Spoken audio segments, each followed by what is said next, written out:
For both teams for today's contest, starting with the Newberry Wolves. Leading off the designated hitter, Zachary Bales. Hitting second, the first baseman, Luke Moore. Hitting third, the right fielder, Jack Harris. Hitting fourth, the third baseman, Ethan Bauer. Hitting fifth, the shortstop, Colin Allman. Hitting sixth, the left fielder, Nick Butler. Hitting seventh, the catcher, Edie Clemens. Hitting eighth, the center fielder, Zane Terrence. And hitting ninth, the second baseman, Dalton Lansdowne. Pitching tonight for Newberry is the right-hander, Ryan Brown. Now the starting lineup for the Tusculum Pioneers. Leading off at second base, Dalton Larson. Hitting second at third base, Bryson Ford. Hitting third is the right fielder, Brandon Brown. Hitting fourth, the shortstop, Malin Adderley. Hitting fifth, the left fielder, Murphy Flood. Hitting sixth, the designated hitter, Fuzzy Burke. Hitting seventh, the first baseman, Luis Ezra. Hitting eighth, the catcher, Chase Woolenweber. And hitting ninth, the center fielder, Zane Spears. Pitching tonight for Tusculum, all right, Tyler Harmon.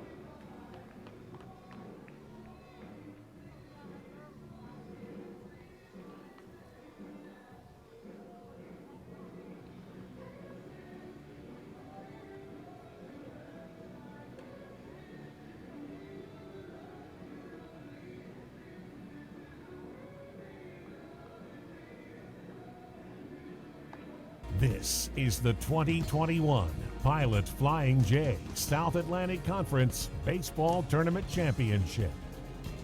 8 teams. 5 days.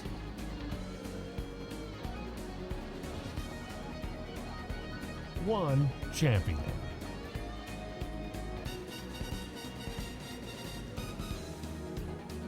From Smokies Stadium, this is the 2021 Pilot Flying JSAC Baseball Tournament. Greetings, salutations, and good evening, ladies and gentlemen. And we welcome you inside Game 10 of the 2021 Pilot Flying J SAC Baseball Championships. Hello, everyone. I'm Adam Cavalier, alongside Carson-Newman assistant coach Brandon Roberts. B-Rob, pleasure to have you in the booth for an elimination game between Newberry and Tusculum. It's great to be here with you, Adam. You know, done a couple games with Michael. It's good to have your energy here on a Sunday night. Got to bring the energy late into the evening, and especially after Newberry had a thrilling one last night to walk off over the Tusculum Pioneers. And the Wolves, the designated home team in this one, will hand the ball to Tyler Harmon. With the Pioneers, the designated home team, Wolves up first with Bales, Orr, and Harris to jumpstart things for Newberry. They'll be facing off against the Pioneers. Tyler Harmon on the bump. Harmon, 5.55 ERA in 35 2/3 innings of work. He is unbeaten on the year at 3-0. Harmon, the righty, set to work against Zachary Bales. Winds and delivers the first pitch off the plate and away for a ball, 1-0. Elimination game. The winner, though, is on to the title match, and that's tomorrow at approximately 1:45 or so after Carson-Newman and Wingate play at 10 a.m. Harmon, the 1-0. The belt for a strike, 1-1. Harmon can run it up in the upper 80s. Got a curveball and slider and a changeup, so 4-pitch mix. Product of Motlow Community College, junior college in Tennessee. This is first year at Tusculum, or first full year at Tusculum. Harmon checks his wrist protector for the sign, a la quarterback. Wheels and deals. just misses outside for a ball, 2-1. Newberry defensively, or pardon me, Tusculum defensively, works with Wallenweber behind the plate. And then third to first, Ford, Adderley, Martin, and Ezra. Pitch, outside edge for a strike, 2-2. The outfield, Flood in left, Keener in center, and the all-conference performer Trammell in right. 2-ball, 2-strike offering from Harmon. On the way. This is just a smidge low, split the dish to load the count. Always gets interesting this late in the tournament. What's the pitching staff look like? Newberry's used a ton of guys. Tusculum has fired some big name players, but hasn't gone deep into their rotation. The payoff pitch to the plate. Swung on, lifted foul, back and out of play. Do it again at 3-2. Good job by Bales. It's the first time this at-bat he took his bat off his shoulder, just saw the first 5 pitches, worked the full count, fouled off the 3-2 pitch, so quality at-bat to start the game for Bales.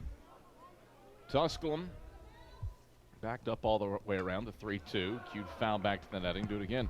Great job by Bales, too, working the count. Now 7 pitches deep into the at-bat. In regards to the pitching staff in an elimination game, that could end your season. You all usually have a short trigger, so first sign of trouble, the bullpens tend to get going pretty quick. 3-2's up and in, and Bales works the leadoff walk. And that's something that you don't want to do for Newberry. Give the Wolves free passes, second in the country in terms of sack bunts and 6th in stolen bases. So the Wolves get the leadoff base runner aboard for an honorable mention all-conference guy in Luke Orr. Lefty hitting second, batting .353 and .361 with runners on base. Orr. Open stance in the left-hand hitter's box against the right-hander Harmon. Winds and delivers. High and tight for a ball, 1-0. Newberry's going to make Harmon show that he can command it early before they start free swinging. They're going to make the junior work a little bit. Really giving Tusculum a little bit of a taste of their own medicine. Pioneers tops in the country in walks and top 10 in hit by pitches. Very patient. Yeah, 1-0's low for ball 2. Be interesting, too, to see the effects of Newberry's yesterday. Wolves walked it off against Catawba at 1:08 a.m. to wrap things up. Granted, a full day of rest, but does that play a role in today's game?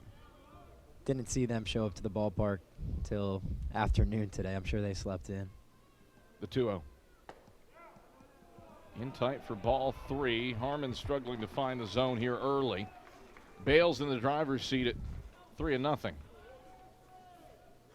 It's a home plate umpire when you got a guy who's kind of all over the place, not missing very close to the zone. When he does spot one up on a corner, it's a little bit harder to pull the trigger when he's been all over the place. The pitch. It hits on the inner half. Orr started to walk to first and set it strike 1.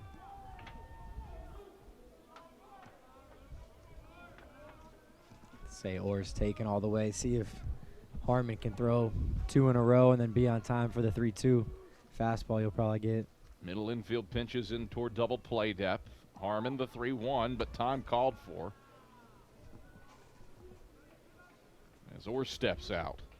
All grays for the Wolves. Pioneers with orange tops and white trousers. On a sun-drenched field here at Smoky Stadium. Shadows starting to work their way across as we reach the evening hours. Pickoff move to first. Bales back with a headlong slide. These teams split in the regular season, and 2 of the games, classics, playing late into a Sunday night at Pioneer Park, 3-1.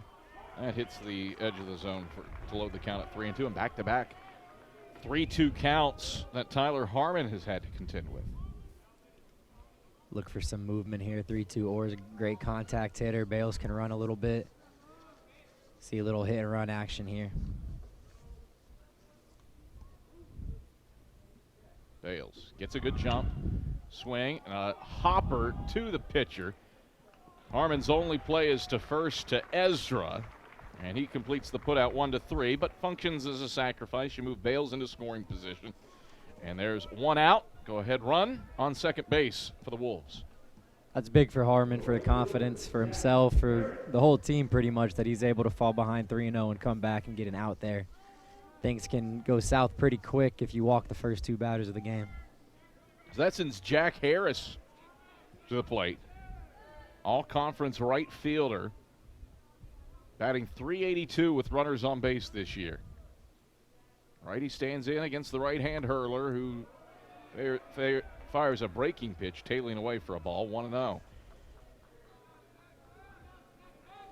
Well, and Newberry, at least from their opening game, a 10-2 loss to Wingate, not having to contend with first pitch strikes. Hunter Dula with the Bulldogs was dialed in on Friday night, worked ahead in all but 2 counts on the night. Another first pitch ball for Tyler Harmon. Well, this one is swung on and missed by Harris, 1-1. Going back to the meetings, they were lengthy. The first time these teams got together, they started a doubleheader. I think it was at 7 o'clock on Sunday evening at Pioneer Park. The 7-inning game took 3 hours and 47 minutes, and then they wrapped up the 9-inning game with a 8-7 Tusculum win. The pitch swung on and missed. 1-2. Now Harmon in front of the count. Tusculum won it a little after 2 a.m. And so we hope, for all of our sakes after last night, there's not a repeat performance, at least in the length of the game. Certainly hope it matches the quality of our first 2 contests. Eagles of Carson-Newman won 5-4 over Wingate to open up the day to earn a spot on Championship Monday. Then Wingate came back and walked off against Catawba 9-8 to also earn a spot on Championship Monday. The pitch on the outside edge, and Harris takes a seat looking. So after finding a first pitch ball, Harmon battles out with 3 straight strikes and fans Harris right at the belt. Harris thought it was a little bit out. Good pitch, though, by Harmon. Good job by Woolen Weber behind the dish.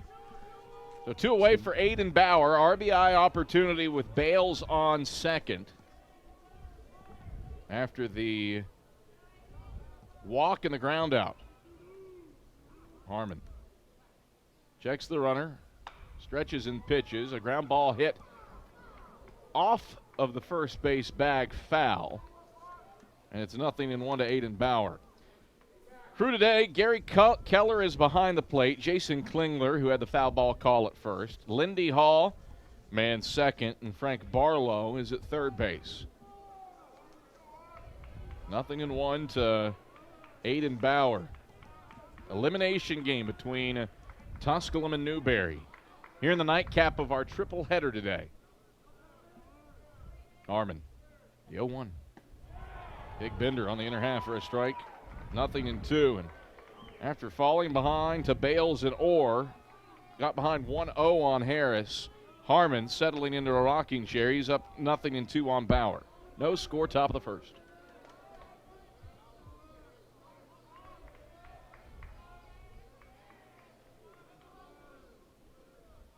Jack of the runner. And Harmon pitches. The 0-2 in tight.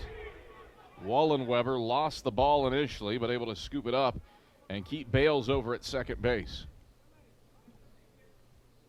Good block by Wallenweber. Very important to keep him at second base there. Newberry known, a lot of infield hits. Mm-hmm. So being up, you want to be in scoring position with 2 outs, but for them being at third, being able to score without the ball even going to the outfield's huge. The pitch in tight for ball 2. Look at Tyler Harmon getting the start today. He's been the typical Game 4 starter for the Pioneers in this modified SAC series this year due to COVID. Normally 3 game sets, this year 4. Might trend toward a midweek guy, your go-to midweek starter in a normal year. Went 4 innings his last outing against Limestone. Hasn't made it past 6 since a 9-3 Pioneer win at LMU on March 21. Brandon Steele would love a deep outing from him. The 2-2 waved at, pitch upstairs. Harmon fools Bauer, and he's down on strike. So after a leadoff walk, Tyler Harmon finds his groove and dials up a strikeout to get Aiden Bauer to wave over a pitch upstairs. No score after a half inning here on the SAC Digital Network.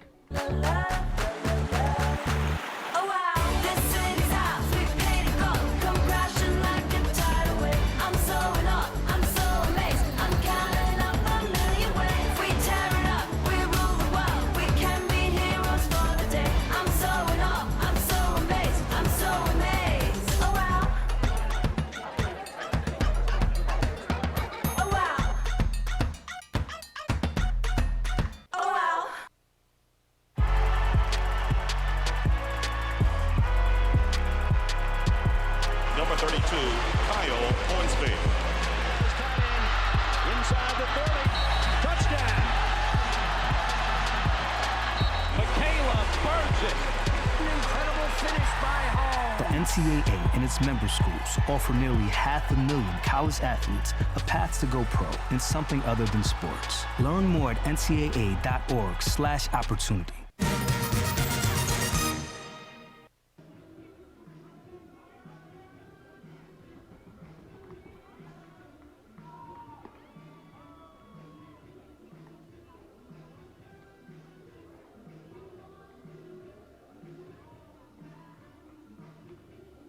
No score after an inning of action, or a half inning of action here at Smokies Stadium. An elimination game between Newberry and Tusculum in game 10 of the SAC Baseball Championships. Look there at the Tusculum lineup. Martin Ford Trammell through the upper third. Adderley, Flood, and Furr through the middle third. Furr back after a one-game suspension after his ejection against Carson-Newman. Then Ezra, Wallenweber, and Keener to round things off. They will be contending with Rylan Brown upon the bump for the Newberry Wolves, and Dalton Martin, who's hitting .340 this year, will look to get it started. Swings at the first pitch, laces it back up the box, and that's a base hit for Dalton Martin on the first pitch of the game. Martin, former All-American, all-conference performer on the first team, hitting .340, bats himself aboard to give the Pioneers a leadoff base runner. Not only a base hit, but a hard base hit up the middle first pitch. Sets the tone for the Pioneers offense. Look at Rylan Brown's numbers, 17 1/3. No record to speak of with a 6.23 ERA. First pitch to Ford, delayed strike call. It's in the zone, 0-1. Newberry's had to deal with some adversity with some arms going down. Bookbinder, Josh Bookbinder, early in the year with an arm injury, one of the all-conference guys from a year or 2 years ago.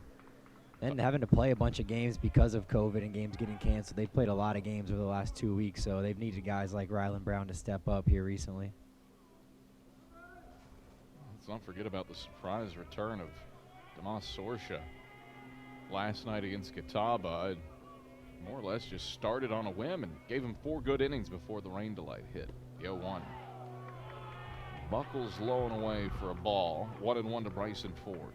That's a good point, and although it was 4 innings, it was 4 solid innings, and those add up when you start looking at your bullpen and figuring out who's going to throw these innings. You know, he gave you 4, and that saves a guy like Brown or Bryce Peterson in the bullpen for the game today. 1-1 on hold with a pick move to first. I mean, Sorsha, 4 innings, just 2 hits, no runs allowed, 3 walks, a strikeout, and gave you 68 pitches. I think potentially a bigger story is Christopher Osman out of the pen. 4 2/3 of 5-hit, 6-run ball that's good enough to get the job done for you. 1-1 on hold again. The more curious point will be the 5 pitchers that the Wolves used on opening night of the tournament in the 10-2 loss to Wingate.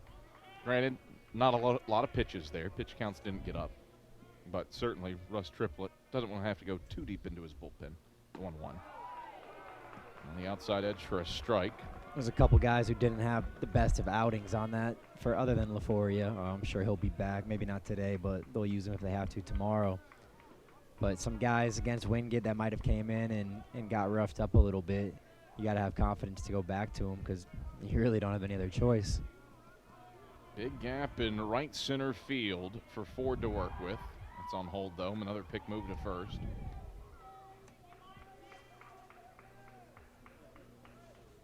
Tusculum likes to vault at first, so what they're doing, they take a shorter lead. They're trying to time the pitcher to see if he gets in a rhythm when he comes set, and they're trying to get some momentum into that steal. With just a little bit of a shuffle towards second, if they time it up, they're going to take off and try to steal the bag. Brown from the stretch of the first base side of the slab. Gets the ball in his glove. High set. The pause. And a pitch. Tails away for ball 2. 2 balls and 2 strikes. Nobody out and Martin on first. Danger to steal. He's swiped 12 bags successfully in 13 attempts. Ford's been pretty hot in this tournament, slugging over 1,000. Got a home run and a double. He was pretty stout against the Wolves. Another pick move to first earlier this year. 5 for 14. Dinger and 3 driven in. And certainly a threat if he gets on. Stole 4 bases in as many attempts against the Wolves. The 2-2. Ford swings, chops it off of third. Foul ball, and it's 2-2. Nice bare hand grab in the third base coach's box. It's reminiscent of a former Carson-Newman third baseman I know. Yeah, Brett Langhorn. Pretty good. Over there at third.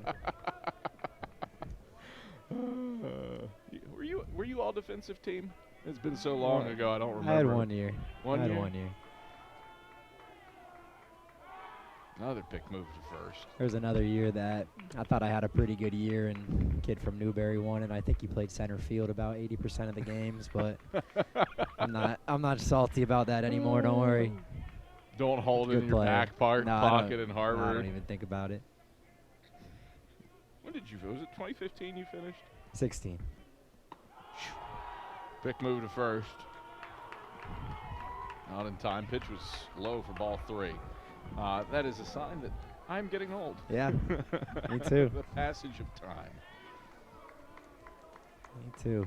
There's nobody left on the team that you play with or went to school with. You start feeling like you've been there a little bit too long.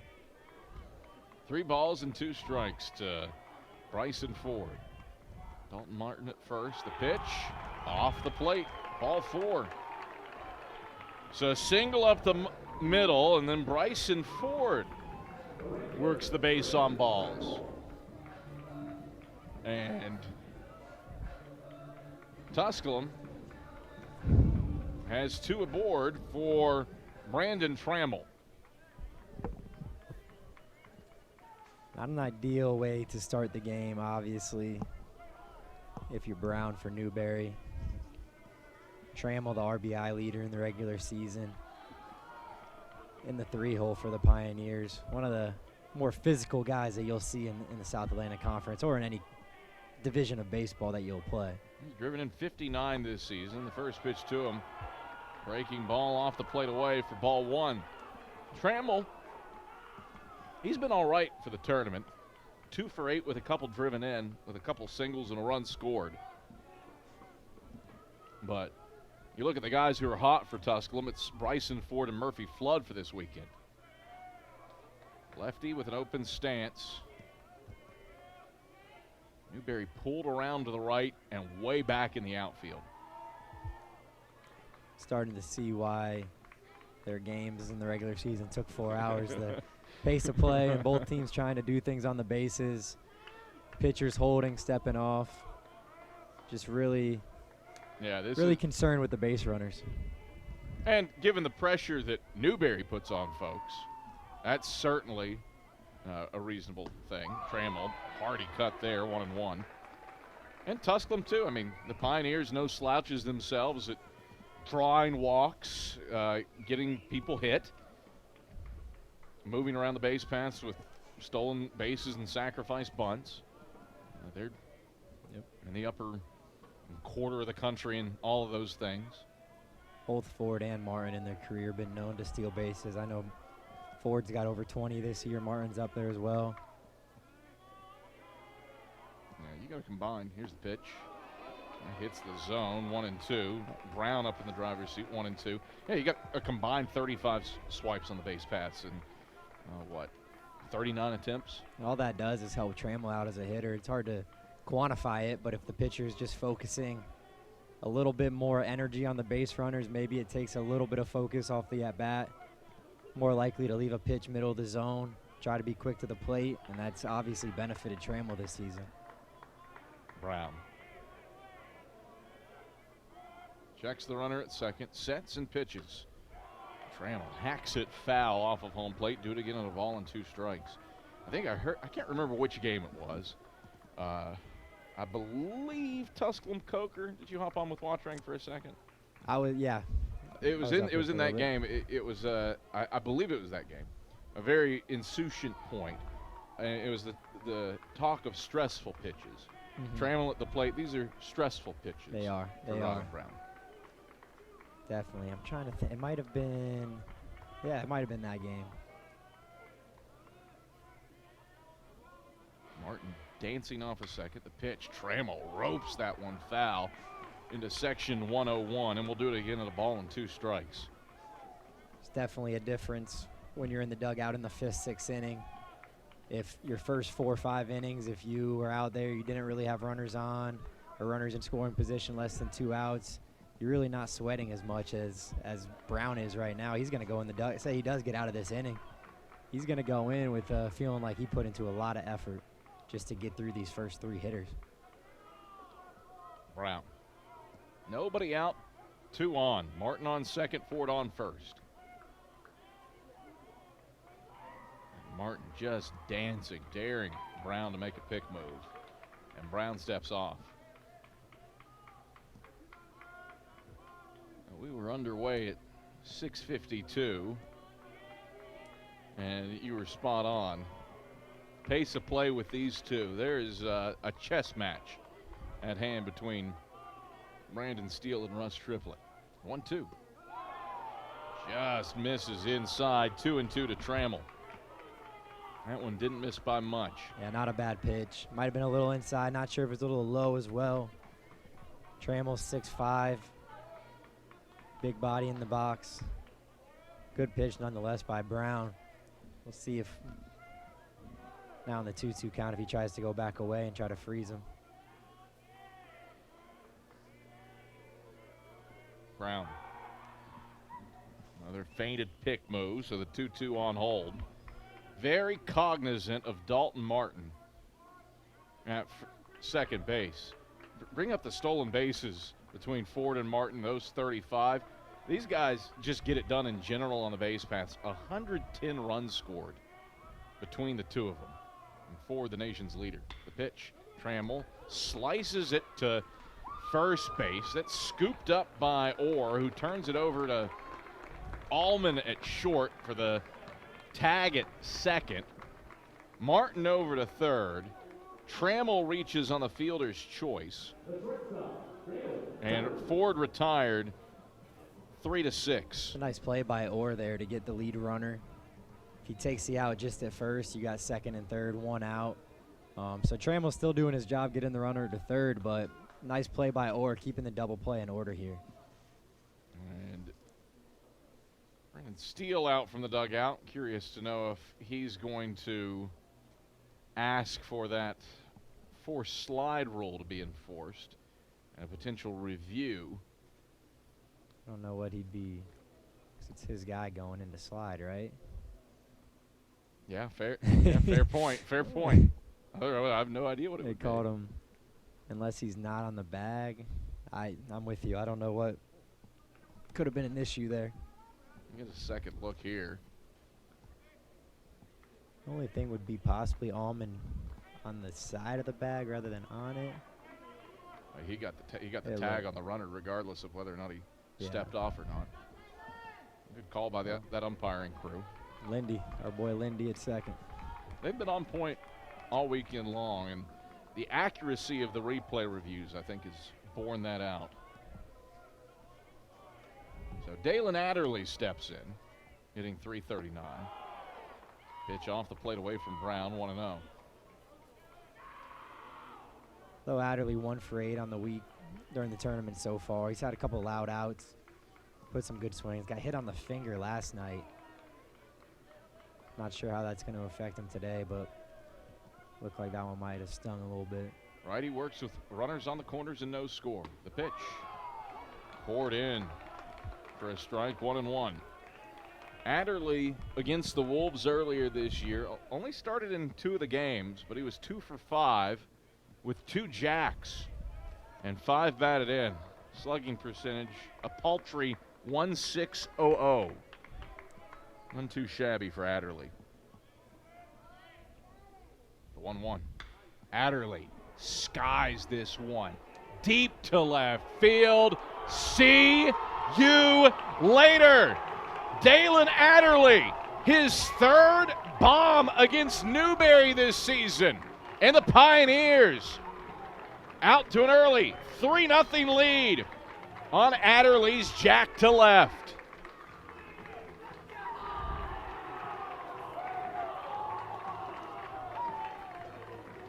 Adderley's got some juice in that bat, man. He's a little bit out in front on that pitch, but you could tell. Just comes off the bat a little bit different. Great swing, stayed through it. It almost seemed like it was straight up into the air, but, man, he got that on the barrel, and it landed just shy of the scoreboard in left center field. So a good start for the Pioneers, up 3-0 off the second hit of the inning. And now Murphy Flood to the plate, battling the first pitch back, 0-1. Adderley just a tank, absolute moonshot, high into the atmosphere to put the Pioneers up 3-0 on the Wolves. Around the 0-1. On the outside edge for a strike, 0-2.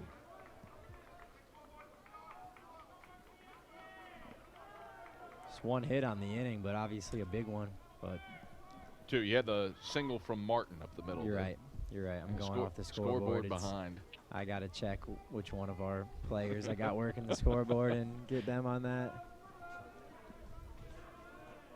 Forgot that. I feel like that first pitch to Martin was about 45 minutes ago. Yeah, the 0-2. Slashed foul. So 2 hits, 1 walk, though, still. Yeah. Almost 45 minutes ago. It's sitting 35. It just goes back to all the attention that Brown is paying to the base runners, and he has to do that, but you don't know if, and you can't quantify it, but does that catch up to him, and is that why the breaking ball stayed out over the plate to Adderley a little bit more than he wanted to? The 0-2 shot into right. Bit of a jaunt for Harris, but he's able to amble over toward the line and make the grab to retire Flood on the F9. That'll get into that time of the night where it's going to be a little bit difficult as the outfield. Right now the sun looks like it could be tough for the right side of the infield, second base, first base, right field. About at that twilight time where some balls that go in the air are a little difficult to see. So 2 away for Fuzzy Fur to work with. Fur, righty, a slightly open stance. Takes a breaking ball outside, 1-0. Base is empty after the Adderley jack. And that's the reason the Pioneers are up 3-0. You're in the bottom of the first inning. Brown, the pitch. It's on the outer half of the belt for a strike, 1-1. Outfield deep into the left against Fuzzy Fur, who's gone yard 4 times, 10 extra base knocks on the season. 1-1. Swinging a bouncer to third. It's olayed by Bauer and it rolls on down the left field line. Resume an E5 there to extend the inning and allow Fuzzy Fur to get on. We'll confer with our official scorer, Michael Watrang. Got to know your base runner a little bit better in that situation. Bauer kind of hesitated on that first hop. Probably has the time to stay back, get the long hop, and make a good throw and still get fur over there. Decided to try and charge it, make a pick on the run, and I don't even think he got a glove on it. Rare miscue for the Wolves and their .970 fielding percentage. Among the best in the conference. First pitch to Ezra. That is waylaid foul down the right field line. And that'll one bounce the Shoney sign in foul ground in right field. So a noisy strike one for Ezra. Nothing in one with 2 out. 3-0 Pioneers, bottom of the first inning. Normally I notate the pitch counts on an inning per inning basis. We might have to do minutes played inning per inning tonight too. The 0-1. Swing and a slash. In front of it is the second baseman Lansdowne. Underhand flip to second to Allman for the short route to retire Furr at that bag, 4-6, and finish off the frame. But Dalen Adderley muscles up and goes yard to left. And that's the reason the Pioneers carry a 3-0 lead after 1 here on the SAC Digital Network. What defines a truly distinguished university? Visionary leadership, innovative teaching and learning, compelling evidence of success, a flexible learning environment. These are the traits that have made Anderson University one of 200 schools in the world to be chosen as an Apple School of Distinction. Anderson University, knowledge for the journey. You're right, that's a 5th floor problem. Not in my house.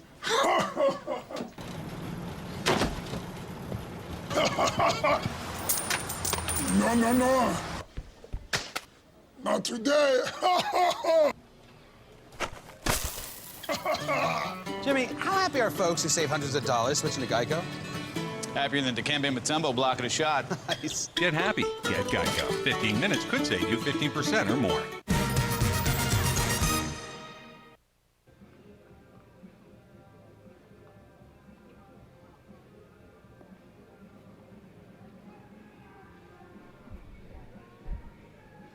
Well, Newberry out to a 3-run deficit as Allman, Butler, and Clements come to the plate here in the top of the second inning. A 3-run Dalen Adderley moonshot to left as the Wolves on the front foot, or the Pioneers on the front foot, pardon me, at 3-0.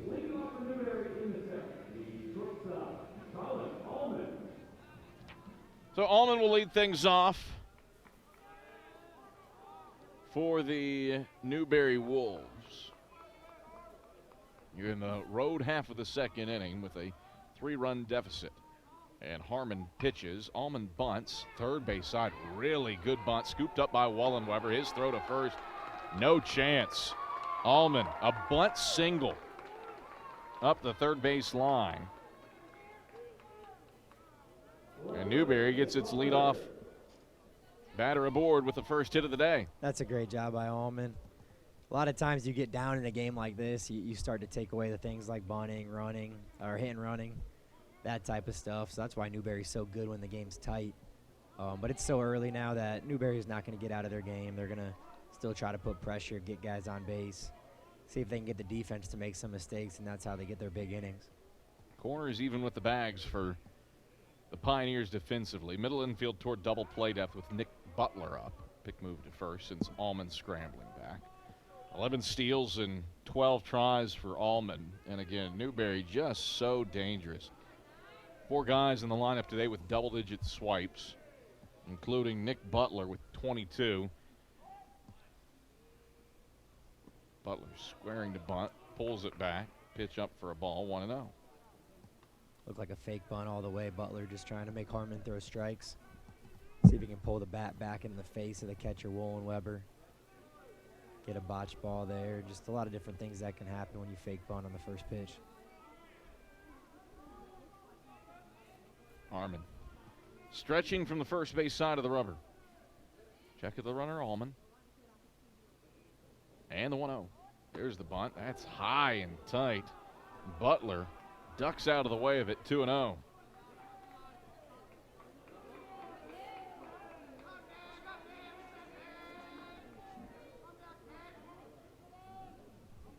Look at that pitch. Butler really had to turn quickly. The bunt shown. That one poured in for a strike as Butler pulls it back, 2-1. And Newberry just really good at bringing people around and over with 46 sack bunts on the year. The 2-1. It's fouled back to the netting behind home plate, 2-2, and sack bunt no longer an option unless you want to risk the third strike on the foul ball. I think what Coach Triplett was thinking there, showed bunt a couple times, really got forward at third in on the grass, about 5-10 feet in front of the bag, so a lot of room on the left side. Gave Butler the green light on the 2-1 pitch to swing. And now he's got a 2-2 count, like you said, probably going to be swinging here, maybe put the runner in motion. Big move to first, sends Allman back to the bag. 3-0 here at the top of the second. Elimination game between Tusculum and Newberry. The winner would need to win twice on Monday to win a SAC title, but could potentially be playing for a SAC championship. The 2-2. Off the plate away, a slight bobble by Wallenweber. And Allman on the move. I thought he was going with the pitch. My initial inclination is stolen base. We'll see if Mike Watrang. Say wild pitch. That's just a really good read. Yeah. No hesitation at all. The best guys at that are the ones who actually, they read the trajectory of the ball and they're actually taking, they're not waiting for the ball to be blocked to go. They're seeing it before it's happening. They're reading the catcher's knees. 3-2. Swung on, lifted foul back and out of play. And that's hard to defend. You could have a great block and let it go right in front of you, but if they read it out of the hand and see that pitch is going to bounce right in front of the catcher and get a good jump, like you just saw there with Allman. Officially scored a wild pitch, by the way. Watching, we are on the same page. Yeah. I agree with the assessment on the replay, for the record. You deserve to be able to use the replay. Yeah. Time call. Really, the bracket that we have found ourselves in with, suppose, 4 teams remaining at this point, has some folks confused with the, especially with the game being pushed to Monday, the 3-2. Slash to the left side. That gets past Adderley at short, rolls on into left. Base hit for Nick Butler. Allman has to hold at third, and there's runners on the corners for the Wolves, and now the tying run to the plate, and Ian Clements. I'm to the point with the bracket where I just want to be told where we're playing, who we're playing against, and just show up and play rather than try to be explained or explain to people what the bracket looks like. Well, it's Carson-Newman and Wingate tomorrow at 10 a.m. The winner of that one can, if it's Carson-Newman, can win a SAC title against the winner of this one. If Wingate wins, then game 13 of the tournament, which would be the third game of the day on Monday, would determine the winner of the tournament. I got it down now. I just need to get a voice recording of it. So Pick moved to first, bounced off the helmet of Butler, and that lets Allman race home on either a throwing error or a muffed catch by the first baseman. Let's check it again. I think it just went off Ezra's glove. Helmet may have got in the way. I'll get a second look here. It's 3-1 as Newberry's drawn within 1. Yeah, it's just a muffed throw. Did it go through the glove? Because I think it went glove and then head of Ezra. And Allman on alert like he has been with the bunt single, the dirt ball read. He really manufactured that run 90% on his own there. Now he got no outs, and Ian Clements, one of the better drag bunters on the team for Newberry. 1-0. Clements squares the bump, pulls it back, pitches up. 2-0. Some pitchers don't feel comfortable when guys show bunt in the box too. Seen here a couple times that Newberry's shown that drag and got the feet moving in the box. Harmon's been missing up and in. Newberry's bullpen getting rolling in this elimination game. They're not going to wait too long to go to their guy. I think that's Stempahar in the pen. Harmon working with nobody out and Butler. Ever dangerous with 22 swipes on first. The pitch. Bunt shown. Clements pulls back. Driver's seat at 3-0. So if you're scoring at home, officially that play, a failed pickoff at first, and Allman scores on an E3 on the muffed catch by the first baseman, Ezra. So for now, that run is unearned. The 3-0. Off the plate away, ball 4. So Clements draws a walk. 2 aboard for the Wolves. And Zane Terrence, tying run on base for Newberry after the Adderley 3-run blast. Gave the Pioneers a 3-0 lead after 1, but the Wolves threatening here against Tyler Harmon.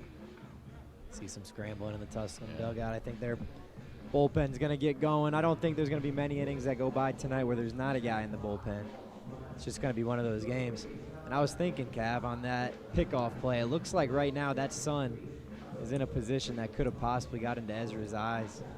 It's just something to take into account as a base runner and as a pitcher. It's not very, it's not a great feeling when you got the sun in your eyes and your pitcher's doing a quick pickoff move over there. Probably only 20 minutes or so more where that is going to be an issue, though. The sun quickly setting. The lights are lit here at Smoky Stadium. It's a 3-1 ball game after Allman scored on the muffed throw at first. And Zane Terrence comes up, hitting just 132 with runners in scoring position. An opportunity here for him. Not much of a gambling man, but I'd put a lot of money on a drag bunt here by Terrence. Corners are in, middle infield pinched in. Bunt, pop foul back.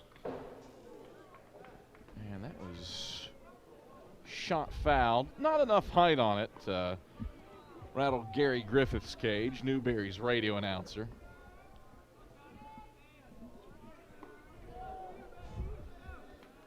Nothing in 1. Butler on second, Clements on first. Harmon glances to the runner at second, sets and pitches. Runners on the move, bunted in the air, popped, lands third base side, and Harmon watching it stay fair. Wow. Not a bad idea from Harmon. Took a gamble as he watched that one hug the chalk and stay on top of it. Nearly went to field it. Wise play to let it try to roll off that lip, but it comes to a dead stop on the chalk. Fair ball. Harmon nonplussed, base hit. You're right, that was his only play. You could almost see him there trying to talk the ball to go foul. Rolled off the grass off that ledge. I thought it was going to have enough momentum to keep going, but great bunt by Terrence. Dalton Lansdowne comes up. 200 hitter with the bases loaded this year as he fouls off the first pitch to the right. Out of play, nothing in 1. 3-1. Tusculum has the lead here in the top of the second, but nobody's out. And the Wolves have them loaded. Butler, Clements, and Terrence. Third, second, and first. Harmon. Corners creep in. The 0-1. Up and away for a ball, 1-1. The right fielder, Trammell, is playing in a smidge if Lansdowne were to go opposite way. Keener and Flood in center and left pretty much playing it straight up. The 1-1. That catches the outer half. Harmon works ahead at 1-2. Your lands down here. Just want to get a ball in play. Get Butler in from third. Try to get the other runners to advance. He's got really good speed, so not an easy guy to double up. Just want to put something in play and try to move the runners up a little bit. A lot of different ways that you can score here with the bases loaded and nobody out. 3-1, Tusculum leading, but the tying run in scoring position. Go ahead, run on base. The 1-2. That is nicked foul back in onto the roof of the suites. Ball and 2 strike, count holds. You know, we wish one of our camera operators as well, Helen Rader, took a foul ball to the neck the last game. She was supposed to be on camera for this one, but has been sent home. Seems to be no worse for wear, but certainly thinking of her. She really wanted to work and said, no, you go rest up. The pitch. That gets past the catcher, Wallenweber, and the second run of the inning is going to score. Butler races home as the ball bounces to the backstop. 3-2 ball game. So a muffed throw at first, and now a wild pitch. Going to bring in the second run of the inning for the Wolves. 2 in scoring position. Everybody moves up a bag. Saw Wallenweber looking to the dugout trying to confirm the number of the pitch that was called. I think there was a bit of a cross up there. He didn't have the same pitch that Harmon threw. Officially scored a passed ball. I thought those wristbands were foolproof. Apparently not. 2 balls and 2 strikes.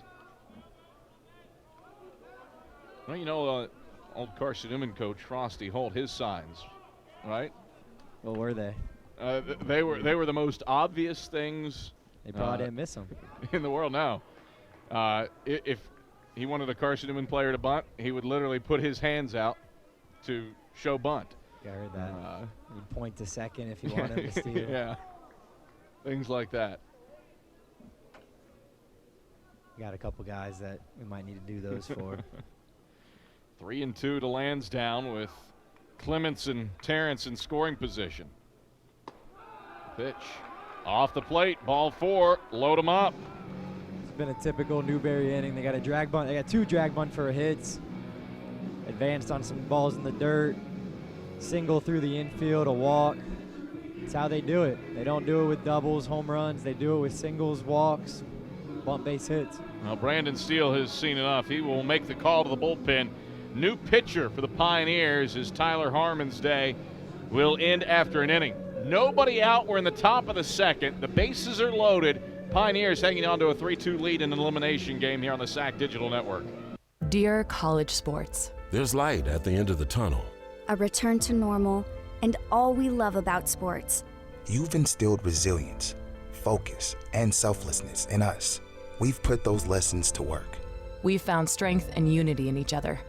You continue to take us places we never imagined. You bring out the best in us. So when we look forward, we see the light at the end of the tunnel.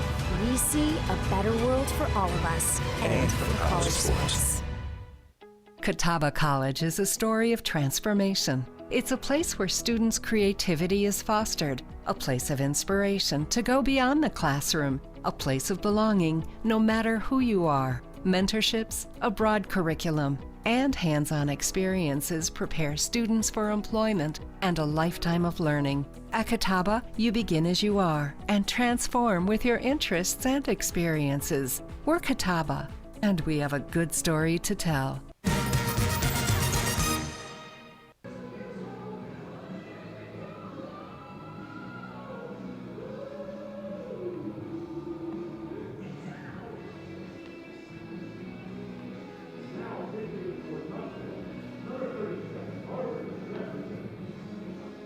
Tusculum hands the ball to Harbor Jefferson out of the bullpen. Jefferson making his second appearance of the tournament. He's gone 2/3 of an inning so far in the tournament with a hit, 2 runs, 1 earned, 2 walks. And he's the guy that took the loss against Carson-Newman. There's his numbers for the year: 13 1/3, 2 wins, a loss with a 4.05 ERA, 9 strikeouts in those 13 and a third innings of work with 5 walks. And a 3-2 lead for the Pioneers with Tyler Harmon chased from the game. I told you before that I was keeping track of the pitch counts. Well, that's going to be null and void for Tyler Harmon. After he throws an inning, gives up 3 hits, 2 runs, 3 walks, 2 Ks, and responsible for all 3 Wolves on the base paths. Not the ideal situation for Jefferson coming in, bases loaded, no outs, top of the order for Newberry. Opponent's hitting just 212 off of him with runners, though, as he sends the first pitch strike in on Zachary Bales, who walked to lead off the game and then got stuck at second. Clements on third, Terrence on second, Lansdowne on first. The pitch. Inside for a ball, 1-1 to Bales. Now the sun should no longer be an issue. The field shrouded in shadow now as it continues to set. The golden hue still on the trees off in right field. But we are officially dancing toward dusk. The 1-1. Swing and a line drive into right field. Trammell has it in his sights, but tagging from third is Clements. The throw to third is up the line. And all hands safe. A sacrifice fly from Zachary Bales is the first out of the inning, but a brand new ball game. Newberry has struck for 3 here in the top of the second to tie it at 3. Really good base running by Lansdowne at first. Once he saw the throw from Trammell going to third, he was able to tag up and get to second to take away the double play. Trammell had a little bit of a shot at third for Terrence, but in hindsight probably should have just thrown to second, kept the double play intact. Brings up Luke Orr, who grounded out 1-3 his first time up. Works with 2 in scoring position, and the go-ahead run on third base and Zane Terrence. The pitch from Jefferson. In tight for a ball. 1-0. Orr's been solid for them this season with runners in scoring position. What that fake bunt does there on the first pitch, it brings both the corners in. It's just a lot of room for Orr to get a hit in the infield when you don't have the first and third baseman playing deep with a lot of range. The pitch. In tight, ball 2. Yeah, the corner's nearly on the infield grass. The middle infield is tilted to the right. The second baseman, Martin, standing on the outfield grass in the hole there. Outfield a touch to the left with Keener in center. The 2-0. Drop low for ball 3.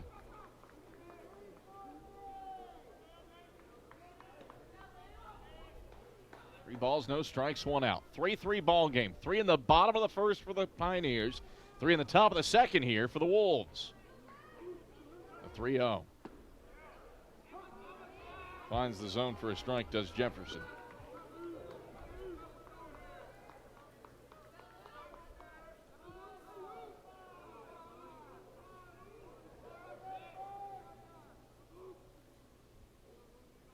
Jefferson. Working from the stretch.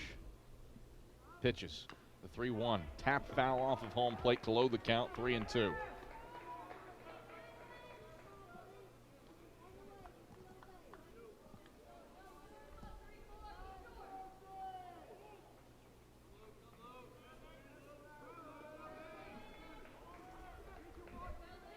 Three balls, 2 strikes, 1 out. Or looking for the timely knock, getting 375 with runners in scoring position. Baltimore chops it over the head of Ezra at first. The go-ahead run is in. Newberry trying for 2, and Lansdowne scores standing. It's a 5 spot for the Wolves in the top of the second, and Newberry races in front on a chopper by Orr over the head of the first baseman, Ezra. Corner's playing in with 2 strikes, and Orr's just trying to put the ball in play, get 1 run. He gets a friendly hop out in front of the plate and gets 2 RBIs and a single. 8th man to the plate for the Wolves. It's a great answer by Newberry after 3-run blow in the bottom of the first by the Pioneers. Newberry comes back with 5. And it's been done with vintage Newberry tactics. First pitch to Harris is high for a ball, 1-0. You have the first run score when Colin Allman races home on a muff pickoff throw at first. Clement scores, or pardon me, Nick Butler scores on a passed ball. Here's the 1-0. Outside for ball 2. Then you get Clements in on the sac fly. Terrence and Lansdowne score on a hard hopper over Ezra's head. So vintage Newberry Wolf baseball to take a 5-3 lead in the top of the second. Here's the 2-0. On the outside edge for a strike. Jefferson finds it, 2-1. Wolves with an arm loosening up in the pin. We'll see how far Rylan Brown goes, if he's done when the Wolves pitch in the bottom of the second. The 2-1. That's hit in the air to right. Trammell has it in his sights, and he makes the can of corn grab around the shoulders to put away Harris on the F9. So back-to-back putouts retired by Trammell and Wright.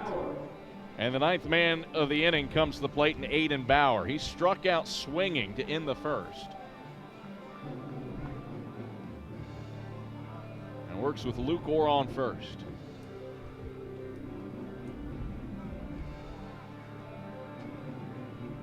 Well, one thing we can do is close the book on Tyler Harmon. We'll do that here in a second as Bauer stands in and Jefferson pitches. Bauer takes outside for a ball, 1-0. Harmon, an inning of work, gives up 3 hits, 5 runs, all earned, walks 3, and fans 2. Faced 9 batters before giving way to Harbor Jefferson. 1-0. High and outside, ball 2. 5-3. Newberry has taken the lead here in the top of the second inning. In a half of an inning that is now 26 minutes old for your pace of play notes. Throw over to first, not in time.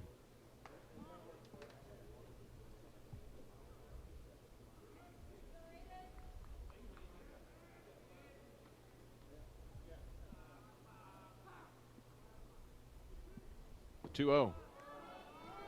Down and in for ball 3, and Jefferson in danger of issuing a free pass. Wolves have already drawn a trio of walks on the day, but Jefferson hasn't issued any. He's got a pair of flyouts and a single. The 3-0. Pours it over the inner half for a strike, 3-1.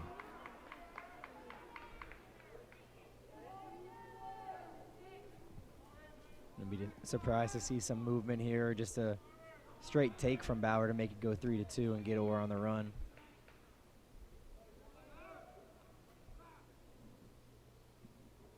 Orr retreats to the first base bag as Jefferson steps off.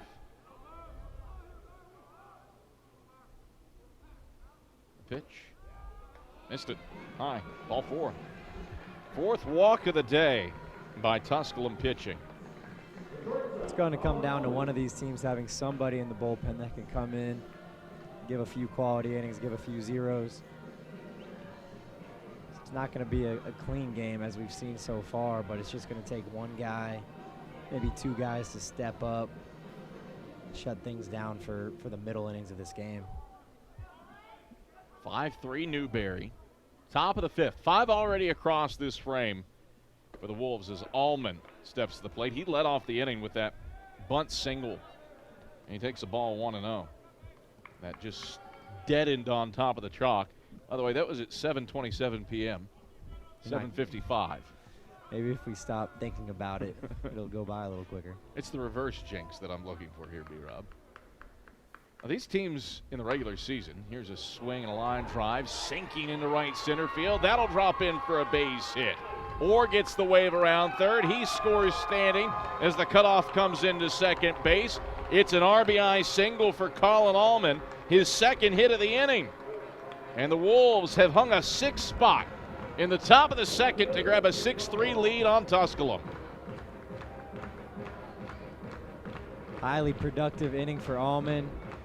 And I really can't recall any ball this inning that's been hit exceptionally hard. And there's another one off the end of the bat from Allman. Perfectly placed. Bauer able to go first to third. Now you've got speed at first with 2 outs. I don't think Allman will stop trying to make things happen here this inning. I think he'll see what he can do to get to second base here in the first couple pitches. Butler slashed it through the left side his first time up this inning. And he takes on the outer half for a strike, 0-1. Just to give you an idea of Newberry and Tusculum and the gamesmanship with the team squared off in the regular season, 3 games took at least 3.5 hours, and 2 of those were 7-inning games. They did play a 9-inning game in 2:53. Just the styles making the fights between the Wolves and the Pioneers. Pick move to first isn't in time.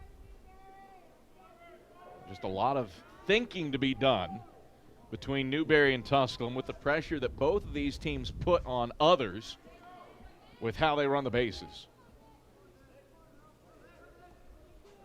0-1 and the pitch in the dirt. And Allman will take second on the wild pitch. Blocked well by Wallenweber, but he didn't have a chance to throw to second with Bauer standing on third. 1-1. Yeah, a lot of deep counts by both teams. They work the count. They don't get out early often. So you see a lot of 5+ pitch at bats, and that's what you've seen here so far this game. Newberry batters have already faced off against 8 3-ball counts. Here's a swing and a fly ball off of first. Ezra has it in his sights on the dirt, and he camps under it to retire Butler on a foul out. Newberry sends 11 guys to the plate, and the Wolves strike for 6 runs off of 5 hits, an error, and leave 2 on base.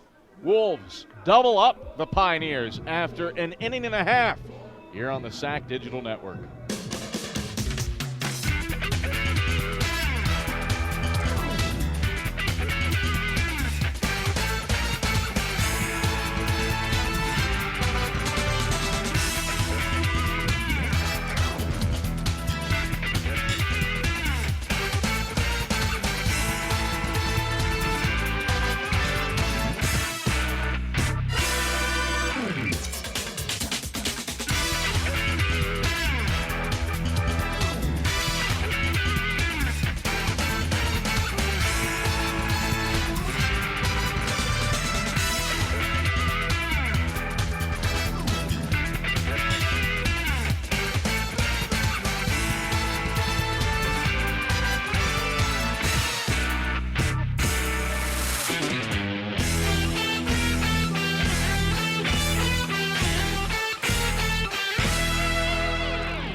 Well, Devin Makovsky will take to the bump for Newberry in the second. Rylan Brown done after an inning. As the Wolves, it would appear, set to go Johnny Holstaff for the day. And with 6 slots on my lineup card, I fear I will run out of room for pitchers tonight. As a coach, ideally, you would not, if you can avoid going Holstaff, you'd love that. But what that would take, to your point, you'd need a guy like Makovsky to come out here and show that he's in a little bit control of this game. See if he can give you 3-4 innings. Makovsky fired 2 innings in the tournament against Wingate. Gave up 2 hits and a run against the Bulldogs and had a couple strikeouts as he sends in a pitch up for a ball, 1-0.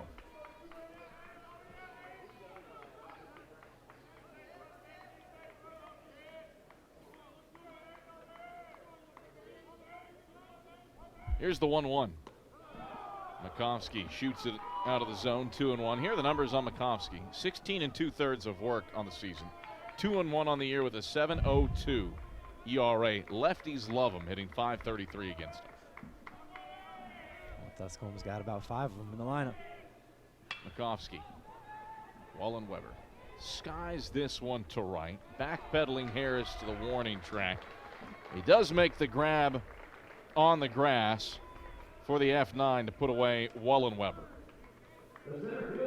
It's a good job by Makovsky. All you want after you put up a 6-run inning is your pitcher to go out and make them earn that first base runner. Makovsky fell behind 1-0, came back with a couple strikes. Good contact by Wallenweber, but pitch to contact, a lot of the time good things happen. Fly ball to deep right, caught by Harris. Third baseman Bauer playing in on the grass as Makovsky deals a first pitch strike to Zane Keener, 0-1. Keener looking for his first hit of the tournament. He's 0 for 6. Keener's bounced around the lineup a little bit. Pitch off the plate, ball 1. You know, much of the year he was their leadoff guy. I think he dealt with an injury in the middle parts of the year. Came back, was in the 5 spot, and Coach Steele can't drop him any more than he has right now.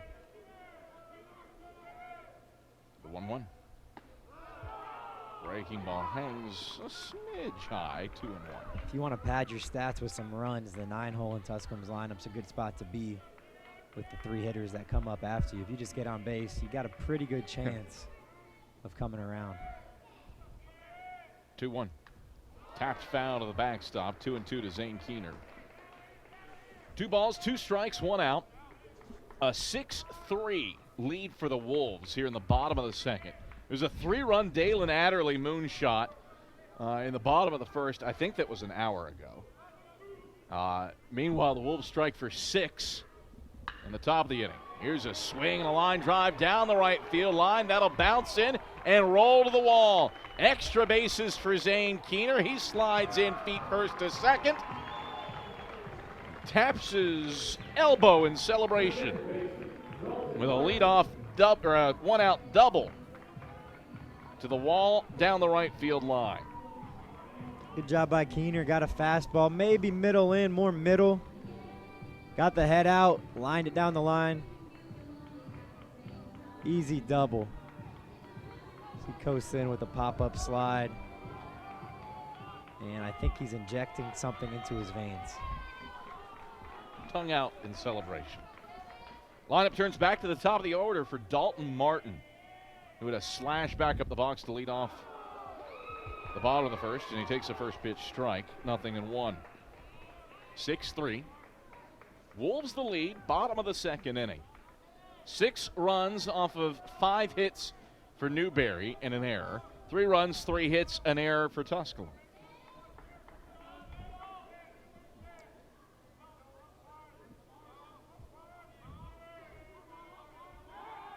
Pick move to second. He drops it. Allman lets it glance out of his glove. Had Keener dead to rights. That's a punch in the gut. You feel like you have a pick play executed to perfection.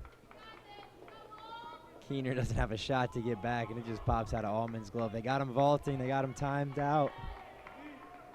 Allman just can't pull it in. A lot of times as a base runner at second base, you're timing your secondary and your vaults on the pitcher's look. So when he's looking at you, you're staying close. When he turns his head towards the plate, you get a little bit more. And you could put on a play where the catcher can signal to the pitcher when to pick when the shortstop breaks in. That's what Newberry did right there. The 0-1 misses low for a ball, 1-1. You know, that doesn't go down as anything officially, but could loom large. Yes, that reminds me of playing football, it's almost like you're so wide open that you take your eyes off the ball at the last second and you drop it. It's like that play was just right in front of Allman. It was almost too good to be true.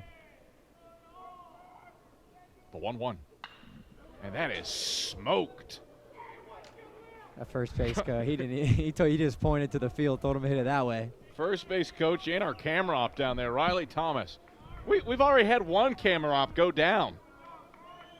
Helen Rader, bless her heart, took one in the neck. Riley Thomas about had his foot cut off. They're not getting paid enough to be dealing with flying baseballs. Going to have to call the SAC. That ball was smoked. Let me get Patrick Britz on the phone for hazard pay. I think I see Mike Van Bruggen down there, so in case anything does happen, I think we'll be all right. The 1-2. Swing and a miss, strike 3. Makovsky fires up his 16th K of the season, and there's 2 away in the bottom of the second. Big time pitch.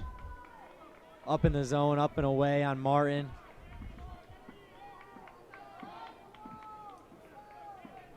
You said after that missed play at second base where it looked like you had an out. Good job by Makovsky to lock back in, not let that affect him, and make good pitches to Martin. In reality, though, innings should be over. Mm-hmm. We'll see if Bryson Ford can make the Wolves pay for the miscue and get the Pioneers a run back, trailing by 3 runs here in the bottom of the second. The pitch. And that is smashed into left, dropping for a base hit quickly. Scooped up by Butler. His throw cut off to the left of the mound. And scoring easily from 2 bases away, Zane Keener. It's an RBI single from Bryson Ford on a slash into left. And the Pioneers get a run back. Tusculum within 2, 6-4. And again, innings should have been over. Yep. Thanks to the botch pick play. Yep, that's what it comes back to. And in games like this where you're worried about your pitching and pitch count, you look at things like that and you say, all right, how many pitches did this guy have to throw because of this miscue? And Makovsky's going to have to throw at least a couple extra pitches this inning after already giving up a run on the knock by Ford. And let's Trammell come to the plate as well. First pitch to him is in tight to the lefty for a ball. And Newberry doesn't quite have the shift on, but they are shaded for Trammell to pull. The second baseman lands down. Might as well be playing as if Trammell were a slap hitter in softball, and he was the right fielder. Pitch is down and in for ball 2. It's a credit to Trammell because he doesn't hit too many soft ground balls to second base, so you can afford to play deep because if it's coming to you, it's probably coming pretty hot. Lands down a solid 15 yards on the outfield grass. He's not a bad runner either. 2-0. In tight at the belt. Trammell saying that it hit his thigh. Gary Keller disagrees. 3-0. 3 balls, no strikes, 2 out. Tying run at the plate for the Pioneers. You're in the bottom of the second inning of a 6-4 ball game that Newberry leads. I'd say he's got the green light here, 3-0 to try and tie up this game. Makovsky pitches on the inner half for his strike, took it 3-1. 3 balls, 1 strike, 2 outs. 6-4. Newberry leading in an elimination game.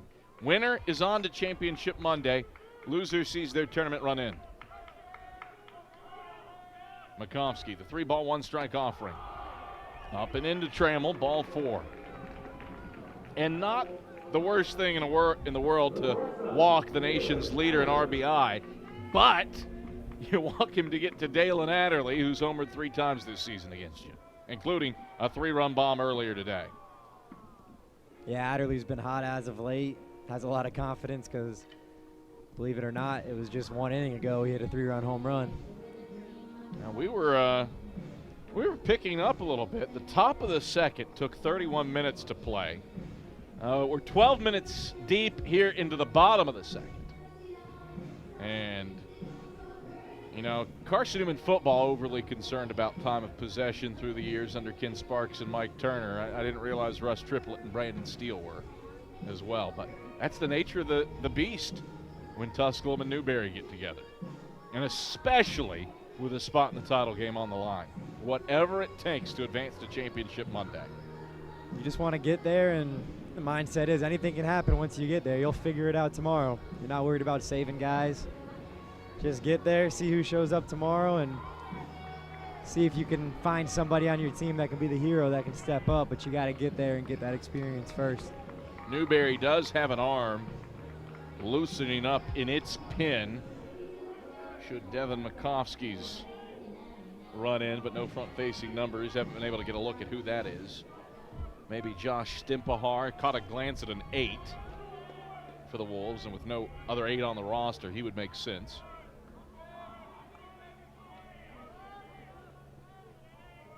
Here's a look at presumably Stimpahar. Here's a swing and a bouncer foul off a third from Adderley. 0-1. No balls, 1 strike, 2 outs.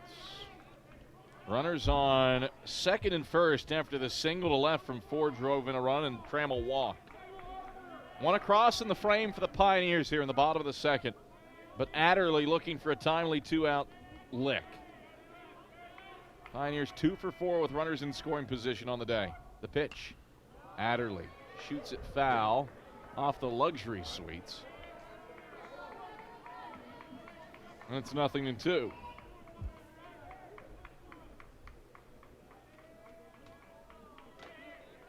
No balls, 2 strikes, 2 outs. Ford on second, Trammell on first. Big gap in left center field for Adderley to work with as Makovsky steps off.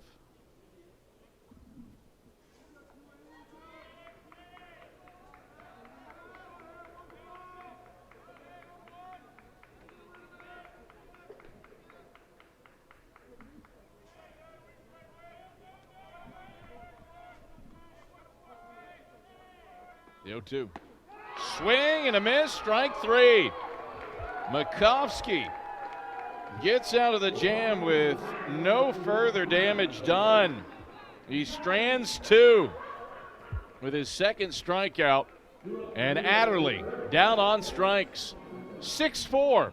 Wolves lead it after 2 here on the SAC Digital Network. At me. Okay.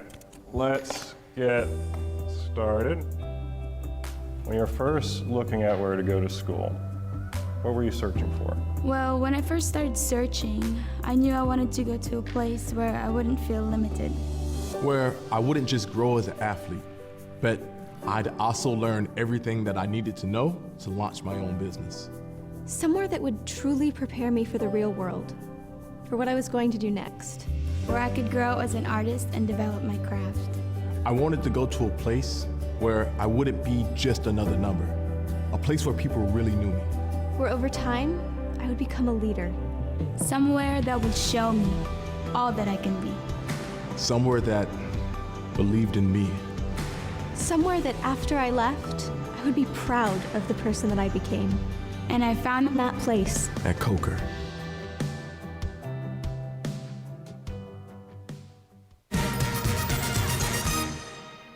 Well, after 2 innings, Newberry leads Tusculum 6-4, and that means it's time for our first B-Rob's breakdown.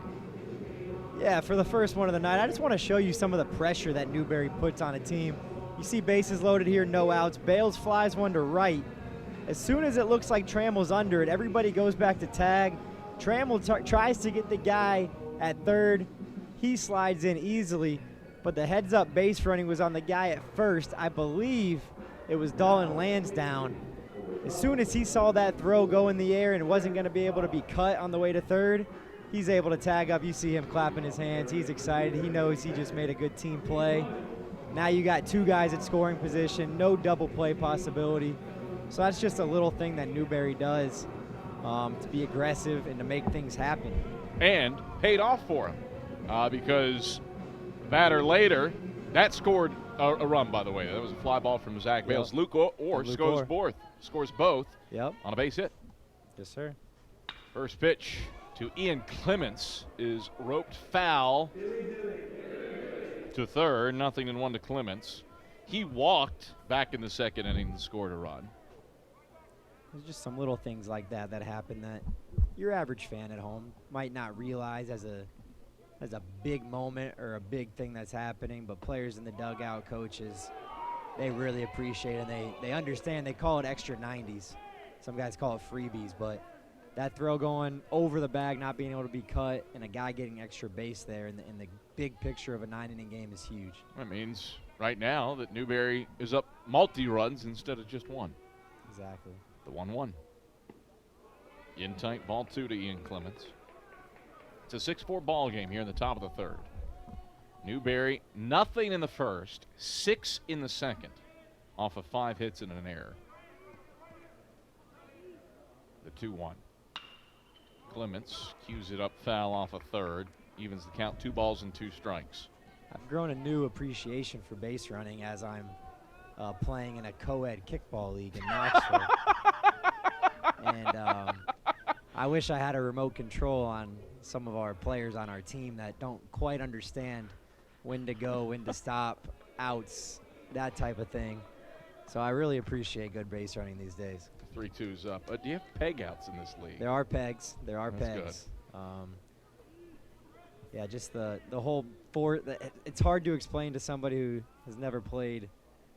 3-2, and that hit Clements, so he's aboard as a hit batter. Second time he's been on. Zane Terrence to the plate. So yeah, back to kickball. Just little things like if you're at third and there's nobody on second or first, you don't have to go. But if you're on first and second and the ball's kicked on the ground, you got to go. So just little things like that, the basics. Long story short, I got to bring my team to Smokies Park and have them watch Newberry run the bases and figure it out. Zane Terrence stands in, squaring to bunt. Pulls it back for a ball, 1-0. What's the average run count in an adult? Is it co-ed? It's co-ed. An adult co-ed kickball league. We won our first game last week, 12-7. Okay, so some high scoring. It was high scoring, yeah. How deep's the park? It depends. We're playing over at Rocky Hill Ball Fields in West Knoxville area over by the mall. Depends what field you play on, but we actually play in the right field of a baseball field, so kind of hard to clear the fences. You're looking for triples and doubles. Looking for triples and doubles. How popular is bunting? See, here's the thing I was going to get into. Girls are allowed to bunt. Girls can bunt, and there's a line that the infielders have to stay behind. Okay. So you can't just stay there and field the bunt. So if you got a girl with some speed, I mean, she's on base all the time. The 1-0. But guys have a line that the ball has to cross, so guys cannot bunt. They can kind of tap it and hope it rolls past that line to get on, but then once you start getting first and second bases loaded, you hope to have a guy coming up instead of the girl to bunt and kind of try to boot one. I was against it at first, but there's a lot of strategy in that. I'm all Chess in. match. Oh, I'm all in. 1-1 on hold again. Pick move to first to check on Clements. I have to remind myself that it's a social league, not a not competitive. League, but that is hard. It's I mean, we're here for fun. Yeah, whether it's video games or pick up basketball in the gym. I mean, pitch, tap foul to the backstop, 1-2. The desire to win really does tend to overtake things sometimes. One thing I've definitely learned being in this conference, coaching and playing, the amount of stress that you feel in that dugout in one of these games. Perfect example today, 5-4, last inning. Like the amount of stress that you feel there, it just doesn't compare to anything. So I'm about as carefree and stress-free on the kickball field. And then we have some other people who may not have played college athletics. Nothing wrong with that, but they definitely they take it a lot more serious than I take it, and I think it's because of the situations that college baseball has put on me, and it's a different type of heart rate. I was honestly worried for Coach Griff today in the dugout. He was not okay. His heart was pumping. High drama in all of our games so far. Oh, they've been great. How about the past 3 games? Yeah, going back to last night, yeah. Into the wee hours of the morning, the 2-2, high and outside with a breaking ball. Runner on the move. It glances off of Martin's glove. No chance to apply the tag, and Clements will steal his 6th base of the season. Martin knew he had to be really quick with that tag for his only chance to get Clements. Don't think he really has a shot. He tries to go. Yeah, if he would have got it down right away, he had a chance, but he had to be really quick, and that resulted in the miss. 3-2. Now Terrence has a job to do. He's got to get him to third here. Laid down a bunt for a single as last time up. He'll chop this one to third. Ford seizes it and rolls it over to first to Ezra to retire Terrence. So not a productive out for the first of the inning. Clemens has to hold at second. Yeah, Terrence is upset with himself. You got to give credit to the pitcher Collins there. 3-2. He came in on the inside corner with a fastball. That's the hardest pitch for a right-handed batter to try to go the other way with. So he made a good pitch, kind of knew what Terrence was trying to do. Terrence was unable to pull his hands in and hit the ball back at the middle.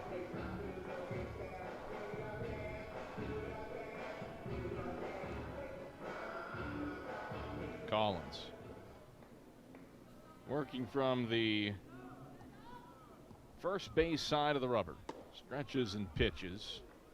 In tight for a ball, and it's 1-0 to Dalton Lansdowne. Lansdowne walked and scored a run as a part of that 6-run second for Newberry. None in the first, 6 in the second for the Wolves. Got 1 out and 1 on second in Ian Clements after he got plunked and swiped to the bag. 1-0. Breaking ball on the outer half for a strike. 1-1 to Lansdowne. Corner staying even with the bags to guard against a potential sacrifice bunt from Lansdowne. Outfield comes in a smidge. Middle infield around to the left. The pitch. And Collins hits the outside edge for a strike, 1-2. Collins, the third pitcher of the day for Tusculum. What are we at? 5 or 6 total? 5 total so far. Newberry's thrown 2 as well. Yeah. And we'll see if Makovsky comes back out. Let's see if we can set some records tonight. You have that on file? Number of pitchers used? Game. This one breaks in on Lansdowne, 2-2. I do not. It's a couple good sliders to get 2 strikes on Lansdowne by Collins. Tried to go in with a 1-2 pitch there with the fastball. See if he goes back to the sliders. Best pitch with 2 strikes. Here's the 2-2. Pours it in high, ball 3. So every batter this inning for Newberry has faced a 3-2 count. And Trent Collins up to 17 pitches as a result.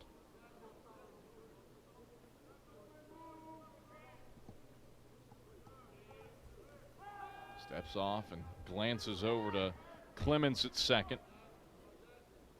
3 balls, 2 strikes, 1 out. Newberry trying to play add-on here in the top of the third, leading 6-4. The payoff pitch. Swing and a cue shot foul off of Lansdowne's feet. Tried again, 3 balls and 2 strikes.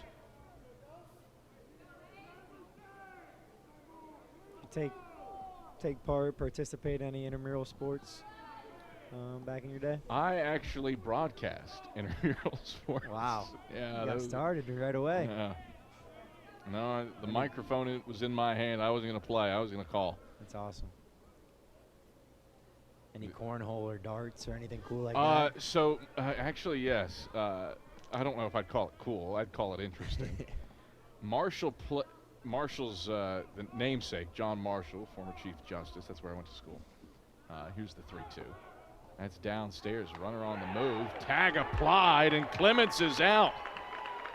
2-5. The caught stealing goes as Wallenweber shows off the cannon. Lansdowne does walk. Instead of runners on the corners and 1 out. Clements caught stealing. Good throw by Wallenweber. It's tough to do when you got a lot going on at the plate. You got a 3-2 pitch that's low. You got to walk. But you also got the runner going. Made a good throw. Ford got to the bag, put the tag down. Bang, bang. First pitch from Collins to Zachary Bales is off the plate away. 1-0. Talking weird sports. Yes. John Marshall's favorite game was quoits. Quoits. And it's kind of a variant of horseshoes and cornhole. Okay. In that you've got stakes in the ground, and you're trying, instead of a horseshoe, you're trying to send rings, almost like ring toss, but with some heavy discs. And so that I did compete in. Marshall's president at the time, Dr. Stephen J. Kopp, would host a tournament. Pitch high for a ball, 2-0. And you'd have to do it in pairs. Got to the finals a couple times, never could win the thing. Marshall's president, Stephen Kopp, really good at quoits. He participated? Oh, yeah, absolutely. I mean, we're talking a massive deal around homecoming. That I did not broadcast because that's within my physical skill set. 1-0 to Bales, and a couple of checks on Lansdowne at first. 2 out, and Tusculum trying to hang a scoreless top of the third defensively. Collins pitches, and it's on the outer half for a strike, 2-1. I think probably the top broadcast opportunity, though, was for the Junkie Old Lamp, which is the greatest trophy in all of sport. It was the annual slow pitch softball game between Marshall's student radio station and the student newspaper. What is it called? What was the trophy called? The 1-1 is on the outside for a ball, 2-1. It's the Junkie Old Lamp. It was a Junkie Old Lamp. That's what we played for. I like it. But, of course, instead of participating, I broadcast, except the person with the final hit at Marshall's old Dot Hicks Field. You're looking at him. No way. Yep. There's your Adam Cavalier trivia note for the day. That's incredible. 3-1 is low, and Bales works the base on balls. We'll go back to the game for a second, and then we can talk about other things. But that's just how this game has gone. You get a huge play where you throw a lead runner out at third on a steal to get 2 outs, and then what do? You walk the leadoff man to get to the best hitter in Newberry's lineup, probably overall and definitely with runners in scoring position. So just a situation there where you'd love to see, and if you throw it over the plate, Bales has a shot to get a hit, but you just can't afford to walk there and give Orr a chance to do even more damage after the big throw out at third for Willenweber. Well, he's already driven in 2. First pitch, Orr will slash it into left center field, and that is over the head of Keener. Racing around third. Here comes Bales. He scores standing. It's a 2-out stand-up double for Luke Orr. He's driven in 4 on the day, and Newberry stretches the lead back to 4 runs. 8-4 in the top of the third. There's sometimes as a team and as a coach, you feel like you catch a break, and like I stated, you felt like you caught a break with that throw out, and you got to take advantage of it. And once you give them that extra chance with the 2-out walks, you just feel like you don't have good karma on your side. You feel like something's going to happen to you. And you got a great hitter like Luke Orr coming up, a veteran, and that's just a great piece of hitting. Very prescient comment. And again, the pressure that Newberry puts on you is leading to chances for Orr, and he's responsible for half of the Wolves' runs now. That brings up Jack Harris. Flied out his last time up, and Collins sends a pitch away for a ball, 1-0. Off the bat, it looked like Keener might have a beat on it. But that ball coming off a left-handed hitter's bat into the gap, it's going to tail away from the center fielder. And that ball was just tailing hard, faster than Keener could get to it. The 1-0. Pours it in over the outer half for a strike, 1-1. 1 ball, 1 strike, 2 out. 8-4 ball game. Newberry has struck for 2 in the top of the third. Harris is a guy that Newberry really wants to get going. I know that's obvious, but with Orr hitting the way he is, if you got a Harris to pick it up a little bit, get locked in. Now you got a pretty scary lineup you're facing with all the other guys doing their part, getting on base around him. Harris fires off the plate away, or pardon me, Collins fires off the plate away, 2-1 to Harris. Harris 1 for 10 for the tournament. The 2-1. Harris skies it. Foul off of first. Willenweber gives it a look and gets it into his mitt on the dirt in front of the Newberry dugout. So a foul out ends the frame, but Newberry gets the timely 2-out hit from Luke Orr. Orr slashes it into left center field to plate his 3rd and 4th runs of the day. Wolves carry an 8-4 lead in an elimination game. Pioneers to the plate, bottom of the third after this on the SAC Digital Network. In NCAA Division II, student athletes leave a lasting impression on their communities. That's because Division II student athletes want to make a difference and truly be part of their surrounding communities. Through community engagement, thousands of student athletes from various backgrounds interact with community members who view them as role models. This interaction leaves a positive and perhaps even life-changing impression on all those involved. In Division II, we rise to the opportunity and make community engagement ours. Tasha, did you know Geico could save you hundreds on car insurance and a whole lot more? So what are you waiting for? Hip-hop group tag team to help you plan dessert? Fresh vanilla, rocky road, chocolate, peanut butter cookie dough. Scoop, there it is. Scoop, there it is. Scoop, there it is. Scoop, there it is. Scoop, shakalaka, shakalaka, shakalaka, shaka. Scoop, shakalaka, shakalaka, shakalaka. Geico. Switch today and see all the ways you could save.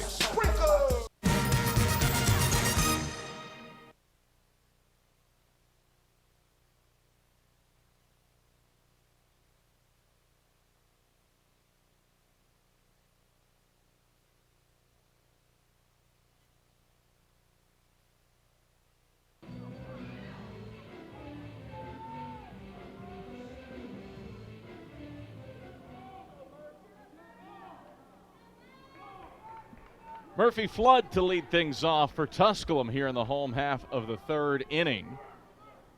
As Newberry's Makovsky back out to work, and Flood grounds it to short. It eats up Allman, the bobble, and a base runner to lead things off for the Pioneers here in the bottom of the third inning. E6 rule it. Hard hit ball. Allman had to go to his right. Looked like it hopped up on it. Got him, might have been in the neck. Tough play. Allman, I'm sure you ask him, he thinks he should make it.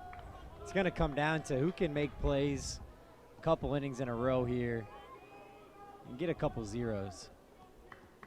Makovsky pitches in the dirt. It bounces away from Clements. Runner on the move, and tag not in time. Thought it was in the dirt. Initial inclination, wild pitch. We'll see what the official ruling is. And good jump by Flood to take the second base bag. And yeah, wild pitch, officially rule it. So runner in scoring position now for the Pioneers, trailing 8-4 in the bottom of the third inning. Fuzzy Fur at the plate. The 1-0 count against him.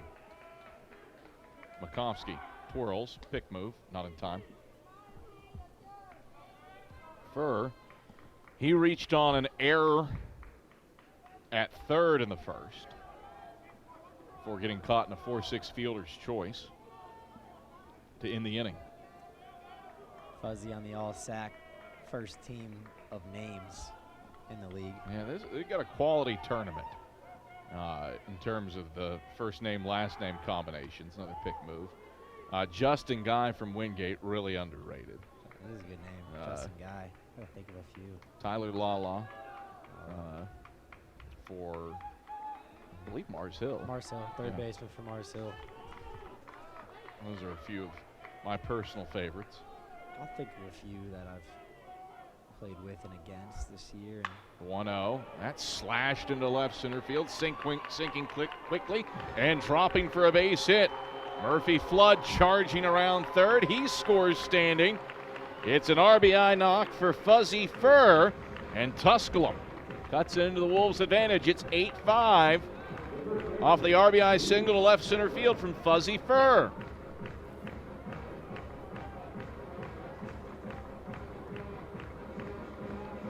Like he got a hanging slider, and Fur kind of just petted that one out into left field.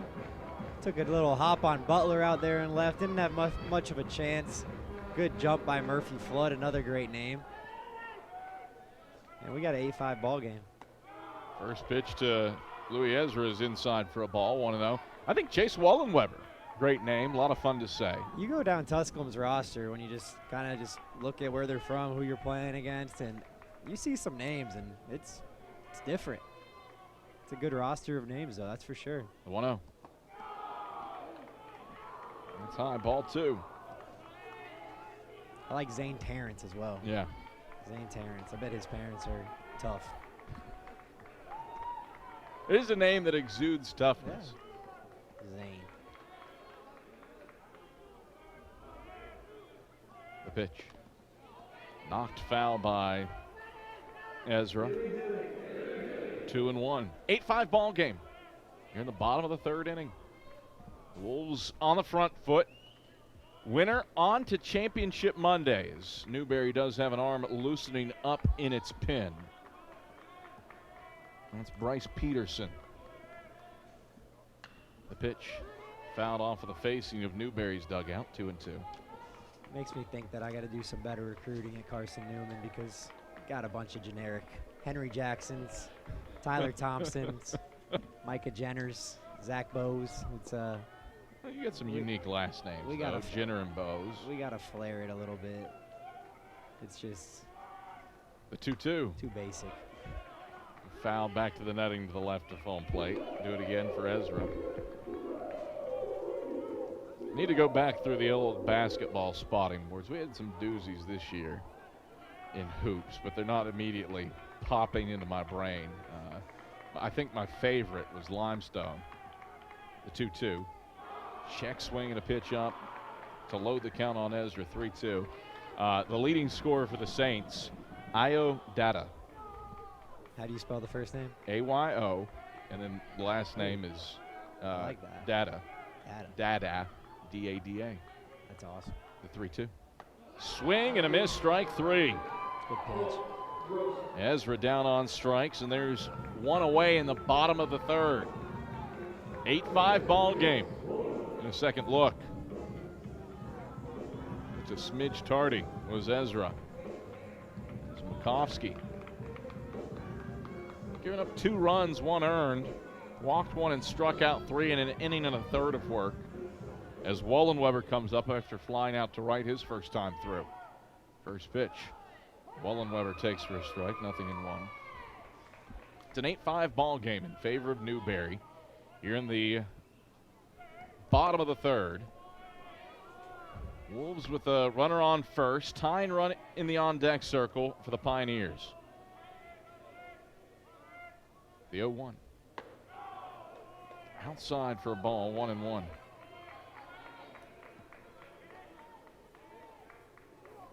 Pioneers have scored in every inning. 3 in the first on the Adderley jack.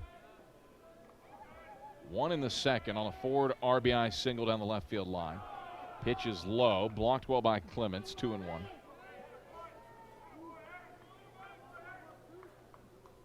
And then 1 here in the third on an RBI knock to left from Fuzzy Fur. Newberry scored 6 times in the second, twice in the top of the third. That's how we're at 8-5.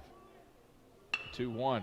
That is slashed through the left side of the infield. A base hit for Chase Wallenweber. Station to station goes Fuzzy Fur. 2 aboard for the Pioneers with 1 out. Newberry got that big crooked number 6 in the second, like you just mentioned, and that'll be, I think, the key. I mean, we've mentioned a lot of keys moving forward in a game like this, but if you can limit just 1 run being scored in an inning, you feel pretty good as a coach. If you let that opposing team score 3, 4, 5 runs, that's obvious, but that's going to be the team who wins. But you just feel like runs are going to keep being scored, but if you can limit it to 1 run in an inning, you feel like you're going to score enough to win this game. That is the thing. No lead safe. Pioneers, number 2 in the country in runs scored.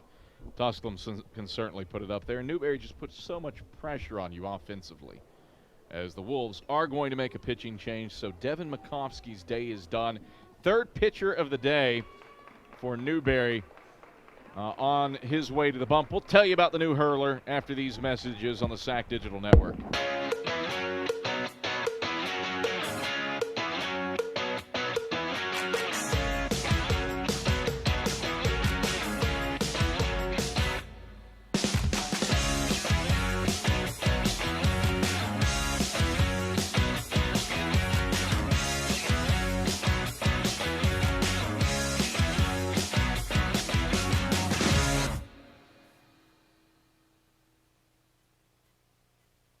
Bender, take one. Tonight's matchup, me versus an ugly fender bender. If I can eke out a win, it's going to be a miracle, baby. Mr. Vitale, it wouldn't be a miracle because Geico gives you a team of experts to help manage your claim. It's going to be a nail biter. No, the Geico team is there for you 24/7. Geico is awesome, baby.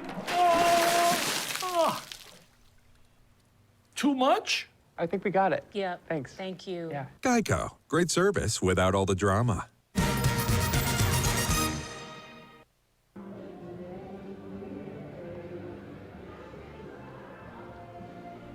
An 8-5 lead for Newberry here in the bottom of the third inning, and the Wolves have gone to the pin. Bryce Peterson is the new pitcher in place of Devin McCoskey. A look at Peterson's numbers, 20 2/3. He is 4-0 on the year with 2 saves and a 3.48 ERA. Strikeout an inning, and lefties do not fare well against him. 0.67 on the year for Bryce Peterson. And he'll get probably at least 3 of them. Keener a lefty, Martin a lefty, righty and Ford, and then a lefty and Trammell, depending on how long Russell Triplett wants to let Brian Peterson go. Brown worked an inning in his start. Gave up 2 hits, 3 runs, all earned, with a walk and no strikeouts. Then Makovsky, an inning and a third, gives up 4 hits. And so far 2 runs with 1 earned, but he is responsible for the 2 guys on the base paths, and Fuzzy Fur and Chase Wallenweber. So Peterson in trying to protect the lead. An 8-5 edge for the Wolves here in the bottom of the third. Both teams with 6 hits, but Newberry has taken advantage of some free passes. Adam Cavalier, Brandon Roberts, elated to have you here on this Sunday evening here at Smokies Stadium. As Peterson rocks and fires. A first pitch low to Zane Terrence for ball 1. Or to Zane Keener, pardon me. Peterson definitely one of the better arms out of Newberry's pen on the season. Run the fastball up in the upper 80s, got a sharp breaking ball. We'll see if he can be the guy that can come in and put a stop and eventually get the first 0 for the Wolves tonight. An inning of work on the tournament for Peterson. Gave up a hit and a run with a walk. Pitch swung on, dribbled through the left side. It has eyes. A base hit for Keener. Rounding around third is Fuzzy Fur. He scores standing. And all of a sudden, the tying run on base for the Pioneers. 8-6 ball game off an RBI single from Zane Keener. Solid piece of hitting from Keener. He got a fastball left on left. Outer third of the plate. He stayed on it and shot it past Bauer, who was playing even with the bag. Great piece of hitting by the lefty. You see him using the whole field tonight. First at bat, roped a double down the right field line. Now uses the other line with a single. Lefties were 0-6-7 hitting against Peterson this season. Prior to that, AB. First pitch. That is behind the batter, Martin, for ball 1, 1-0. Martin, a single and a run scored in the first. A strikeout victim on 4 pitches in the second. Tying run on first base for the Pioneers here in the bottom of the third inning. Tusculum has trimmed the deficit back to 2 after the Wolves scored 2 in the top of the third. Here's the 1-0. That drops low, ball 2. Dalton Martin. All-American a couple years ago. 342 hitter at second base. And some chirping. Can't tell where it's coming from as home plate umpire Gary Keller motioned over to the Tusculum dugout. I don't know if he was addressing the dugout or somebody behind it. But the word was, you better warn the other side, too. I heard that. The 2-0.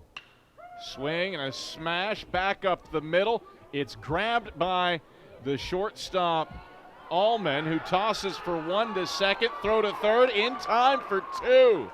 That is unconventional. Runner at second, Wallenweber held up and put out on the second base bag was Keener, 4-6. Then Wallenweber erased at third with a 5 to complete the double play. And some oddity to finish off the bottom of the third, but Newberry uses it to get out of the frame. We take a second look. The chopper behind the bag, grabbed by Allman. The underhand flip to Lansdowne for 1, and then the throw to third in plenty of time for Bauer to tag to ring up the double play. Wolves turn 2 to get out of the threat. 8-6. Newberry still leads it. Back after this on the SAC Digital Network.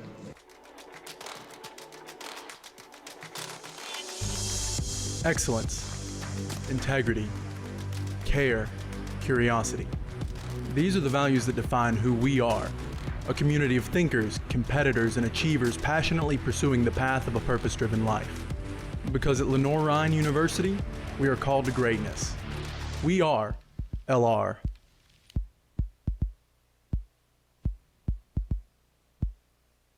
Being a champion takes more than talent, more than the perfect pass, more than using your head.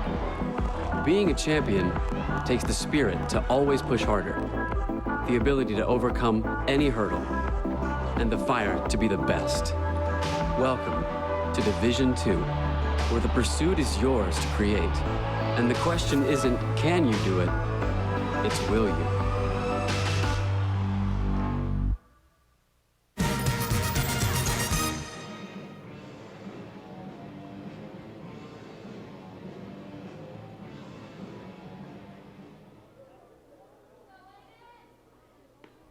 Oh, 34 minutes. We just played our quickest inning of baseball here at Smokies Stadium between Newberry and Tusculum. First inning took 37. The second inning was 46 minutes long. And the third inning clocks in at 34 minutes as Collins back on the bump for the Pioneers, firing her first pitch. Yeah, you got one thing you probably don't want to do as a pitcher is show up the umpire on his call, because they are human. Sometimes you might feel like the call doesn't go your way, but I don't think mocking him will do you much good in getting calls in the future. Let's go back to that play that ended that last inning there. Yeah, that was stupendous. Yeah, aided by a runner having to hold. It was a great pick by Allman, and in essence, that's why you got an infield fly rule in effect.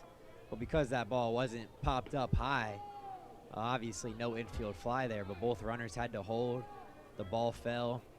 And what you can do, all you can do if you're Wallenweber there is honestly go back and stand on second base. And that's your only shot. Once that tag happens, you have to freeze. You can't go to third. But it's just a tough base running situation.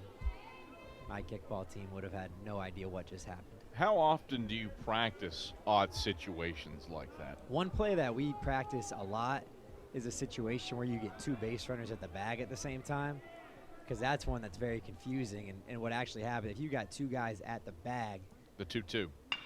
Swing and a chopper to short. Adderley waits on the hop. Throw to first. In time to Ezra to put away Bauer 5-3. One away. So the guy who was already at the base, it's his bag. So basically, if you've got two guys that are standing on a base and you tag both of them, say in a rundown situation, the guy who's already there is safe, and the guy who came second is out. I don't want to give away our secrets, but we tag both of them. We say we want the guy who's actually safe, hoping that he gets off the bag. Then you tag that guy too. Now you got a double play.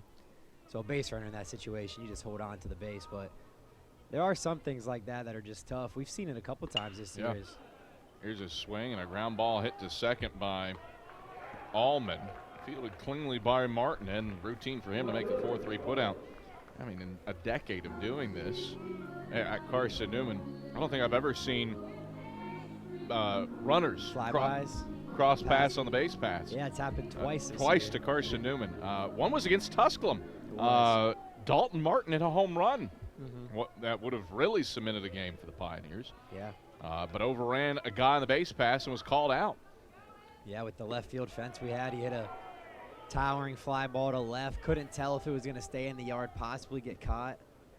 Forget who. I think it was Murphy Flood at first, kind of hanging on, didn't know if he'd catch it. Martin apparently knew it was gone. He was into his trot and just barely passed Flood. And the umpires caught it and called it. And yeah, it did happen earlier in the year as well. I think it was against UVA Wise with us, where the guy on first thought the center fielder caught the ball, started going back towards first, and the base runner passed him. 1-1. Swinging a bouncer up the middle. Grabbed by the shortstop Adderley. Long throw to first. In time, 6-3. How about that? A 1-2-3 inning for Trent Collins. And that's the kind of pitching that the Pioneers need. 3 straight routine ground balls.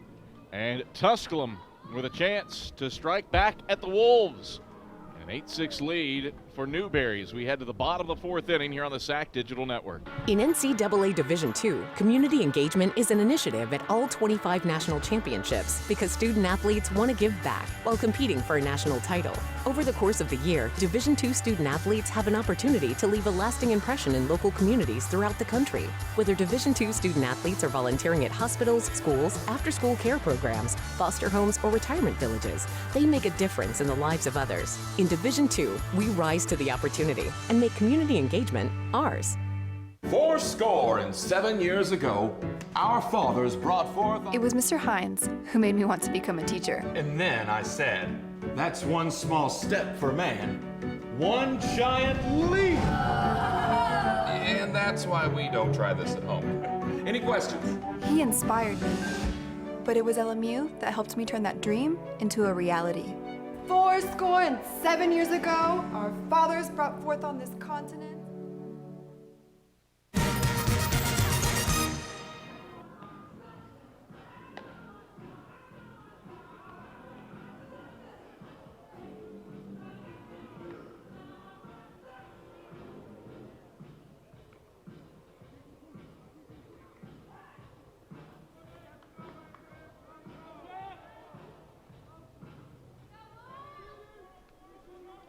Dalton Martin, or pardon me, Bryson Ford will lead things off for the Pioneers here in the bottom of the 4th inning. And he takes the first pitch strike from Bryce Peterson on for his second inning of work at 1. In the middle 3rd innings here, let's see if we can settle in.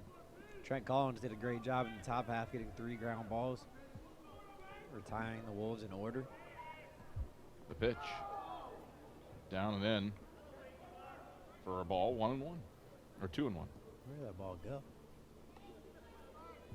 I think Gary Cutler found it. Did it go in the way or catch? I think we got a new catcher. If it's Bergman in the game. Yeah, so Bergman. It seemed like the umpire got hit, but there was no ball anywhere. We'll have to. There's a strike to Ford. 2-2. So Bergman behind the plate.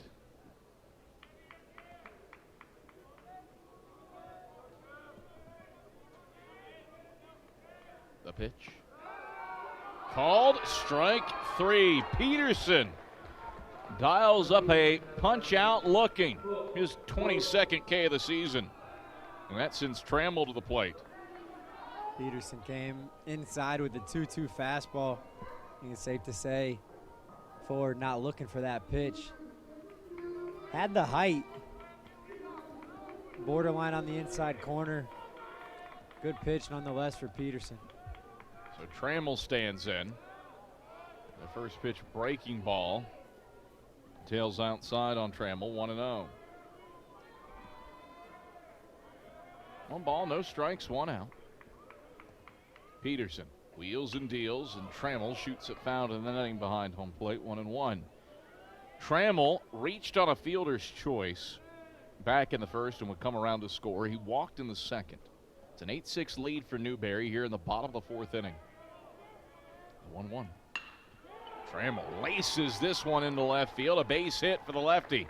opposite field for Brandon Trammell, and it still came screaming off the bat. Seeing really good approaches from Trammell and Keener. Off Peterson, the lefty, left-on-left matchups. You mentioned how good he's been this year against them. They've taken what he's given them, gone with the fastballs away, and they both have backside singles to left.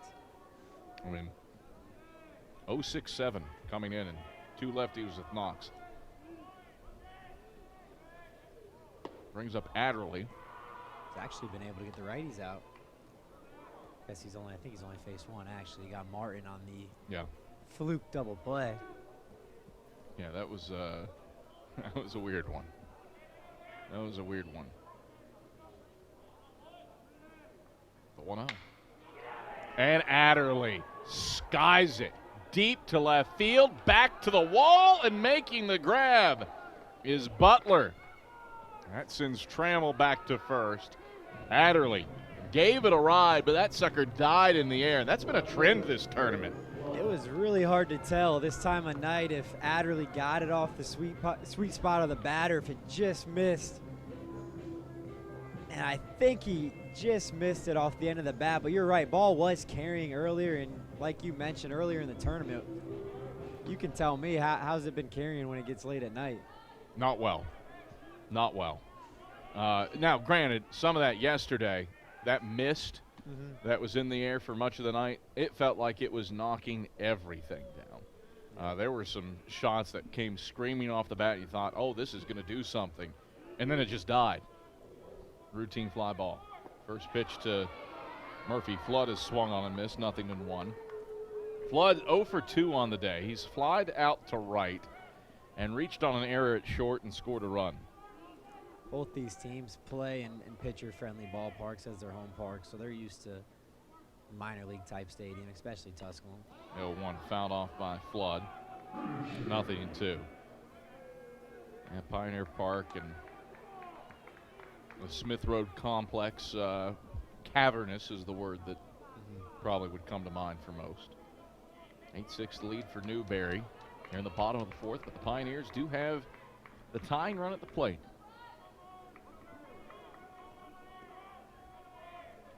0-2. Swinging a bouncer to third. Bauer stays back on it, now charges. Throw to first.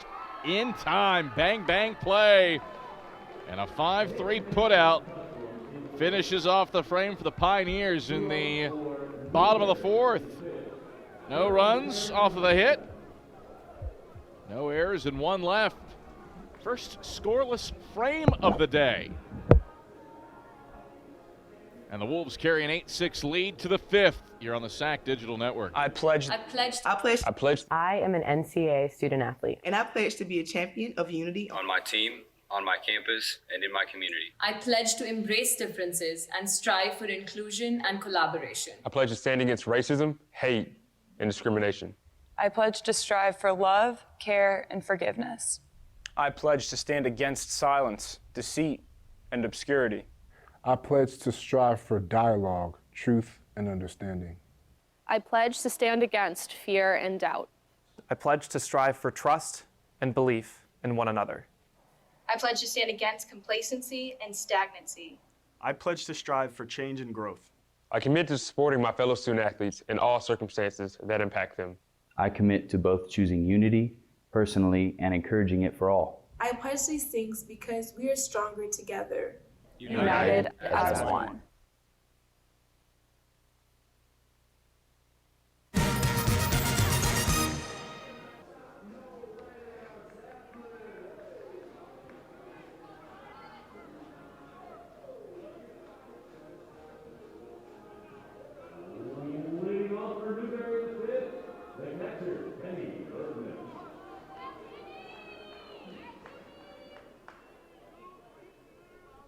Kenny Bergman leads things off for the Wolves here in the top of the fifth inning. Playing in place of Ian Clements, and he swings at the first pitch and tips it foul, and it's 0-1. Bergman, a defensive substitute in the last half inning for the Wolves. The 0-1. The plate away for a ball. 1-1. And both Newberry and Tusculum seem to have found pitchers to rely on. Trent Collins back out to work for the Pioneers. The 1-1. And Bergman skies it foul or to in fair ground to right, pardon me. Trammell trots in and makes the can of corn grab to put away Bergman on the pop-up. That brings Zane Terrence to the plate. He's singled and grounded out to third.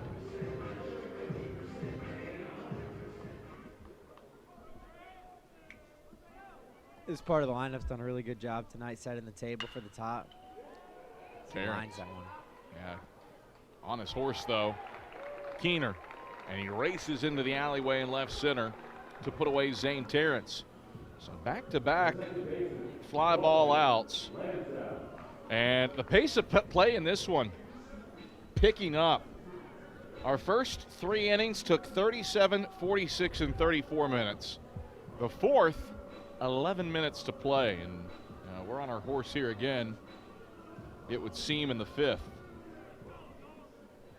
Lansdowne to the plate, and Collins trying to work another 1-2-3 frame. Pitch to Lansdowne off the plate away for a ball, 1-0. If you're Collins, you just got to attack Lansdowne. He's a good hitter, but with, like you said, with 2 quick outs, his objective here is to try to lengthen this at bat a little bit, see some pitches, give Peterson a little bit longer rest before he has to go back out there. 1-0. Right down Broadway for a strike, 1-1. Lansdowne's been aboard twice today with 2 walks off of a 7-pitch at bat and an 8-pitch at bat. So he's seen 15 pitches at the dish for the Wolves. The 1-1. Runkle's inner half for a strike, 1-2. Collins, 2 2/3 work as the third pitcher of the day for the Pioneers with a hit and 2 runs surrendered with 2 walks. He has been A-OK out of the pen for Coach Steele. 1-2. It goes between Wallenweber's wickets, 2-2. 2 outs, nobody on here in the top of the 5th inning. It's an 8-6 lead for Newberry here in an elimination game in the 2021 SAC tournament. Winner is on to championship Monday. The 2-2. Swing and a little flare for the third baseman Ford to play with. He cranks it over to first, and that's in time to Ezra to retire Lansdowne. 7 consecutive. Retired by Trent Collins. Keeps the Pioneers down 2 as we head to the bottom of the 5th. Here on the SAC Digital Network. Broken windshield, take 1. Hey guys, my windshield just got broken. I feel like I need to blow off some steam. Let's go. 1, 2, 3. Mr. Blanks, there's no need to be stressed. Geico makes it easy to file a claim online, on the app, or over the phone. Yeah, but what if I never hear back? That's gonna make me want to go, check. No, your Geico claims team is always there for you. That makes me want to celebrate with some fireworks. 5, 6, 7, go. Boom, boom, boom, boom, boom, boom, boom, boom, boom, boom, boom, boom. Yeah! Geico, great service without all the drama. I just did not have a lot of stability. I was facing foreclosure, not working at all, didn't have any money. I could not go to school and work, so I found Marcel. The experience here has been so wonderful. It's been amazing. I was able to have the full-time hours without the full-time load. They are just incredibly supportive. And Marcel's very affordable. Mars Hill University Adult and Graduate Studies, education that moves mountains. I will be the first in my family to graduate with my bachelor's degree.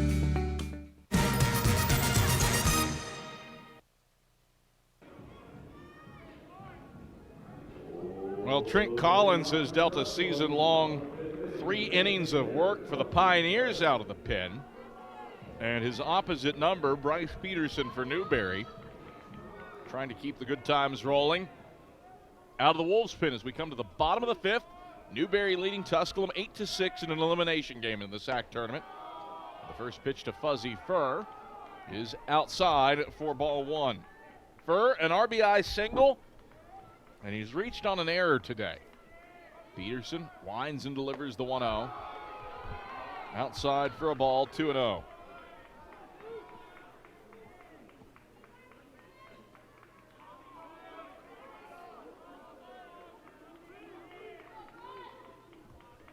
Peterson rocks and fires the 2-0. Misses low and away. 3 balls and no strikes to Fuzzy Fur. A lot of energy coming out of the Tusculum dugout. They might be the most well-rested team here. Obviously, what Newberry had to go through last night, it feels like Tusculum hasn't played in a while, even though it was just yesterday. I mean, 24 hours of rest. Yep. Tusculum, Carson-Newman, Wingate, probably the most well-rested teams of the tournament. The 3-1. Outside, ball 4 to Fuzzy Fur. That'll bring the tying run to the plate, and Lewis Ezra. Now you look at Bryce Peterson, and you wonder how far can he go for Russ Triplett's crew. As he'll face off against Ezra, who's 0 for 2 with a strikeout and a ground on a fielder's choice. Peterson, an inning and 2/3 of work so far today. And he hasn't gone more than 2 innings often this season. Pitch up to Ezra's a ball, 1-0. In 16 previous appearances, he's gone 2 innings or more just 4 times. 2 at North Greenville, 2 against Augusta, 3 2/3 against LMU. The 1-0 smacked foul down the right field line. One of the Wolves bullpen players trying to make a snag to no avail. That's 1-1 to Ezra. And then 3 2/3 against LMU, 2 1/3 in a 9-7 win for the Wolves over Carson-Newman. It's a situation that coaches aren't used to. When you're in this tournament, you have to extend some guys. You might think a guy is locked in the zone. You don't want to take him out. 1-1. But at the same time, he's never gone that far. So, you know, you want to keep him rolling. You don't want to take him out too soon. But then you're second guessing and kicking yourself if he goes out and you extend him for that 3rd or 4th inning and he runs out of gas.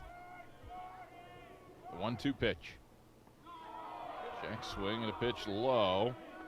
Blocked by Bergman, and it's 2-2. Good sign by Ezra laying off that pitch. It was a good 1-2 breaking ball. See if Peterson goes back to it, tries to get one a little bit more closer to the plate, see if he can get some weak contact from Ezra. Looks like he might be going in with a fastball. 2-2. Ezra will launch it high into the atmosphere. Shallow center field. The shortstop Allman retreats to the outfield grass. And he snares it to put away Ezra on the pop-up. Newberry's middle infielders, Allman and Lansdowne, they are great going back, catching pop-ups. I'm sure they practice it a ton. They play their outfielders deep. They have a huge park at home like we talked about.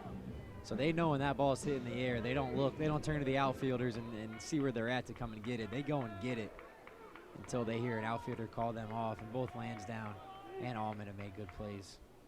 Chase Wallenweber to the dish, and he fouls off the first pitch he sees, 0-1. Wallenweber has flied out to right and singled through the left side. 1 for 2 on the day. And Wallenweber 2 for 9 the year against Newberry. The 0-1. High for a ball, 1-1. Night has completely fallen here in Smoky Stadium. The park illuminated solely by the candelas put off by the light bank surrounding the field.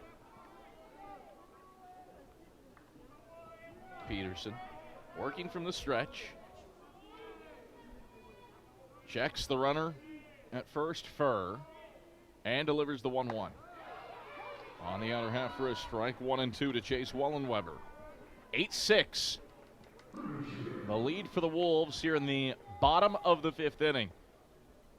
Bryce Peterson and Trent Collins out of the bullpens doing work for the Wolves and Pioneers respectively.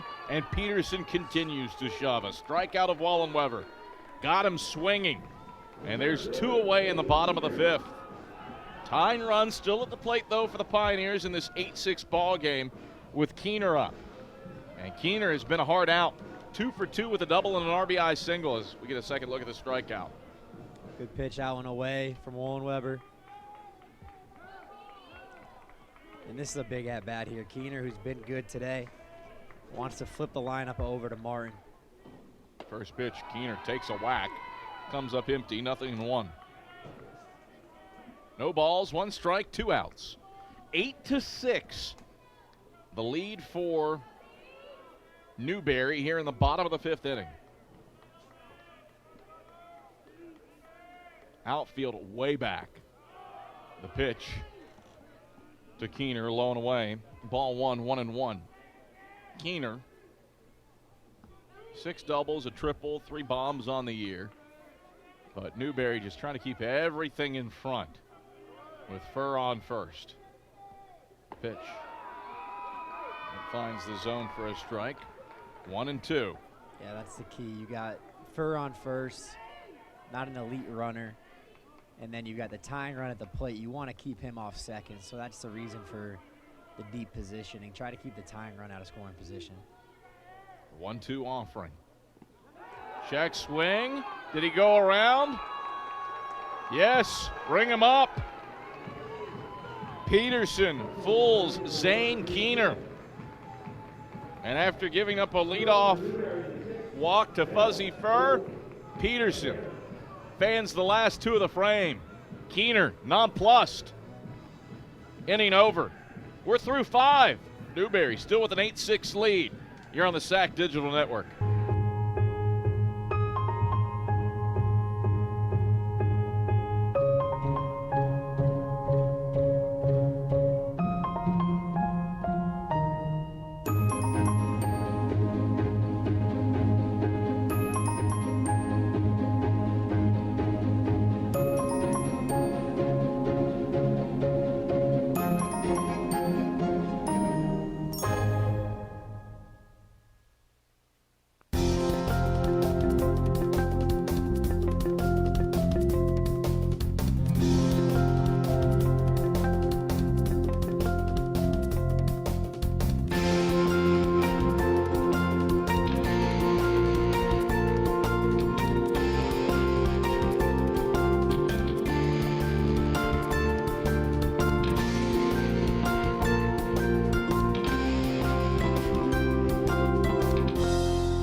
Back for the top of the 6th inning, Adam Cavalier. Glad to have you alongside here at Smoky Stadium. Brandon Roberts is headed to the house. He's got an early morning with Carson-Newman baseball playing at 10 a.m. tomorrow, so I'll be finishing this one myself. Glad to have you alongside here at Smoky's Stadium as the as the Wolves talk about Carson-Newman. Of course, Eagles is going to come out of my mouth. As the Wolves trying to maintain and extend an 8-6 lead here in the top of the 6th inning. And Trent Collins out for another inning of work. And his first pitch to Bales plunks him. So Collins issues the free pass. Collins, how long does he go? Pioneers with a couple of arms loosening. And Brandon Steele out from the dugout to have a quick discussion, and he wants this umpiring crew to, I believe, review that hit batter. Actually thinking that Bales didn't do a good enough job of getting out of the way of that one.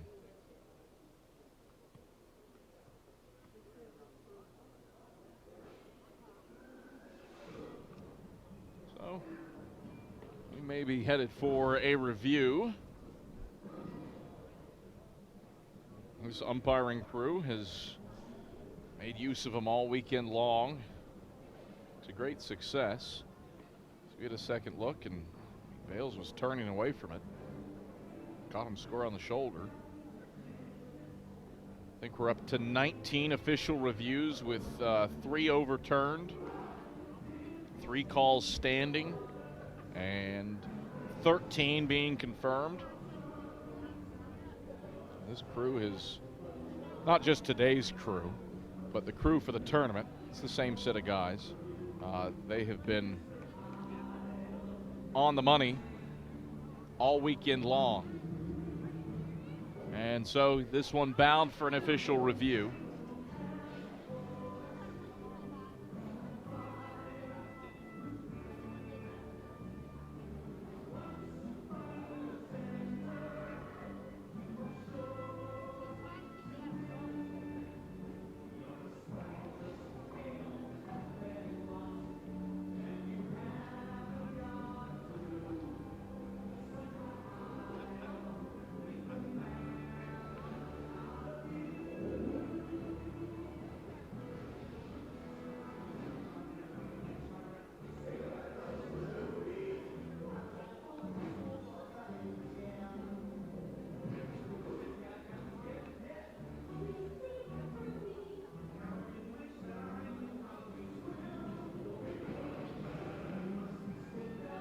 We get a look at what the replay officials see on this, and I make the presumption that it's whether or not Bales made an effort to get out of the way, and he certainly was turning to get out of the way of that one. Caught him square on the back. This crew doing their due diligence, no doubt. They're going to cycle through all available angles. I suppose maybe some question whether or not Bales was so far over the top of the plate when the pitch came in. Gary Keller and Chase Wallenweber obscuring the dish for the most part from the angle from high home that we're looking at right now. Those are probably going to be your two best angles. From the well at first and from high home.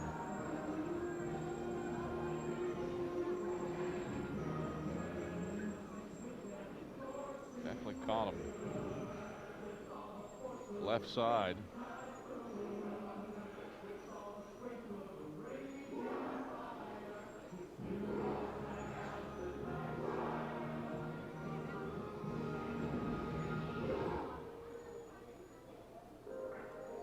Wait on this crew's official ruling.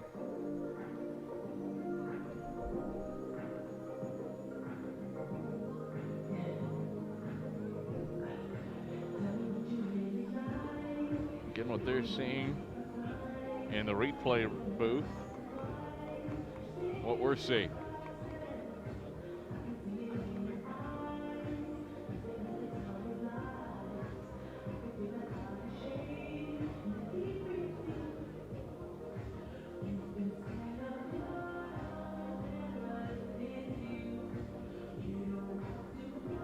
So after review, that call going to be overturned, and they're going to recall Bales and say that he leaned his elbow out, that it didn't catch him in the back. So Bales being recalled, and this is going to bring Russ Triplett out of the dugout. So the call overturned.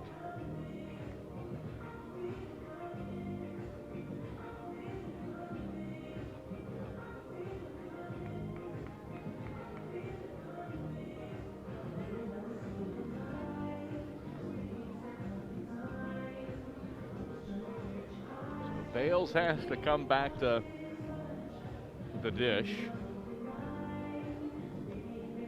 And he'll square off against an 0-1 pitch.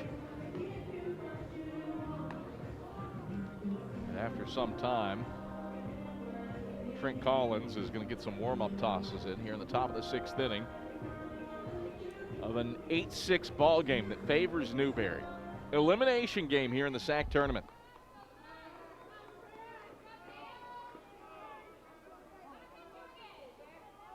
Winner moves on to Championship Monday. Collins, the 0-1. That's low for a ball.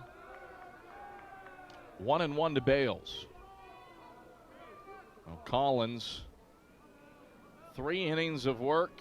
He hasn't gone this deep all year. The 1-1. This is down for ball 2, 2-1.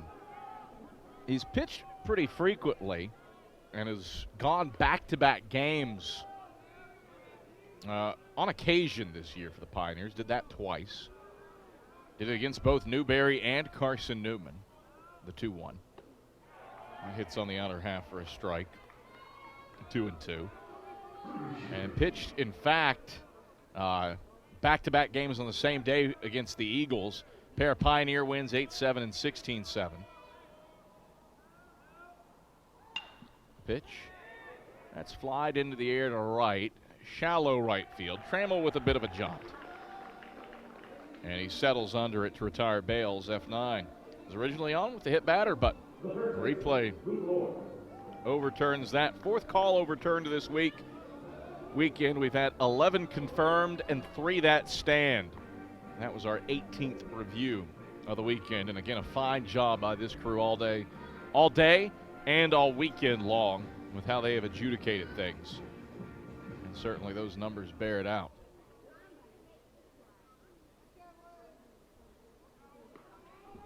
So this brings Luke Orr to the plate.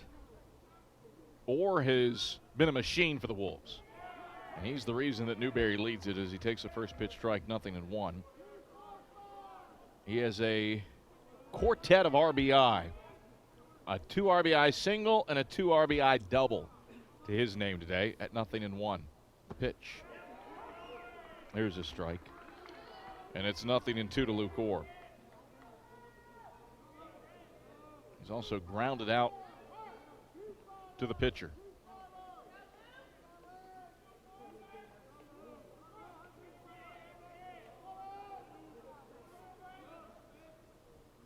The 0-2 offering. That bounces off of home plate. 1 ball and 2 strikes to Luke Orr.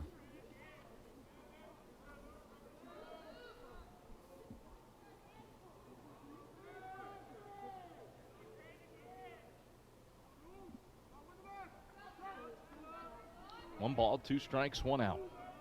Base is empty here in the top of the 6th. The pitch. That is hit opposite field, down the left field line. Could be extra bases for Orr. Flood over to cut it off. Orr motoring into second. He slides in with a headlong dive.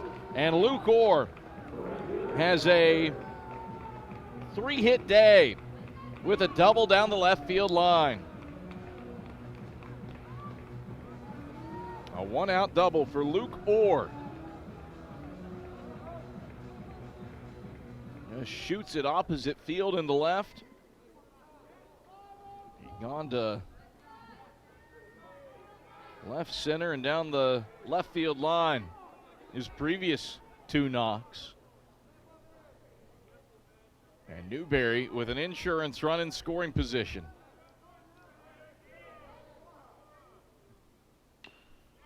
Pitch. Tipped foul by Jack Harris, 0-1. Harris 0 for 3. Strikeout, fly out, foul out.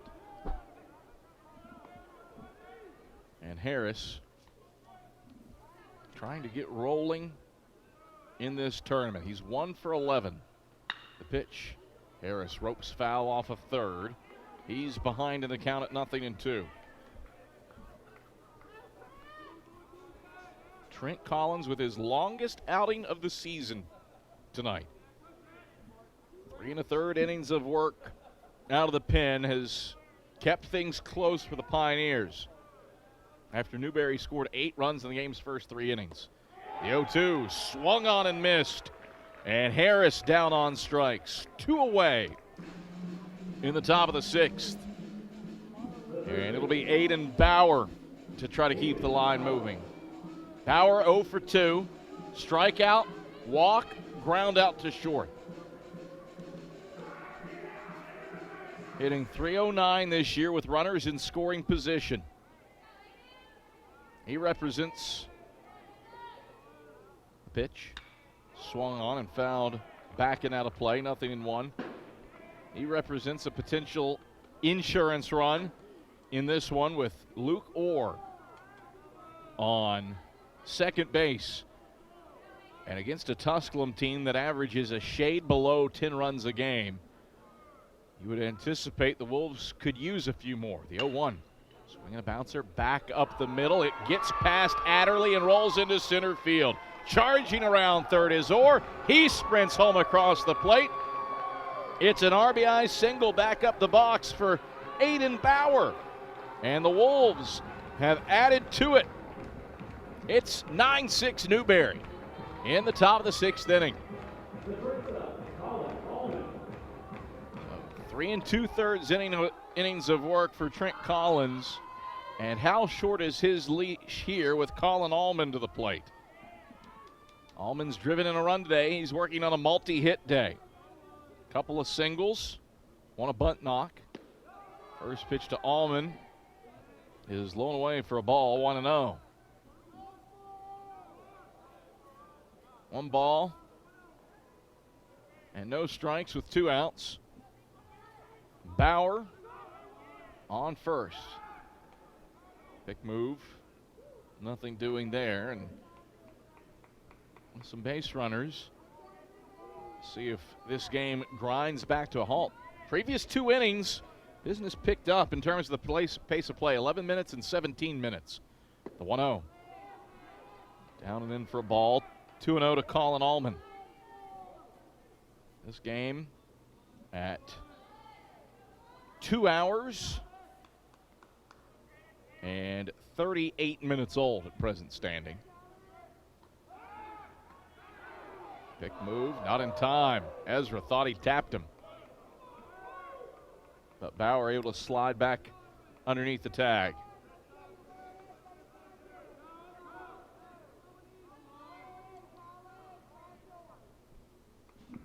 Two and nothing to Allman.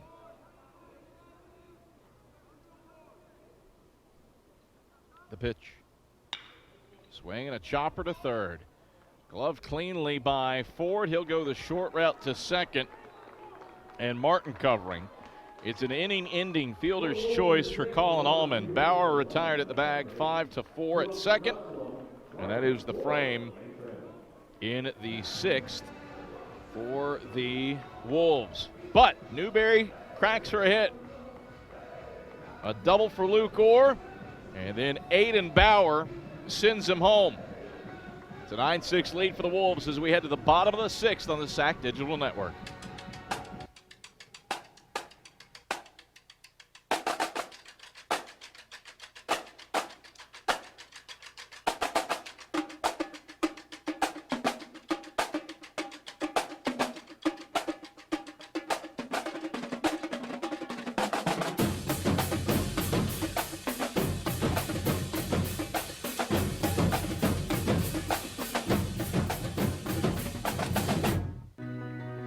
Every student comes to Wingate with a story. I know I did. Our students come from all walks of life. They come to us as young people with hopes and dreams of their own. They're looking to Wingate to become the best version of themselves, and that's what we do. The effect that Wingate has on me is compounded by the effect I have on the world after I leave Wingate. Because making a difference is fundamental to what we are as a university and who we are as people.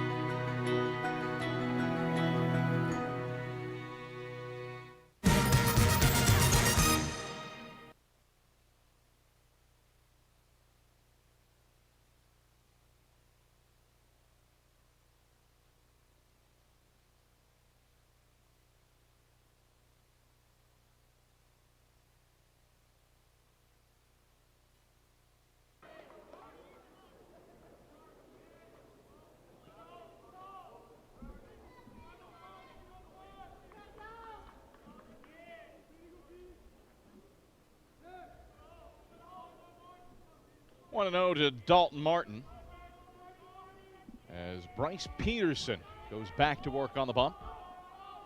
1-0. Martin rips this one deep in the atmosphere to straightaway center field. Retreating back to the warning track is Terrence, and he's able to get under it to put away Martin. At many other parks, that's a home run, but here at Smoky Stadium, where it's 400 to straightaway center field. A noisy out for Dalton Martin. There's one away in the bottom of the 6th for Bryson Ford to come to the plate. Ford's been aboard twice today with a second-team All-SAC pick. Walk, RBI single, and a strikeout looking. Comes up with the Pioneers trailing 9-6 in the bottom of the 6th inning. And Newberry having a look at the catcher, Gary Bergman. Looks like he's a bit of a bloody ear.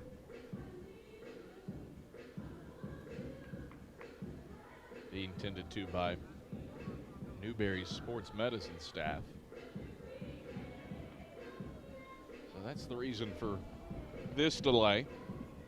9-6, Wolves leading bottom of the 6th inning in an elimination game. Losers stay here in Kodak is done. While the winner is on to championship Monday, the Wolves or Pioneers would await either Carson-Newman or Wingate. Well, it'd be Carson-Newman regardless. Just depends on the circumstances. If the Eagles win tomorrow morning at 10 a.m. over Wingate, then the Pioneers or Wolves would be playing to force a SAC title game. Pitch off the plate away to Bryson Ford for a ball, 1-0. Bergman out of his crouch. If the Bulldogs were to win, then the game against Carson-Newman, the 1-0, that hits the zone for a strike, 1-1, would become for the right to play at Wingate for the SAC championship. Regardless, winner of this one is on to championship Monday. The 1-1. That's taken for a strike. 1-2. For all teams, both Carson-Newman and Wingate, and whoever wins this game. The 1-2. Swung on and missed. Bergman drops the ball, scoops it up, and throws down to first to Orr to complete the strikeout. 2-3. So 4 down on strikes, and there's 2 away.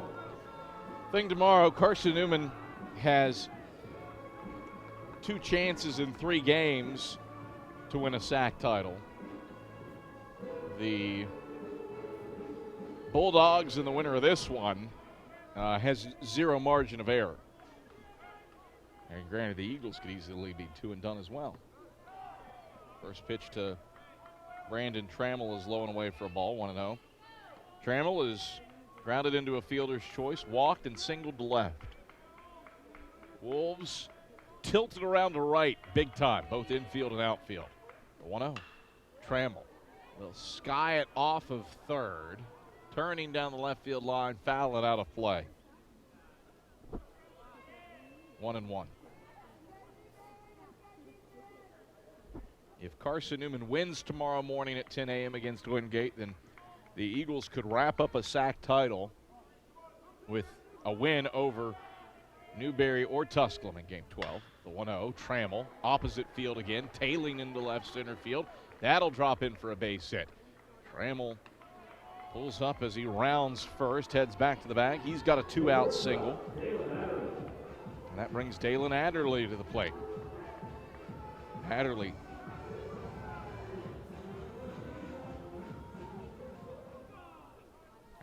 missed a home run by a few feet his last time up. He does have a 3-run bomb to his name today. Pioneers down 9-6 in the bottom of the 6th inning. Peterson pitches, and Adderley swings and misses. It's 0-1. Well, we saw 14 runs scored between the 2 teams in the first 3 innings of the game. The middle 3, 1-0, and that hits Adderley. So a pair of 2-out base runners for the Pioneers, and this will bring the tying run to the plate, and Murphy Flood really ground to a halt offensively here through the middle 3 innings. Goose eggs in the Fourth and fifth frames for both teams before the Wolves were able to scrape one across in the sixth on an RBI knock from Bauer. And just plunked Adderley on his front foot. And is this the end of the line for Bryce Peterson? Newberry brings everybody into the mound. There's been a couple arms getting loose for some time. Certainly can't fault Peterson's effort. 3 1/3 innings of work, a season-long effort of shutout ball for the Wolves. 3 hits, a walk, and 4 strikeouts. He's up to 47 pitches on the day. And has done a fine job keeping the Pioneers off balance. Question for Brandon Steele and company: do you leave Peterson in and let him try to get Murphy Flood? He retired on a 5-3 ground out to end the fourth. And the word for the moment is leave him in.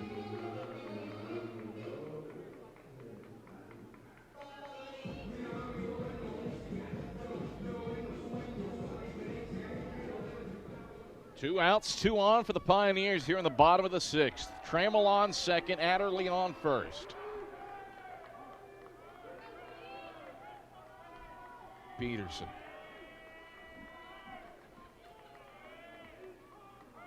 Checks the runner at second, Trammell, and pitches.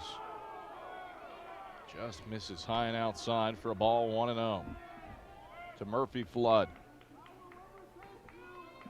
Flood 0 for 3, but he has scored a run. He's flied out, reached on an error, and grounded out to third.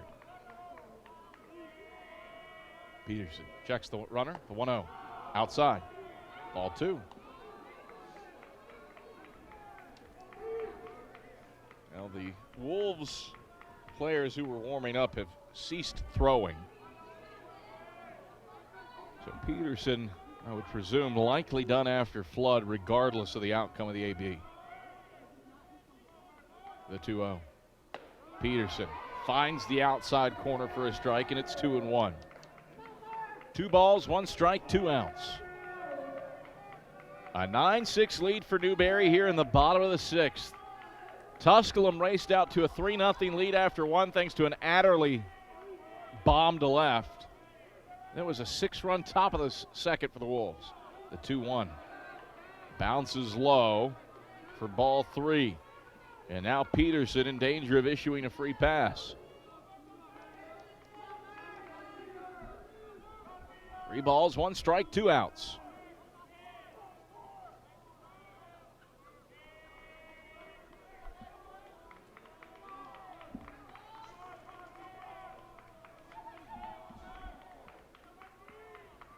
Peterson. It's the sign from Bergman. And here's the 3-1. Tapped foul to the backstop.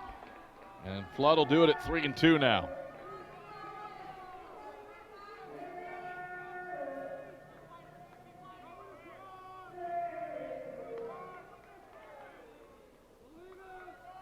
Three balls, 2 strikes, 2 outs. A 9-6 lead for the Wolves in the bottom of the sixth. But the tying run at the plate for the Pioneers. 3-2, pick move. On hold. Not in time to get Trammell leading off of second. Trammell with that deceptive speed. He has 11 stolen bases in 15 attempts. 3 guys for the Pioneers with double-digit swipes. The 3-2. Swing and a miss, strike 3. Bryce Peterson fires up his 2nd K of the frame and his 5th of the game.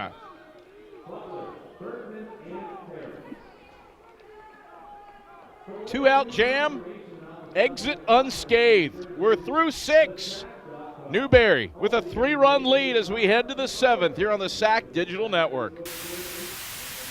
Our decision as a conference last Thursday to cancel the spring season was not made lightly.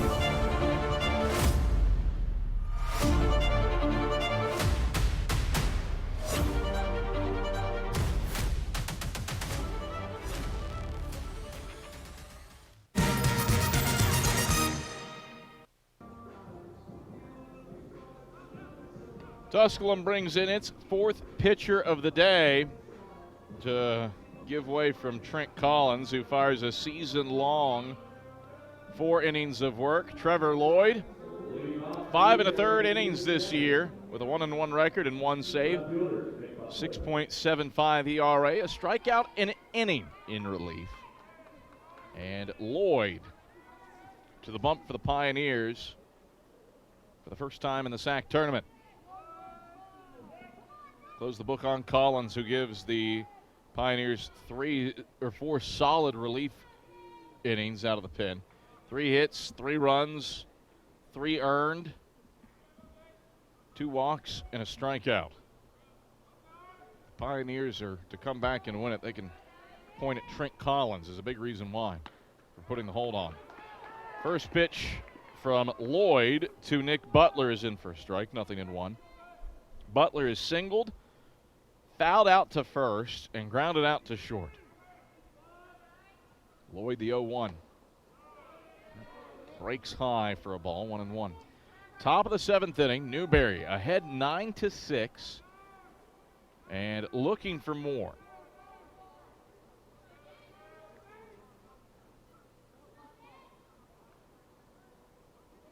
Lloyd checks his wrist protector for the sign. Here's the 1-1. And that is smoked into right center field. Giving chase is Erie. Watches it bounce off the wall. A leadoff double for Nick Butler. Shot into the right center field gap. And the Wolves in business, looking for more here in the top of the 7th with a leadoff double. That one slashed and sent over the head of Keener in center. Right below the Fox storage sign. This sends Kenny Bergman to the plate.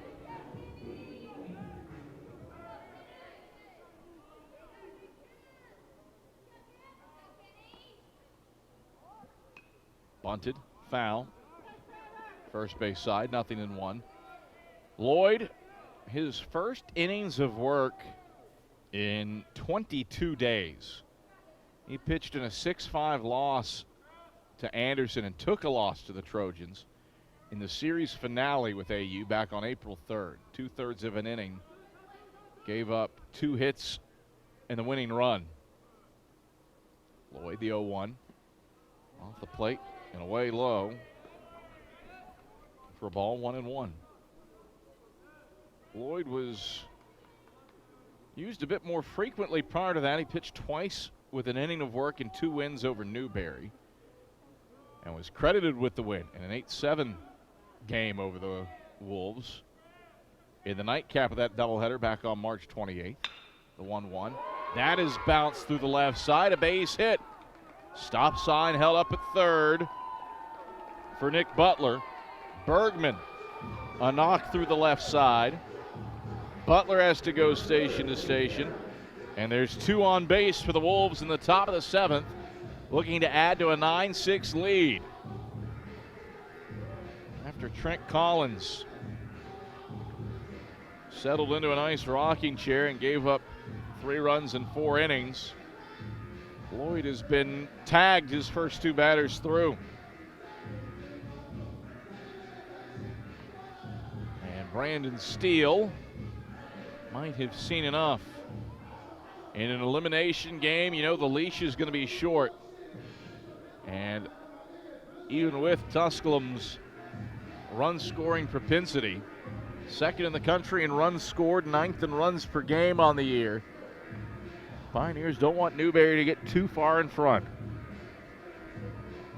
Quick little mound visit to chat things over with Trevor Lloyd.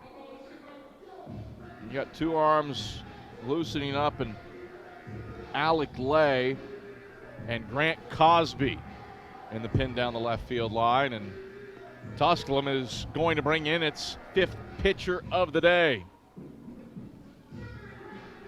Alec Lay will make his way in from left field, and we'll tell you more about him after this on the SAC Digital Network. You're right. That's a 5th floor problem. Not in my house.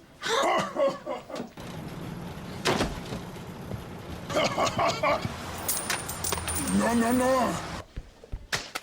Not today. Jimmy, how happy are folks who save hundreds of dollars switching to Geico? Happier than Dikembe Mutombo blocking a shot. Nice. Get happy. Get Geico. 15 minutes could save you 15% or more. In NCAA Division II, community engagement is an initiative at all 25 national championships because student athletes want to give back while competing for a national title. Over the course of the year, Division II student athletes have an opportunity to leave a lasting impression in local communities throughout the country. Whether Division II student athletes are volunteering at hospitals, schools, after-school care programs, foster homes, or retirement villages, they make a difference in the lives of others. In Division II, we rise to the opportunity and make community engagement ours.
Off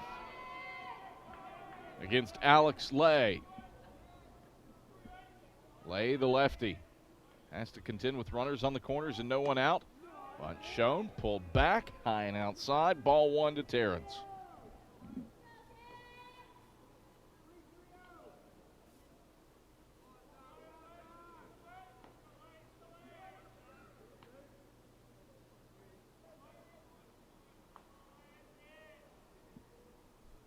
The 1-0.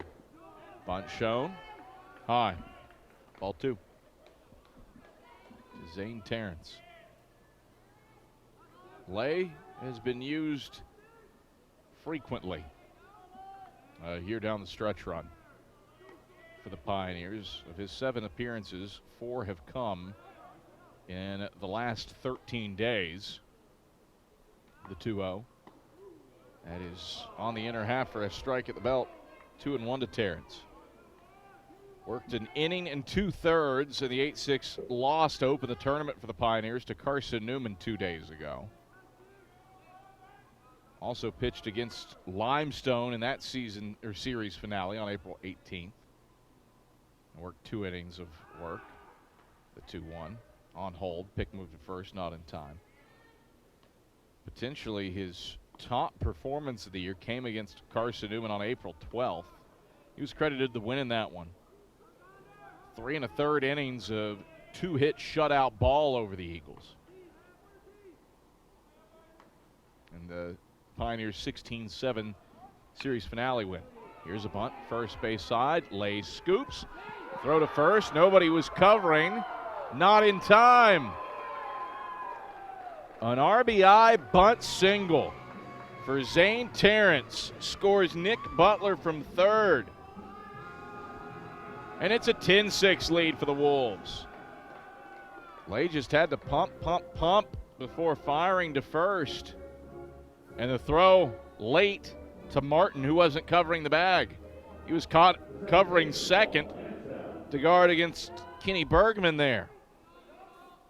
So Newberry's small ball tactics apply pressure with an RBI bunt single.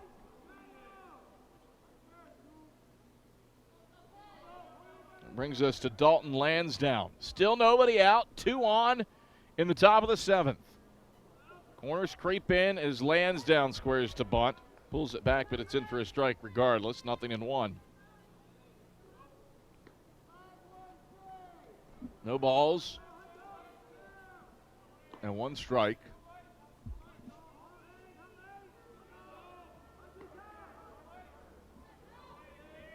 Outfield around to the right. The 0-1. Bunted. Third base side. Lay charges. Turns. Throws to first. In time to Martin covering.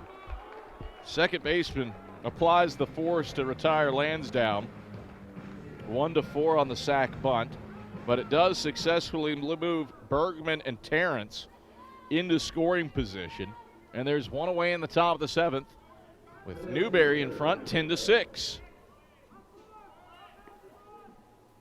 And the lineup turns back to the top of the order for Zachary Bales.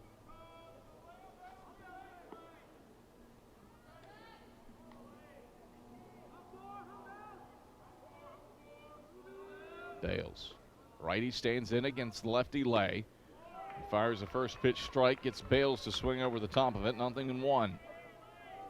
Bales 0 for 1 on the day. He's walked twice. Hit a sacrifice fly for an RBI and flied out to right. Has a chance for his second sac fly of the evening here if he so chooses.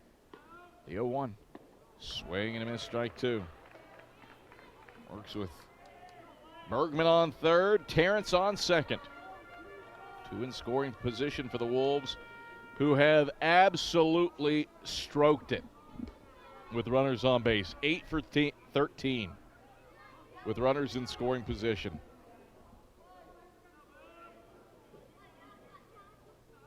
The 0-2.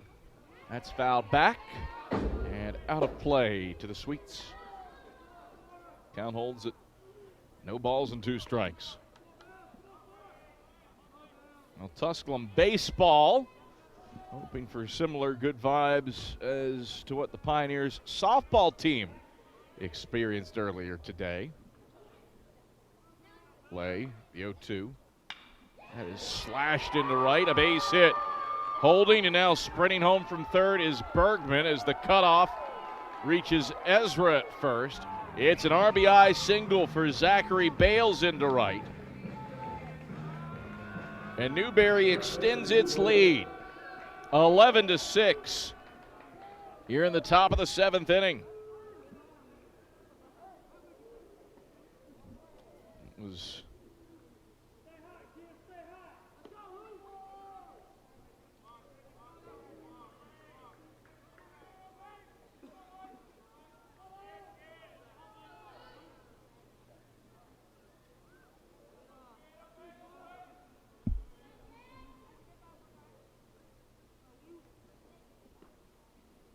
first pitch.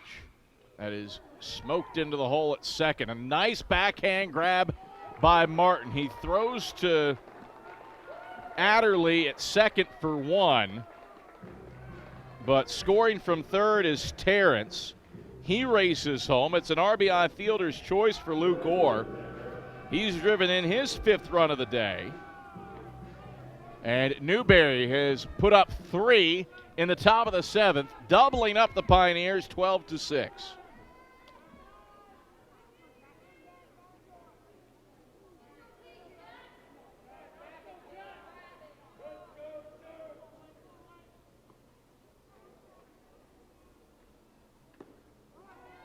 Pitch is low for ball 1, 1-0.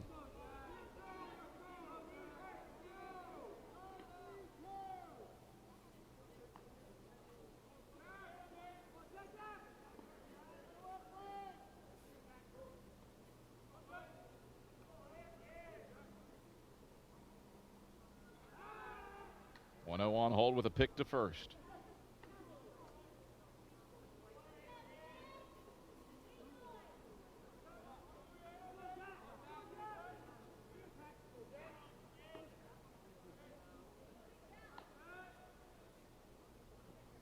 The 1-0.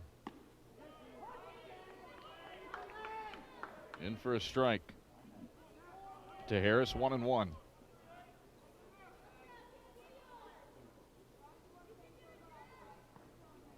1 ball, 1 strike, 1 out. To Jack Harris. Runner on first is Luke Orr. Pitch fouled back to the backstop, 1-2.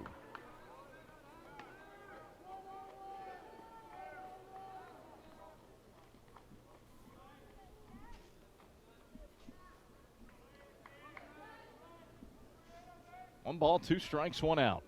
Newberry. Oodles of insurance across here in the top of the 7th with 3 runs on 4 hits in the frame. 1-2.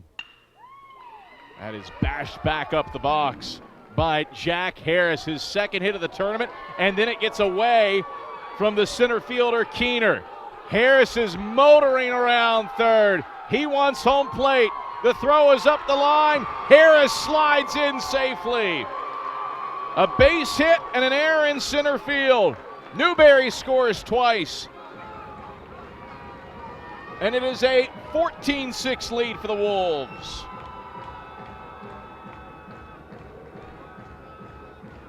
I'm going to guess single and then a 3-base error to score Jack Harris. Oh, yeah, absolutely. E8 on Keener as we get a second look at the replay. Just let it go beneath his wicket. That brings Bauer to the plate.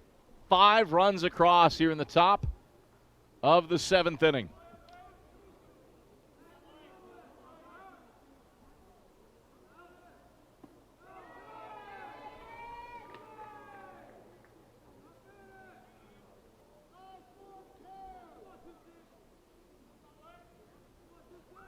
The 1-0.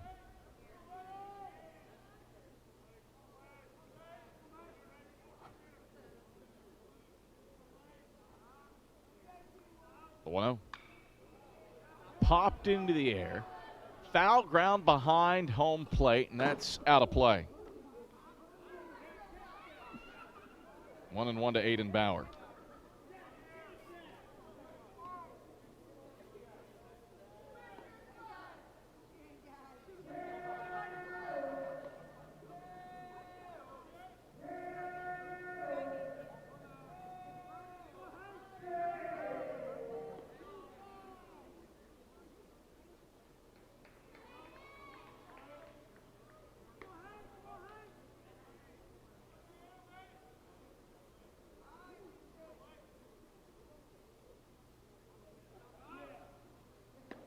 Pitch low and away for ball 2.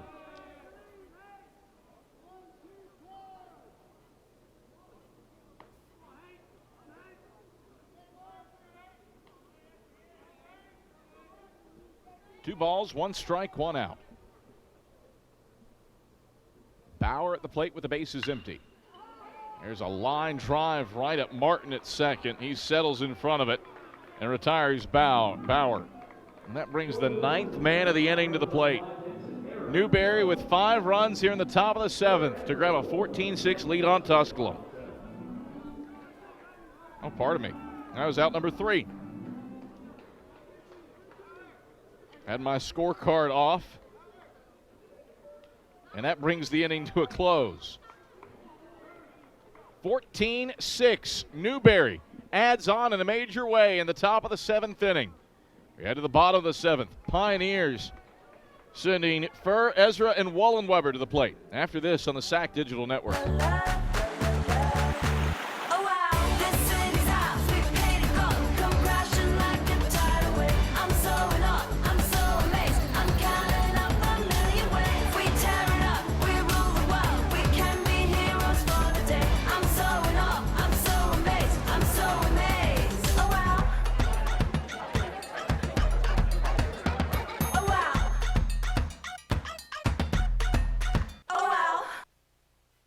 Being a champion takes more than talent, more than the perfect pass, more than using your head. Being a champion takes the spirit to always push harder, the ability to overcome any hurdle, and the fire to be the best. Welcome to Division II, where the pursuit is yours to create. And the question isn't, can you do it? It's, will you?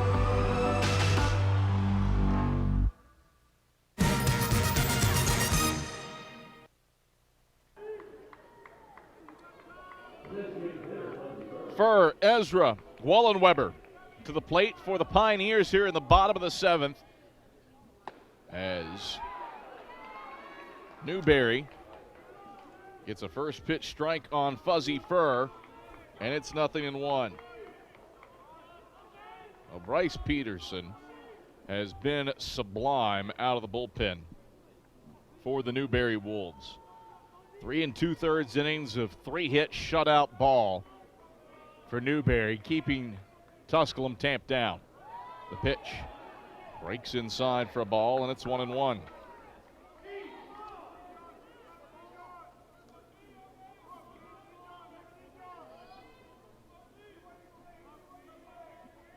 The 1-1 offering. Swung on and missed.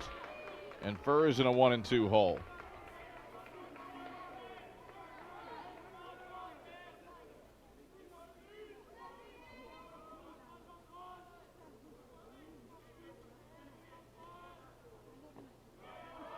Pitch misses. Ball 2. 2 balls and 2 strikes to Fuzzy Furr. Newberry playing Furr to pull to left. The third baseman Bauer guards the line. The shortstop Allman deep in the hole on the outfield grass. Middle of the field wide open. Pitch low to Furr, and that loads the count. Furr has gotten on base every time he's been up, but he is 1 for 2 officially. Reached on an error at third, singled to left, and walked. The 3-2. Swing and a miss, strike 3. Bryce Peterson. Strikeout number 6. As he reaches his 4th complete inning of work.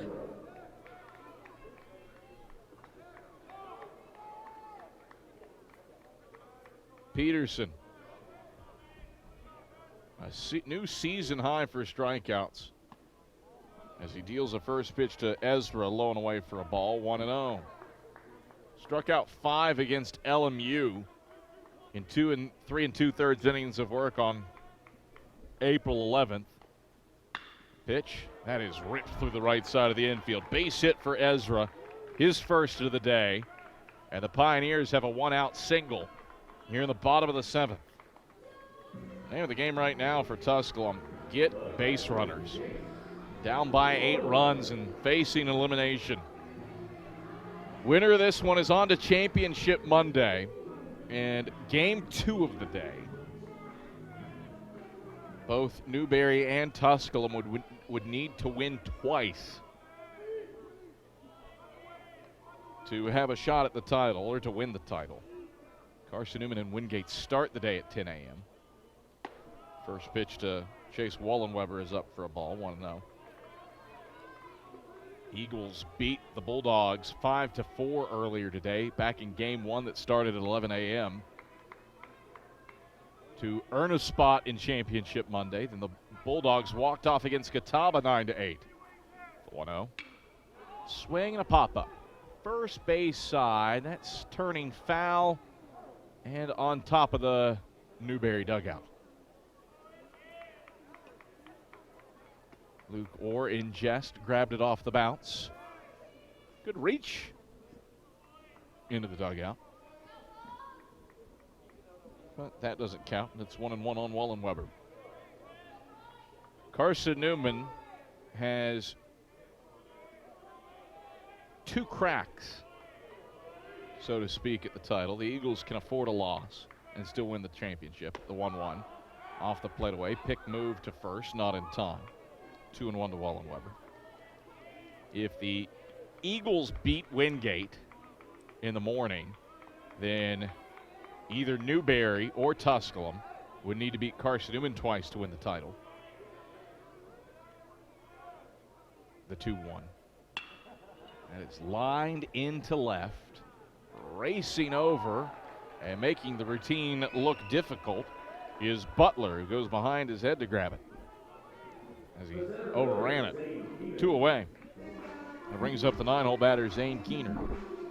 However, should Carson-Newman lose to Wingate, then the Eagles would be playing the winner of this game in game 2 of the day, game 12 of the tournament, for the right to play Wingate for the title in Game 13. So Carson-Newman has the easiest path to the championship, or at least the one with the smallest margin, or the widest margin of error, I should say. And given how little pitching the Eagles have used this weekend, Carson-Newman's in pretty good shape. Braden Coe, a complete game shutout in the play-in game against Mars Hill on Thursday. Peterson, the 1-0. That's foul to the left and out of play. Nothing in one.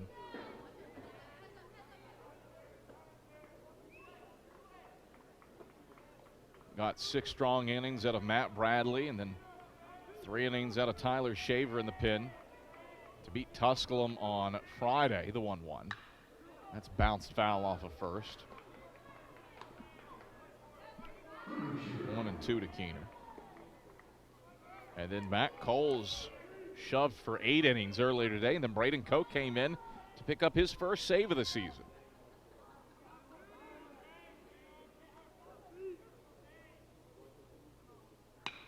The pitch. That is slashed into left, and with the left fielder Butler playing back, it'll drop in for a 2-out base hit. So Keener, with his 3rd knock of the game, keeps the inning going. Ezra over to second, and Dalton Martin with an opportunity for a 2-out hit.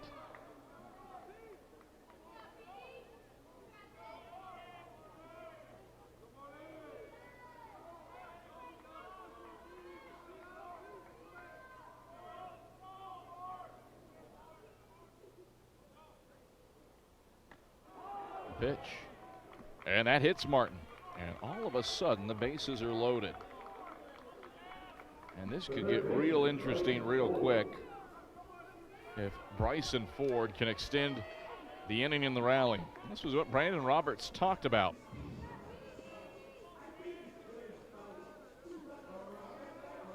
When do you decide to pull a guy who you're extending? And Bryce Peterson is giving you 2/3 of an inning longer than he has pitched at any other point this season. 4 1/3, and his pitch count up to 70 now. First pitch to Ford, and he launches his bat to third. Swung on and missed, nothing in one. That's the 3rd time that's happened this tournament. A player has sent a bat flying into a dugout.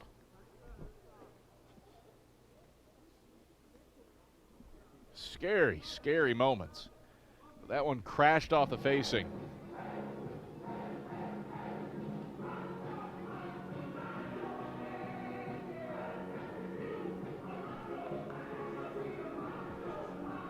Bases loaded, 2 out.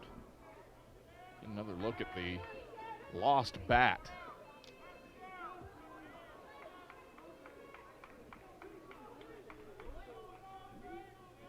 Ezra on third, Keener on second, and Martin on first. 2 away, bottom of the 7th. The pitch. That's bounced in front of the plate to Bryson Ford, 1-1. Newberry, just some soft toss action up in its bullpen.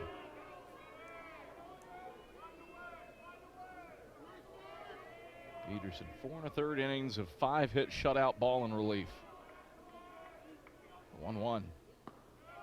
That gets through Bergman's wickets, but Ezra didn't have a good read on it, and he stays put at third.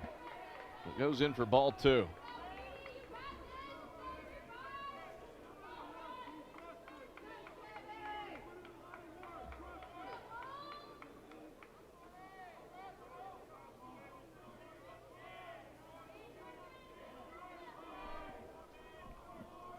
Two balls, 1 strike, 2 outs.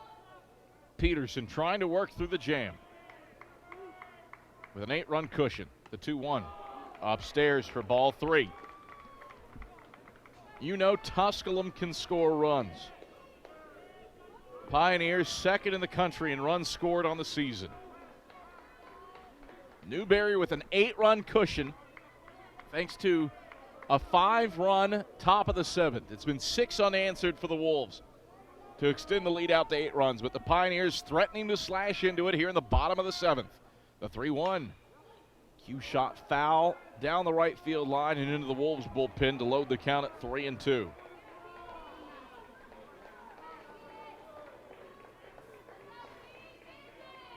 Game officially 3 hours and 20 minutes old. A vintage Newberry Tusculum matchup here in the nightcap of Sunday's action at the Pilot Flying J SAC Baseball Championship. The 3-2. Off the plate away, ball 4. Peterson has walked in a run as Ezra strides home. And it's a 7-run ball game.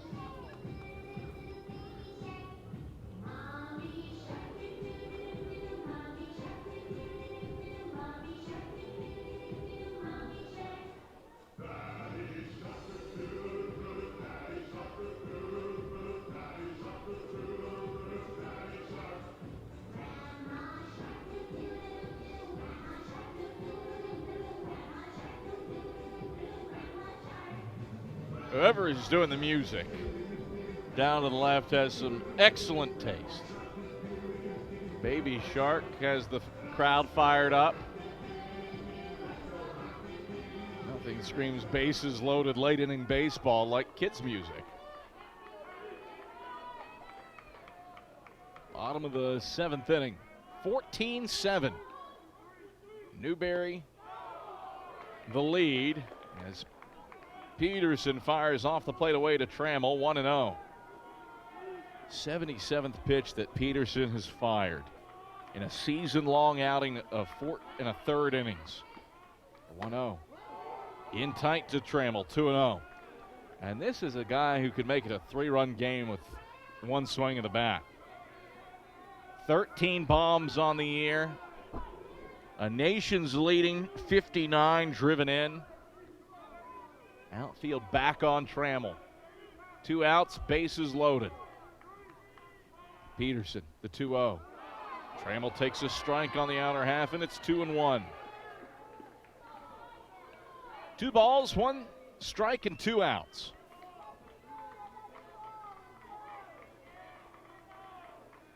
Pioneers looking to get into the lead a little bit more. The 2-1. Misses down and away, 3-1 to Trammell.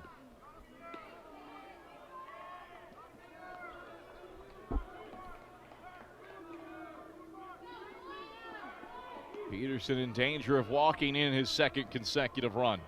The 3-1. Trammell. It clipped him. Hit batter. Run scores. Back-to-back bases loaded situations. Scoring runs. A walk and a hit batter. And now Newberry a little more active in loosening up some arms. As Bryce Peterson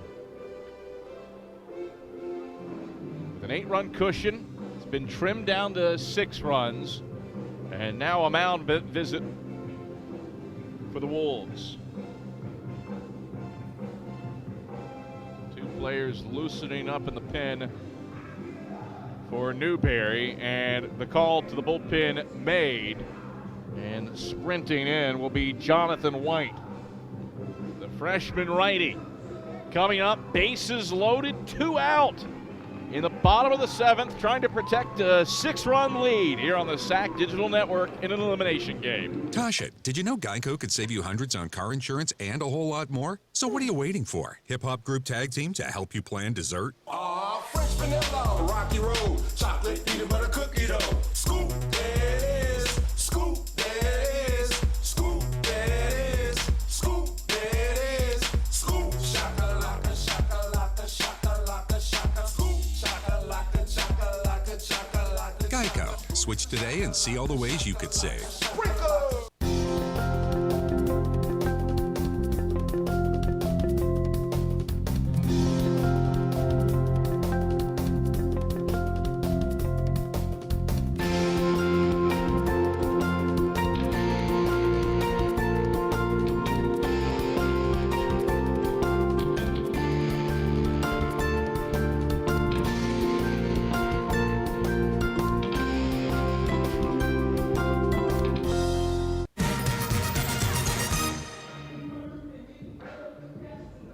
Newberry makes the call to the bullpen and hands the ball to Jonathan White. 18 2/3 innings of work on the year. He's 1-1 with a 5.3 ERA. And White trying to regain confidence after he got shellacked by Wingate on April 23rd in the opening game of the tournament. Gave up 3 hits, 4 runs with a walk, and didn't record an out in his first appearance this tournament. So White trying to bounce back and get the Wolves out of a jam. Still with a cushion. Newberry's up 14-8 here in the bottom of the 7th inning. But if the first 2 games today are any indication, we're in for a dandy here in the nightcap. Eagles won 5-4 over Wingate to start the day. Then Wingate walked it off 9-8 over Tusculum in the bottom of the 9th. On an RBI single to right. Take a comeback of epic proportions.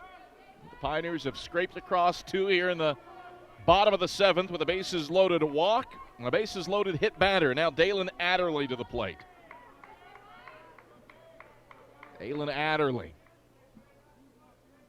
is 1 for 3, and the 1 pretty massive. A 3-run home run back in the first inning. So Jonathan White sets and sidewinds the first pitch in, and Adderley fouls it off of third. It's 0-1. 14-8. Newberry leading Tusculum in the bottom of the 7th, but the Pioneers can make things real interesting real quick if they extend this 2-out rally. Adderley looking for a knock. White, the 0-1. Just misses low. Ball 1.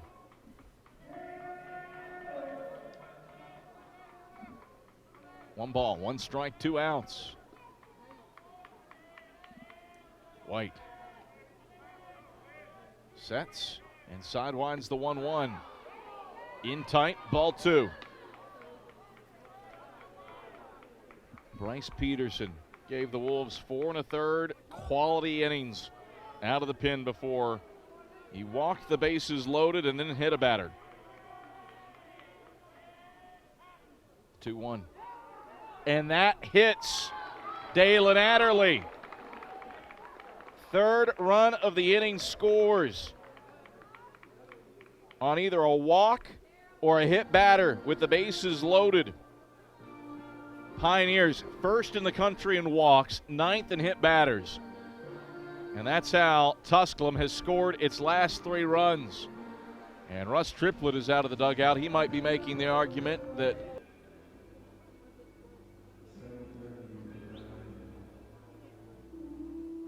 on the official ruling from this replay.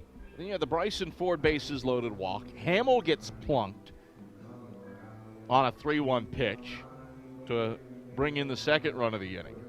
White comes in for Peterson, and now Adderley gets hit by a 2-1 pitch. Taking a look at this from all angles.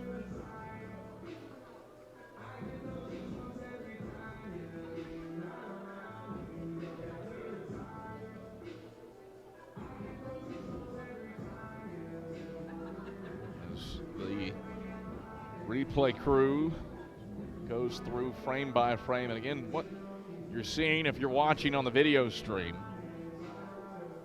is what the replay official is seeing as well. What they're looking for is, did Adderley make an effort to get out of the way? Call on the field is hit by pitch. And a run scored. Will it be confirmed? Will it stand?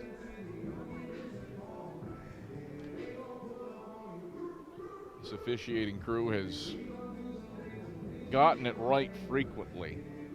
And I mean that in the sense of their calls have been confirmed frequently. This is the 19th review of the tournament. 4 overturned, 11 confirmed, and 3 standing, where the video evidence wasn't enough to either confirm or overturn. That's probably more on the capabilities of the technology than anything else.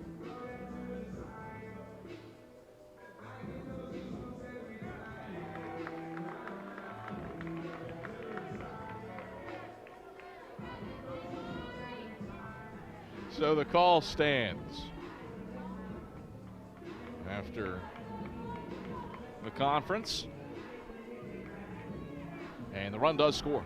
So it's a 14-9 ball game. Credit Dalen Adderley officially with an RBI. And now the tying run in the on-deck circle for Tusculum as the 9th man of the inning comes to the plate in Murphy Flood. Bases loaded, still 2 out, and White trying to escape unscathed. The pitch low for a ball, 1-0. Saw this happen a bit during the Catawba-Wingate game last time out, where pitchers were struggling to find the zone. White, the pitch, that's slashed foul into the netting above the first base dugout, 1-1. Tusculum batting around for the first time today, trailing 14-9 in the bottom of the 7th. White, the 1-1. That is hit high into the air to center field. Should be routine for Terrence. He camps under it and makes the grab to retire Murphy Flood. But the Pioneers do get 3 back. They're down 14-9 with 6 outs left. Should be an interesting finish here in the final game of the day. An elimination game between the Pioneers and Wolves here on the SAC Digital Network.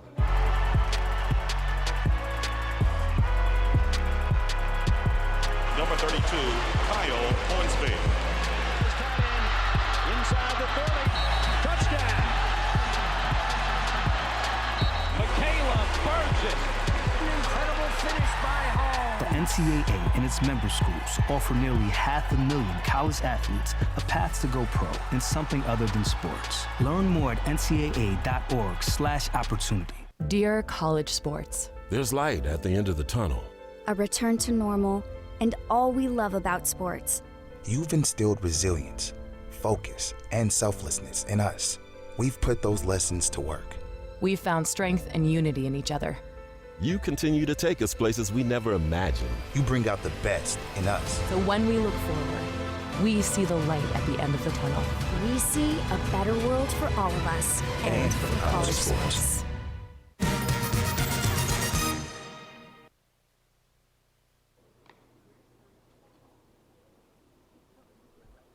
The Pioneers will begin the top of the 8th with a new pitcher, and that is Jonathan Nelson.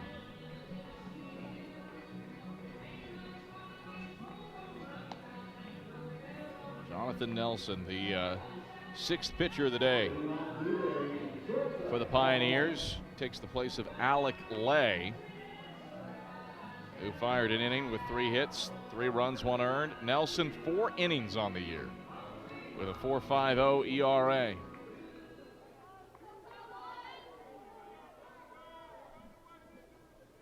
So Nelson will start off against Colin Allman, just trying to keep a hold on things and keep the deficit to 5 runs here in the top of the 8th inning.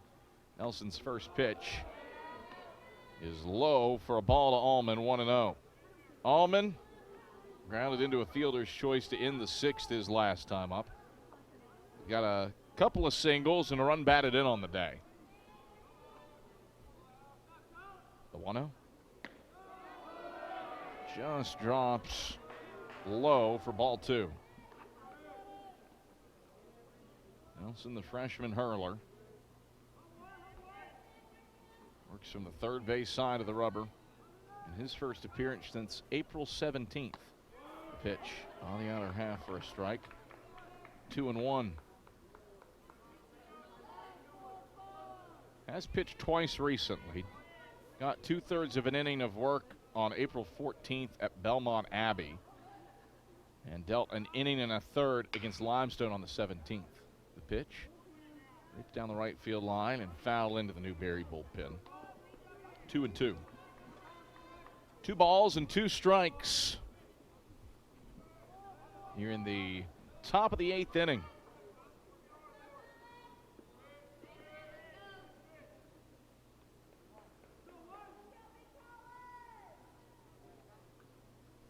The pitch. Down and away for a ball, 3-1.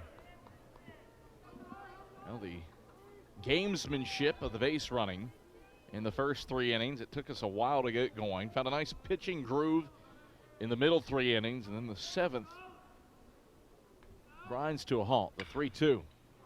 That is lifted in the air to right. Trammell trotting back, twisting around, settling under it, and making the grab to retire Allman, F9.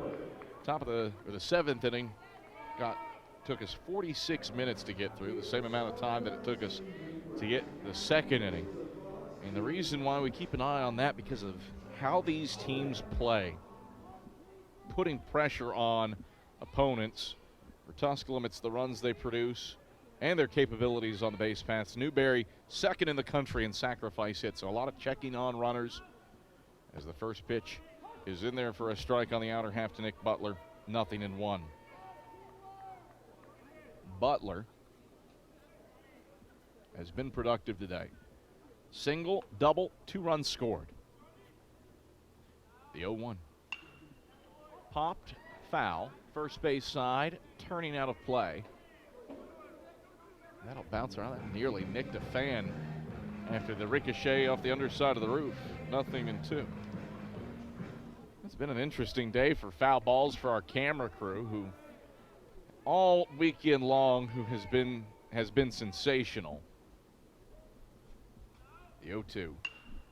That's laced foul down the right field line. Do it again at no balls and 2 strikes. Certainly we're thinking tonight of Helen Rader, who is okay, but banged up. She was running the third base camera in game 2 and took a foul ball to the side of the neck. She was supposed to be a part of our crew tonight, but sent home, the 0-2. That's bounced up the middle. Slow roller, grabbed by the second baseman, Martin. And he'll throw to first in time to Ezra to retire Butler, 4-3, 2 away. But she is a trooper. Wanted to work the nightcap, felt bad for wanting to go home or needing to go home. And Danny Wazorek, who was supposed to get a break this evening, kind enough to be the 3rd member of our camera crew, along with Riley Thomas and Caitlin Denton. They have been sublime all weekend. They've made the replay review process go smoothly, as have the crew in the booth up top, Richard Martin, Danielle Whaley, and Brian White. Certainly appreciate the yeoman's efforts through the weekend. First pitch in there for a strike to Kenny Bergman. It's 0-1. He was a defensive change for Ian Clements back in the 4th. 1 for 2 at the plate with a fly out to right and a single through the left side in the 7th. 0-1 to Bergman. The pitch. He smashes that one foul toward the bullpen on the left field line. And Bergman's in an 0-2 hole. Jonathan Nelson trying to face the minimum. Newberry pitching's done that 2 other times today in this topsy-turvy game that has been marked by its methodical pace of play. Pitch outside for a ball, 1-2. When these teams got together in the regular season, it was noteworthy how long the games were. It was a 7-inning win for Newberry to open up the series, 8-7, in a game that took 3 hours and 32 minutes. 1-2 pitch, hit back up the middle. Tough play by Adderley at short. He twirls, throws to first, and it's in time. Slick work by the Pioneer shortstop. And Nelson faces the minimum in an inning of relief work. Did his job, and he keeps the deficit to 5 runs. Newberry leads at 14-9 as we head to the bottom of the 8th here on the SAC Digital Network.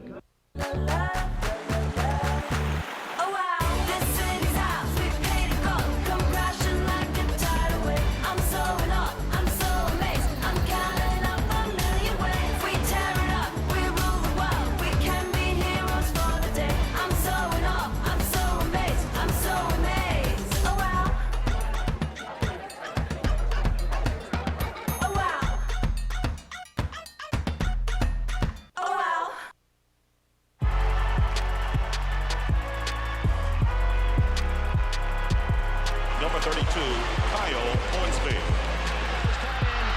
Inside the 30. Touchdown. Michaela burns it. An incredible finish by Hall. The NCAA and its member schools offer nearly 500,000 college athletes a path to go pro in something other than sports. Learn more at ncaa.org/opportunity.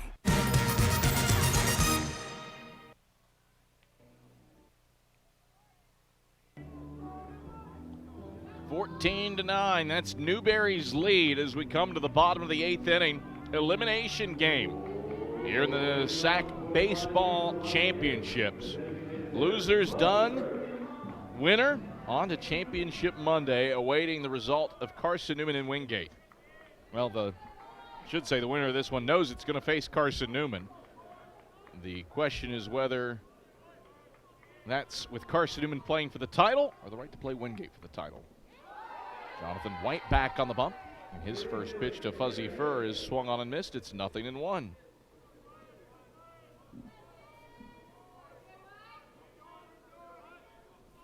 White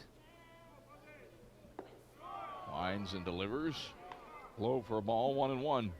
White on in relief of Bryce Peterson. Season-long 4 1/3 inning outing.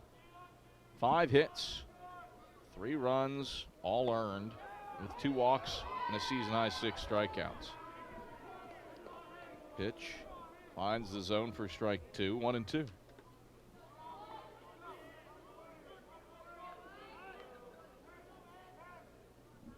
One ball and 2 strikes. The pitch blown away for ball 2.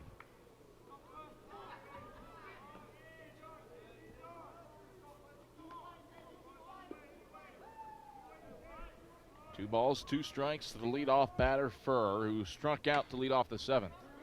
He bounces this ball up the third base line. It is hugging the chalk. It keeps rolling, and it has trickled foul. Wow. Smacked foul by Colin Allman at the last minute before it got to the bag. Or ensured that it wasn't going to wobble back, I should say. Get a second look at this on the replay up here in the booth. Rolling, rolling, rolling. It catches the grass. Keeps hopping, keeps hopping. And the moment Allman sees it roll wide of the chalk, he smacks it foul. Unreal. 2-2 is off the plate away. And that loads it at 3-2. That's the second one of those we've had today. It was the bunt single by the Wolves. I think Terrence. That pitch fouled back. That went for a bunt single. Literally died on top of the chalk. Stuff that dreams are made of.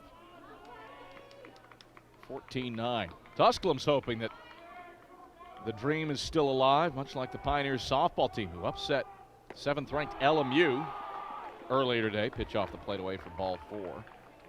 Julie Hubner's group, congratulations to the Pioneers on a SAC softball tournament title. Winning the title as a 6th seed in 8-0 fashion over the top-seeded and regular season champion Rail Splitters. And boy, the chaos that sows in the Southeast region with Tusculum softball guaranteed a spot in the postseason tournament. Brings up Ezra, who has a knock to his name today. And he hits this one in the air to left. The third baseman, Bauer, takes charge, and he snatches it at the waist along the left field line to finish off the pop-up of Ezra. One away. Still a base runner at first and Furr. And Wallenweber to the plate. 1 for 4 is Wallenweber. Single back in the third through the left side. He's flied out to right, struck out, and lined out to left. Newberry playing back and to the left. Both infield and outfield, save for the first baseman, Orr, who holds the runner. First pitch from White. Outside for a ball, 1-0. White atoning well for his struggles earlier in the tournament against Wingate when he didn't record an out and gave up 3 runs. The pitch. That hits the inner half for a strike, 1-1. The other advantage that Brandon Steele has in throwing Jonathan White, he didn't pitch earlier this season against Newberry. Pitch off the plate. Ball 2, 2-1. And that's saying something because the Pioneers used 13 pitchers against the Wolves in that 4-game series split 2-2 between the two teams. Here's the 2-1. Swing and a miss, strike 2. Wallenweber goes golfing. 2-2. 2 balls, 2 strikes, 1 out. 14-9. Wolves, bottom of the 8th inning. White. Some arms loosening for the Wolves, and the pin down the right field line. White sets and delivers the 2-2, but time called by Wallenweber.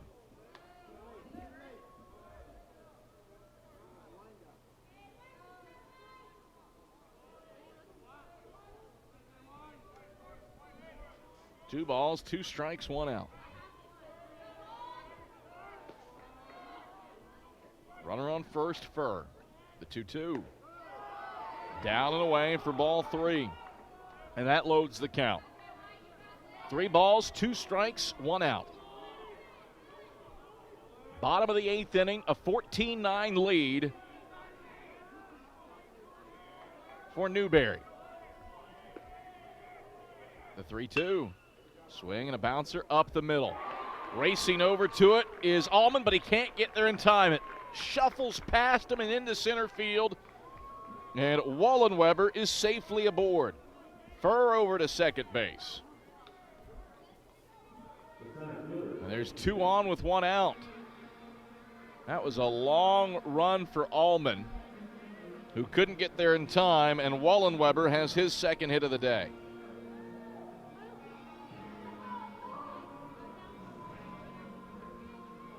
Furr to second, Wallenweber to first, and now Keener to the plate, and he has been a mighty tough out. The left-hand batter with an orange top and white trousers has 3 hits on the day. A double down the right field line, an RBI single, and a base hit to left. Sandwiched around a strikeout in the 5th, and he opens up his 5th trip to the plate by taking a ball 1-0. Keener trying to just get Tusculum base runners, facing a 5-run deficit here in the bottom of the 8th inning. White, 1-0. And that is ripped right to the first baseman, or he throws to second to Allman to get the middle runner, Wallenweber. No throw to first, and Keener is aboard on a fielder's choice. Great positioning by Russell Triplett's crew. The first baseman, Orr, was playing back of the bag and hugging the line, and that's the only reason he had a play on that one. Put out goes 3-6. And that positioning, all that matters there. Backhand stab by Orr, and the throw to Allman to complete the 3-6 fielder's choice put out on Wallenweber. Furr does move over to third. But the Wolves will gladly give up that base for the out. Back to the top of the order for Dalton Martin. First pitch to him. Check swing on a pitch low for ball one. Dalton Martin has been on base 3 times today. Reached on a fielder's choice in the third. And a weird one at that, because that was a 4-6-5 double play on the base pass, but technically he did reach the 1-0. Martin takes for a strike. That's 1-1. He singled up the middle in the first on an absolute screamer. Struck out swinging in the second. And flied out to center in the sixth before getting plunked and scoring a run in the seventh.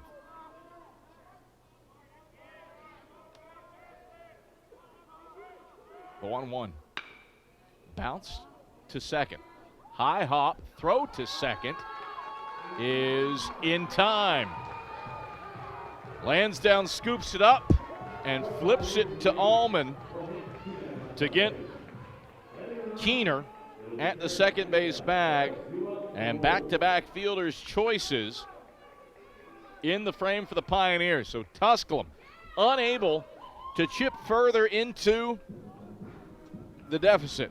Newberry, a 14-9 lead headed to the ninth. And the Pioneers give the ball back to Jonathan Nelson, who worked a perfect 8th. Newberry trying to lock up a spot on Championship Monday. After this, on the SAC Digital Network. What defines a truly distinguished university? Visionary leadership, innovative teaching and learning, compelling evidence of success, a flexible learning environment. These are the traits that have made Anderson University one of 200 schools in the world to be chosen as an Apple School of Distinction. Anderson University, knowledge for the journey. You're right, that's a 5th floor problem. Not in my house.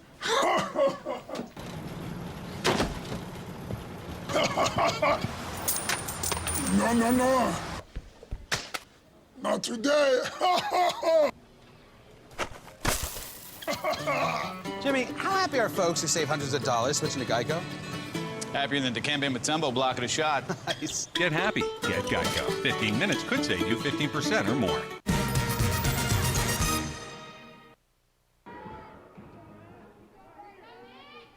Newberry leads at 14-9. As we come to the top of the ninth inning, Wolves with a 5-run cushion with Terrence Lansdowne and Bales to the plate to face off against Jonathan Nelson. And his first pitch to Zane Terrence is low for a ball, 1-0. 1 ball and no strikes to the leadoff batter, Terrence, who's been aboard twice today. Bunt single. Actually, 2 bunt singles. 1 for an RBI with the bases loaded in that 5-run 7th that gave the Wolves the cushion they needed, and much needed too, with 3 runs crossing in the bottom of the 7th inning too for the Pioneers. The pitch right down Broadway for a strike to Terrence, 1-1. Pardon me, 2-1. 2 balls and 1 strike. Outfield around to the right on Terrence. The pitch, bunted, third base side, foul, 2-2. Corners were even with the bags. Middle infield playing back. A 14-9 lead for Newberry. Wolves have just been exceptional tonight at taking advantage of their opportunities. 9 for 15 with runners in scoring position. That's the high water mark for the tournament thus far for a team. The 2-2. And that squares up Terrence on the small of his back.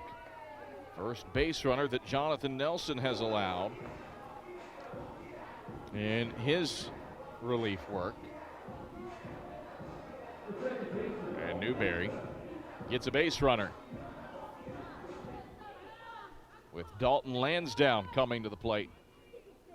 Lansdowne, in a game that is as high scoring as this and as lengthy as it is, has only registered 1 official at bat. And that was a ground out to third. He's laid down a sacrifice bunt, walked twice, and scored 2 runs. First pitch to Lansdowne is low for a ball, 1-0. Hasn't been aboard since the third. Newberry ahead 14-9.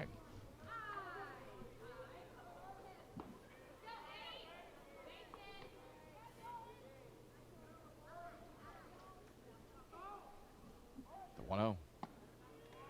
On the outer half for a strike, it's 1-1. 1 ball and 1 strike to Dalton Lansdowne. Here in the top of the 9th inning. Newberry ahead 14-9 on 11th ranked and 2nd seeded Tusculum. Pioneers at 30-10 in the conversation for a regional bid. And the season might not be done for them, but with the SAC the earliest league out there in terms of playing its league tournament, you got to sit around and wait for a long, long while to find out if you make postseason play. 1-1. Bunt squared, pulled back, throw down to second. Will skip in front of Adderley. And Terrence will swipe the bag. 11th stolen base of the year for Zane Terrence in as many tries. And Newberry with another runner in scoring position. Take a second look. Throw was on target. Adderley just couldn't get it in his glove. 1-2 to Lansdowne with a runner in scoring position. The pitch stays up for ball 2.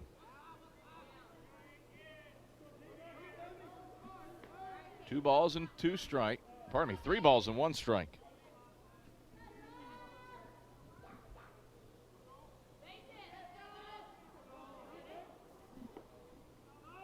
The pitch. Off the plate and outside. Ball 4. So Lansdowne walks. Leadoff hit batter. A walk to Dalton Lansdowne, and now the Wolves looking for more with a lineup back to the top of the order for Zachary Bales.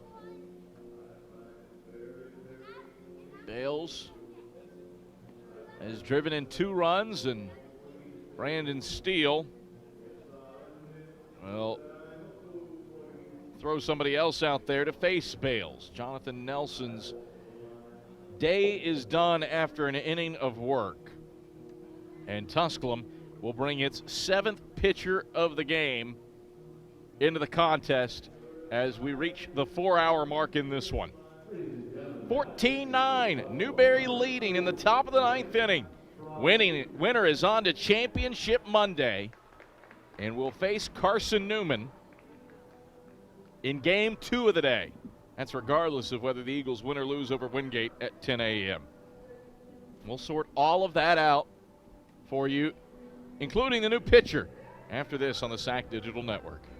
Dear college sports, There's light at the end of the tunnel. A return to normal, and all we love about sports. You've instilled resilience, focus, and selflessness in us. We've put those lessons to work. we've found strength and unity in each other.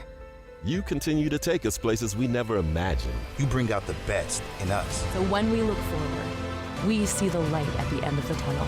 We see a better world for all of us and for college sports. Catawba College is a story of transformation. It's a place where students' creativity is fostered, a place of inspiration to go beyond the classroom, a place of belonging no matter who you are. Mentorships, a broad curriculum, and hands-on experiences prepare students for employment and a lifetime of learning. At Catawba, you begin as you are and transform with your interests and experiences. We're Catawba, and we have a good story to tell.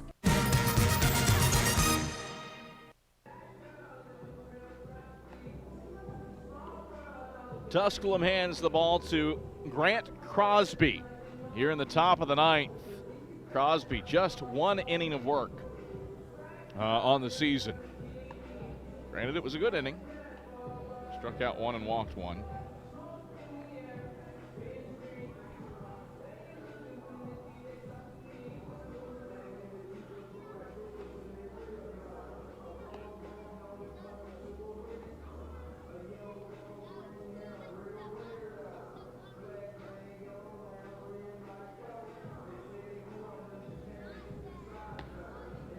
Grant Crosby comes in, runners on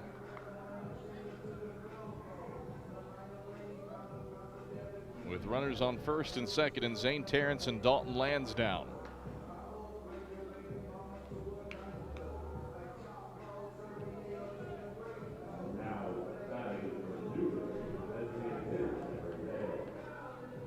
What a big spot for Crosby to come in here, trying to hold the deficit to 5 runs. Crosby, a senior, making his 4th appearance and his first since April 3rd when he threw a third of an inning against Anderson. First pitch to Bales is in for a strike. Crosby hasn't gone longer than a third of an inning in an outing this season. He's usually been called upon to get one batter, and that's it.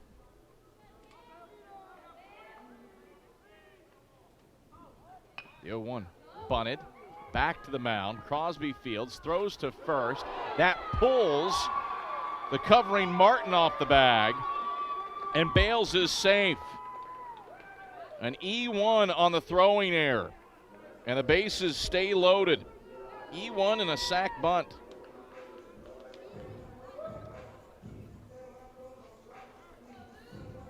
A wolf at every base, and there's a look. Yeah, foot absolutely off the bag for Martin to go grab the throw from Crosby.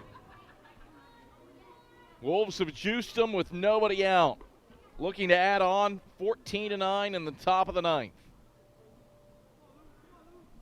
Really trying to make the road back for the Pioneers a challenge.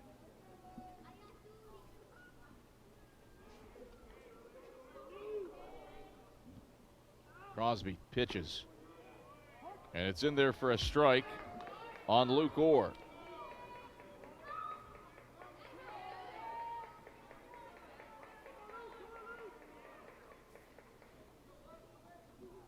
No balls and 1 strike. The pitch. Swing and a bouncer. That's over the head of Ezra at first. It rolls on into right. 1 run is in. Streaking home from second is Lansdowne.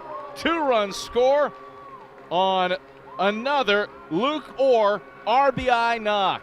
7 on the day for Orr, and it's a 16-9 lead for the Wolves. 4th hit of the day for Luke Orr. His 3rd 2 RBI base hit. Orr just stroking it. Baltimore chopping it through the right side of the infield. Terrence and Lansdowne both scored on the play, and Bales moved to second. Throw down to third, and that gets the runner on what was likely to be a wild pitch, but a nice recovery by Wallenweber. And the Pioneers are able to get Bales at third base, 2-5, caught stealing. Orr held tight at first. 1-0 to Jack Harris, who singled and scored a run his last time up. The pitch. Outside for a ball, 2-0.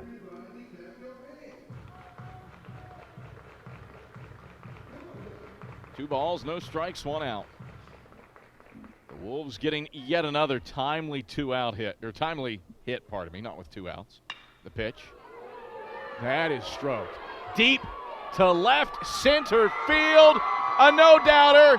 Goodbye. Baseball. Jack Harris goes yard. Harris, his 5th blast of the season. And the Wolves pouring it on. It's 18-9 in the top of the 9th.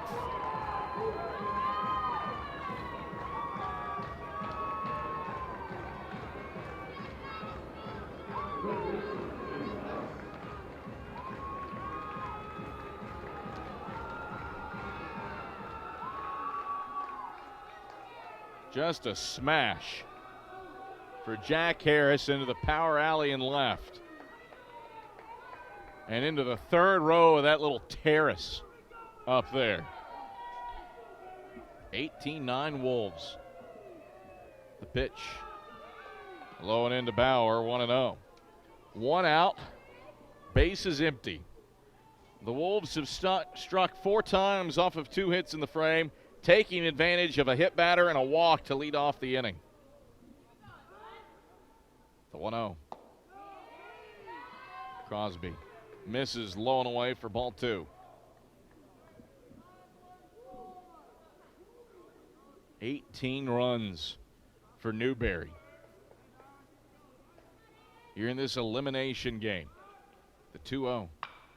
That's flared in the air to shallow left field. The third baseman, Ford, takes charge and calls off Adderley to make the out on the outfield grass behind the third base bag for the second out of the frame. 2 away for Colin Allman.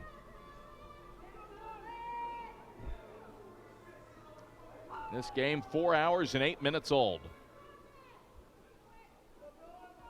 And Allman to the plate. The pitch. It's on the outer half for a strike. 0-1.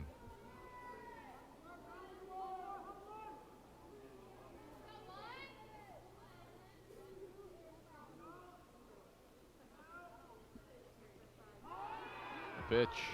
That hit him. Well, the 8th man of the inning will come to the plate. And well, Newberry's scorecard is, in a word, a hot disaster. Now, it looks great on the scoreboard for the Wolves, but the Wolves have batted around once when they sent 11 to the plate in the second. They sent 8 to the plate in the 7th. And now an 8th man will come to the plate here in the 9th, but against a new pitcher for Tusculum. The 8th guy of the night for the Pioneers is going to be Jacob Willett. We'll have more on him in a moment here on the SAC Digital Network.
The 7th pitcher of the day for Tusculum, who trails Newberry 18-9 here in the top of the 9th inning, is Jacob Willett, his 2nd appearance on the season. He worked an inning and 2/3 on April 14th at Belmont Abbey. Gave up 3 hits, 2 runs, both of them earned, walked 1 and struck out 2. And he will be called upon to make the final out of this contest for the Tusculum Pioneers, barring the Pioneers offense coming to life to score 9 runs in the bottom of the 9th inning. Newberry has chased itself deep into Tusculum's bullpen, and that has been the success of the Wolves. Really, the credit goes to Trent Collins. The credit goes to Bryce Peterson. 4 1/3 innings of work for him out of the pen for Newberry. The scoreless frames that he fired through the middle innings allowed the Wolves the chance to get to Tusculum's pen. Runner on the move, and Allman will take second base. And we'll see if that goes down as defensive indifference at this juncture of the game.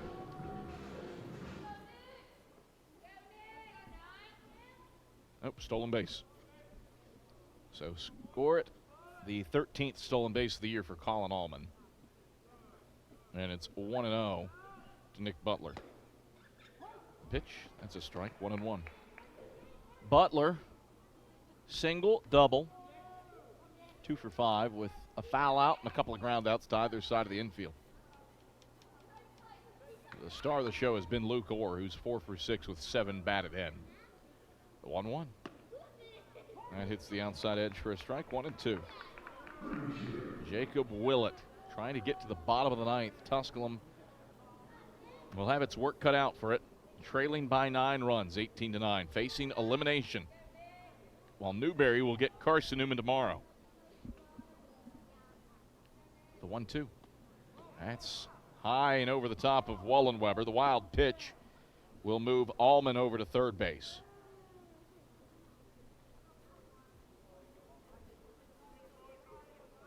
Newberry does have a couple of arms in its pin. And it'll be curious to see if Jonathan White comes back out for the bottom of the ninth with a 9-run cushion.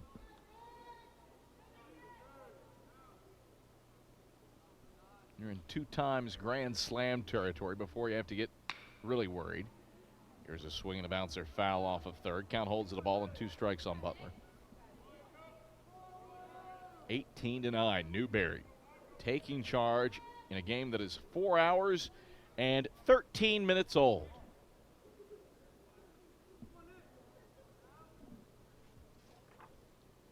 The 2-2. Swing and a miss, strike 3. Willett gets his 3rd strikeout of the season, but the Wolves send 8 to the plate, score 4 runs off of 2 hits and an error, and Newberry carrying a touchdown and safety lead to the bottom of the 9th inning here on the SAC Digital Network. At me. Okay, let's get started. When you're first looking at where to go to school, what were you searching for? Well, when I first started searching, I knew I wanted to go to a place where I wouldn't feel limited. Where I wouldn't just grow as an athlete, but I'd also learn everything that I needed to know to launch my own business. Somewhere that would truly prepare me for the real world, for what I was going to do next. Where I could grow as an artist and develop my craft. I wanted to go to a place where I wouldn't be just another number, a place where people really knew me. Where over time, I would become a leader. Somewhere that would show me all that I can be. Somewhere that believed in me. Somewhere that after I left, I would be proud of the person that I became. And I found that place at Coker.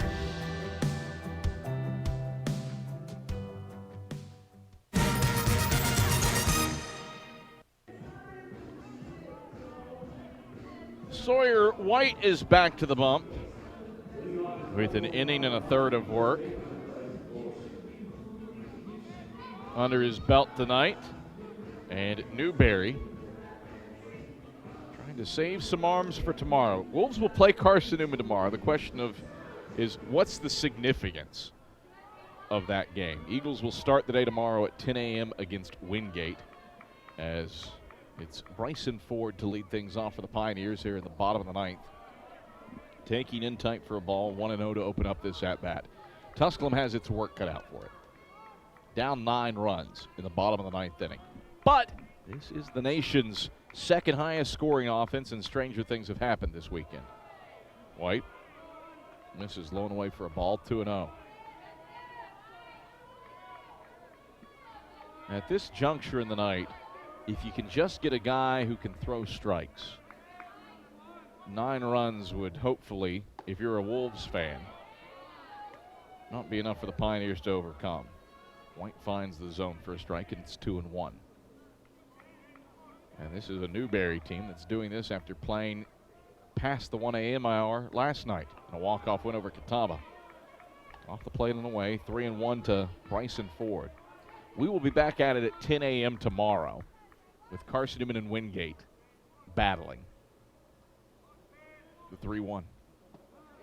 That does find the zone on the inner half of the belt. Strike 2. A loss by Carson-Newman means that Wingate plays for the title in Game 3 tomorrow, Game 13 of the tournament. The 3-2. Swing and a bouncing ball hit back up the box. That's a base hit. Bryson Ford giving Tusculum what it needs, and that's base runners. A single up the middle for the Pioneers, trailing 18-9 in the bottom of the ninth.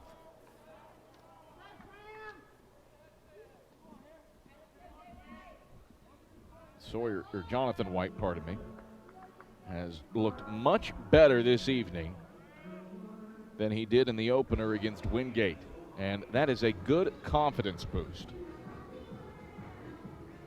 for the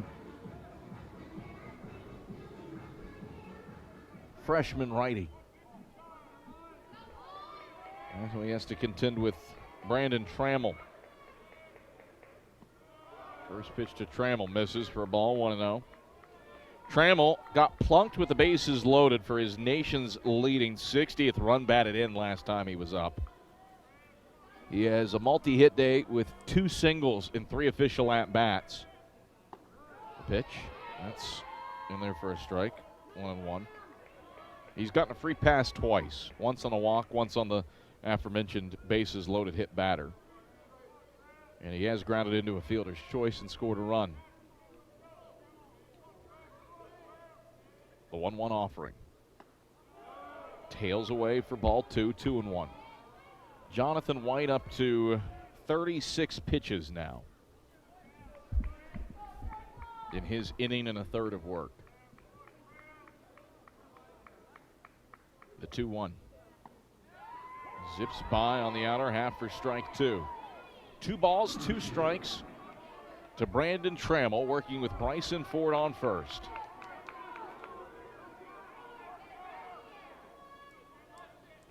Outfield turned around to the right, looking for Trammell to pull. Shift on with the shortstop Allman playing behind the second base bag, and the second baseman lands down deep in the hole at second.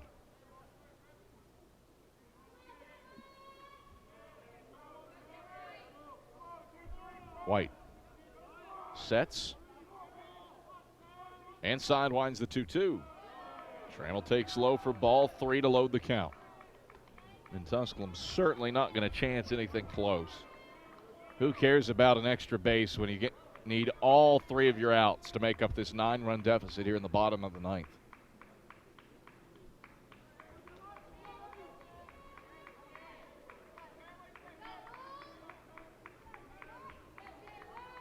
Trammell climbs back in. Waves the bat above his left shoulder and unfurls the 3-2. Swinging a grounder up the third base line. Fair ball. That ball's going to roll down into the corner. Rolling around third and racing home is Ford, who scores from 3 bases away.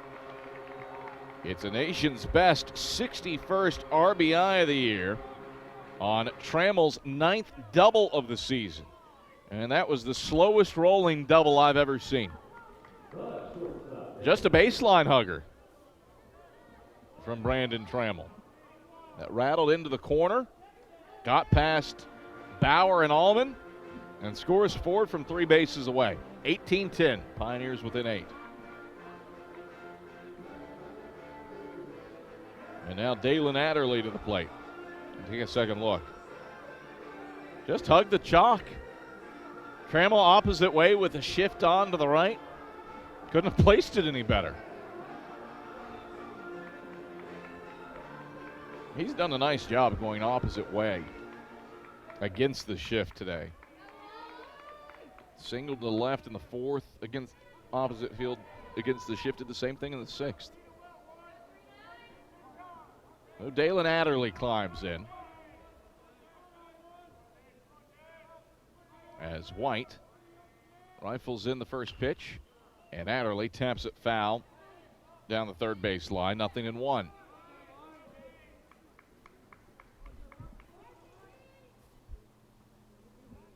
No balls and 1 strike.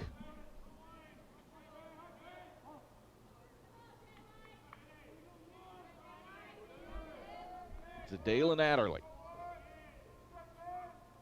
The pitch. Adderley swings and misses, and he's behind in the count, 0-2. A single up the middle for Bryson Ford, an RBI double down the left field line for Brandon Trammell. And now Dalen Adderley trying to keep the line moving for the Pioneers, facing now an 8-run deficit in the bottom of the ninth. The 0-2. Tapped foul.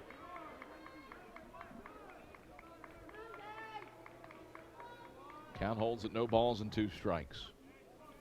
Newberry with 6 in the second, 2 in the third, 1 in the sixth, 5 in the seventh, and 4 in the ninth. That gets the Wolves to 18 runs. White waits on the 0-2, checks the runner and pitches. Swing and a chopper to first. Scooped up by Orr, and he wins the race to the bag for out number 1. So Adderley out, 3 unassisted. And up comes Murphy Flood. 2 outs for the Pioneers to make up 8 runs. Flood is 0 for 5. Flied out to right, reached on an error, grounded out to third, struck out, and flied out to center. White, the pitch. That's hit in the air to right center field. A long run, but racing back and making the over-the-shoulder grab is Harris. Trammell will tag up and trot in, and Newberry will gleefully trade the sacrifice fly to empty the bases and put the second out on the board. 18-11. Pioneers within a touchdown.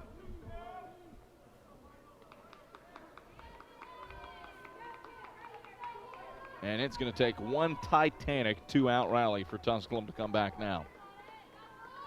Buzzy Furs 1 for 3 today. Down 18-11 in the bottom of the ninth. White pitches. And Fur bounces it foul to third. Nice grab in the third base coaching box. 0-1.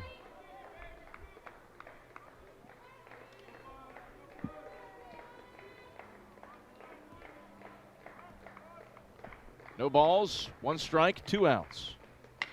The pitch, back up the middle. Does it have eyes? It does. A seeing eye single for Fuzzy Fur. Back up the middle. And Fur gets a 2-out knock to bring Ezra to the plate.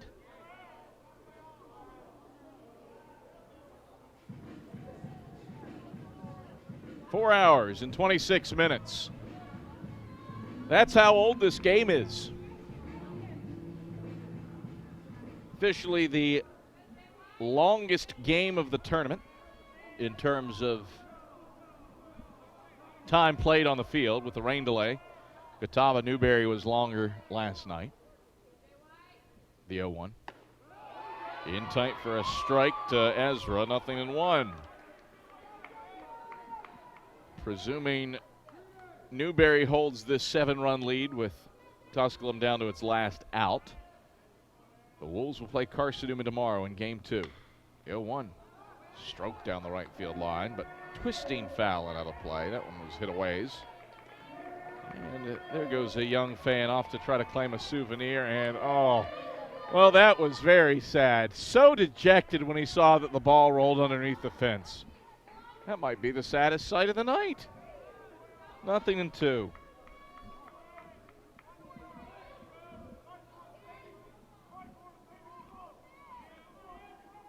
Here's the 0-2 offering. Down and away for a ball, 1-2.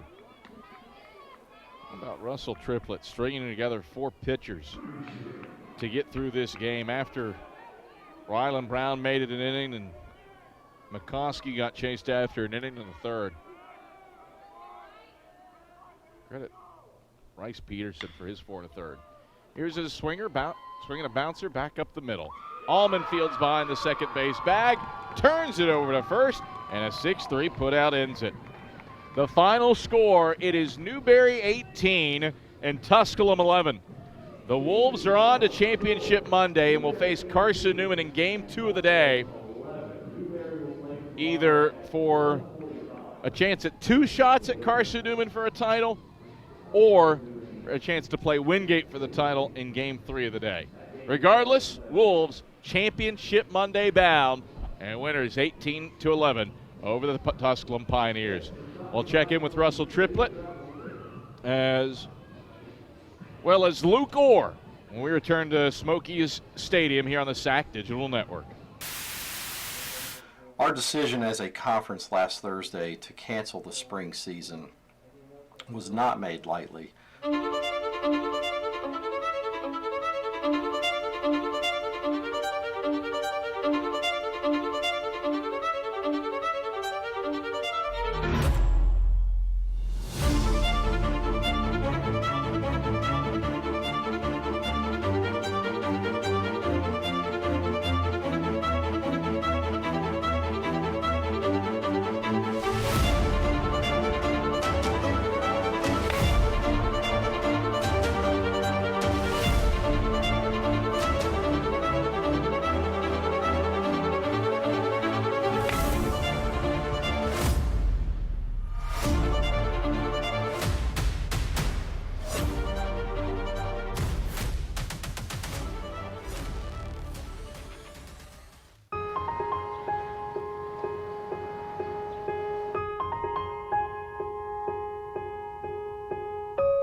Champions know how to seize opportunities. When they see moments of greatness unfold right before their eyes, they push as hard as they possibly can, and then they push harder. Because the heart of a champion never settles, never quits, and never stops giving its all. We are champions. We are Division II. We go big, we give it everything we've got, and we win. On the field, on our campuses, in our communities, for our causes, in our careers. We rise to become champions in everything we do. We are Division II, and there are no limits here. We make our time count. We set our own path. We become champions on our terms. It's time to up your game, because we're here to play and learn. But most importantly, we're here to discover ourselves, our vision, our heart, our drive, to achieve every goal we aim for, because we want to be champions at the highest level, life. At Division II, the opportunities are here. Are you ready?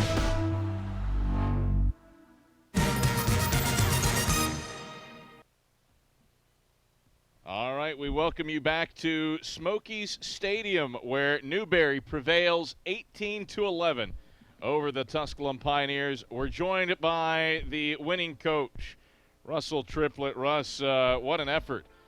You face off against a Tusculum team that you played in a quartet of instant classics over in Greenville earlier in the year. In this one with loads of offense. What did you see out of your pitching staff, especially Bryce Peterson, to get you some quality innings through the middle of the game? Yeah, he was good. We needed a lift. You know, we were struggling a little bit on the mound early. Guys were competing. We had some young guys out there, and you know, I thought Bryce came in and gave us a lift. Put up some zeros when we needed it. And against their offense, I don't know that you ever feel comfortable. And I appreciate you guys grinding today and some issues with our mic. You still there? I got you. Okay. What were you saying, the appreciation there? I appreciate you guys staying with us through that long grind. But our guys competed, and I'm proud of the way they've competed. I'm proud of the way they bounced back. We gave up 3 in the first, and we could have folded. And I thought we answered, and we came back, and we kept going all day offensively. Your efforts in terms of situational hitting were just superb on the day. And I mean, that's going to happen when you score 18 runs, but it felt like any time you got a runner on second or third, they were coming home. 10 for 17 with runners on second and third. Yeah, I thought our guys did a great job in the box. They committed to the plan.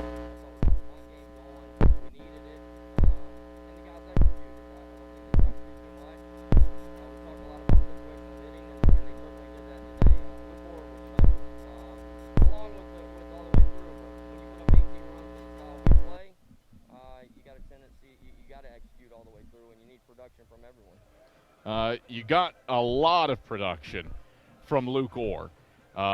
My goodness, 4 hits, 7 batted in. What'd you see out of your star first baseman?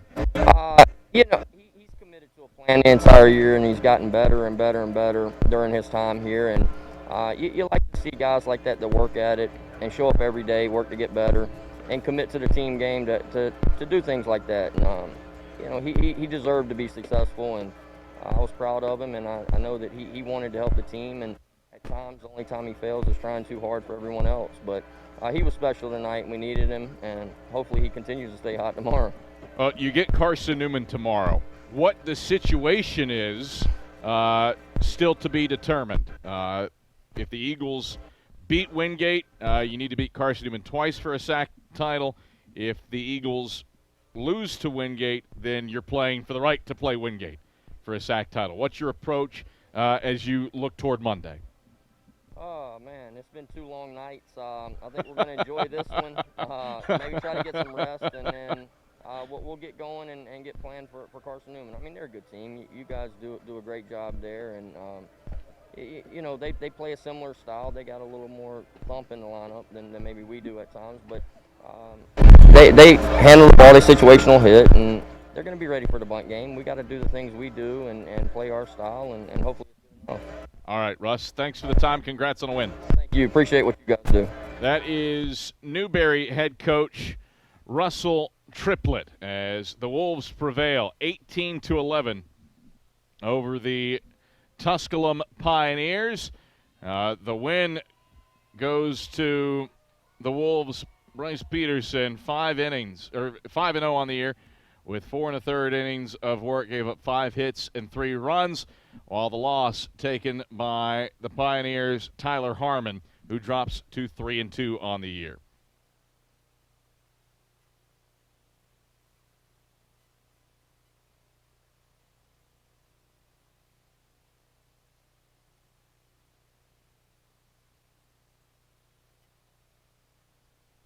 All right, alongside Newberry's Luke Orr, I'm Adam Cavalier. Luke, mercy.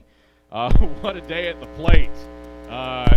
You jousted a ton of balls to the outfield, had some Baltimore chops that went for knocks, drove in 7 runs, and had a 4-hit day. What clicked for you at the plate? I think I just, I step in the box. I always kind of have a plan going into the box. We got a plan with every pitcher we step in there with, and I think it just worked for me today. I was seeing the ball well coming out of the hand, and I just kind of stuck with the plan and approach we had all day on the pitchers.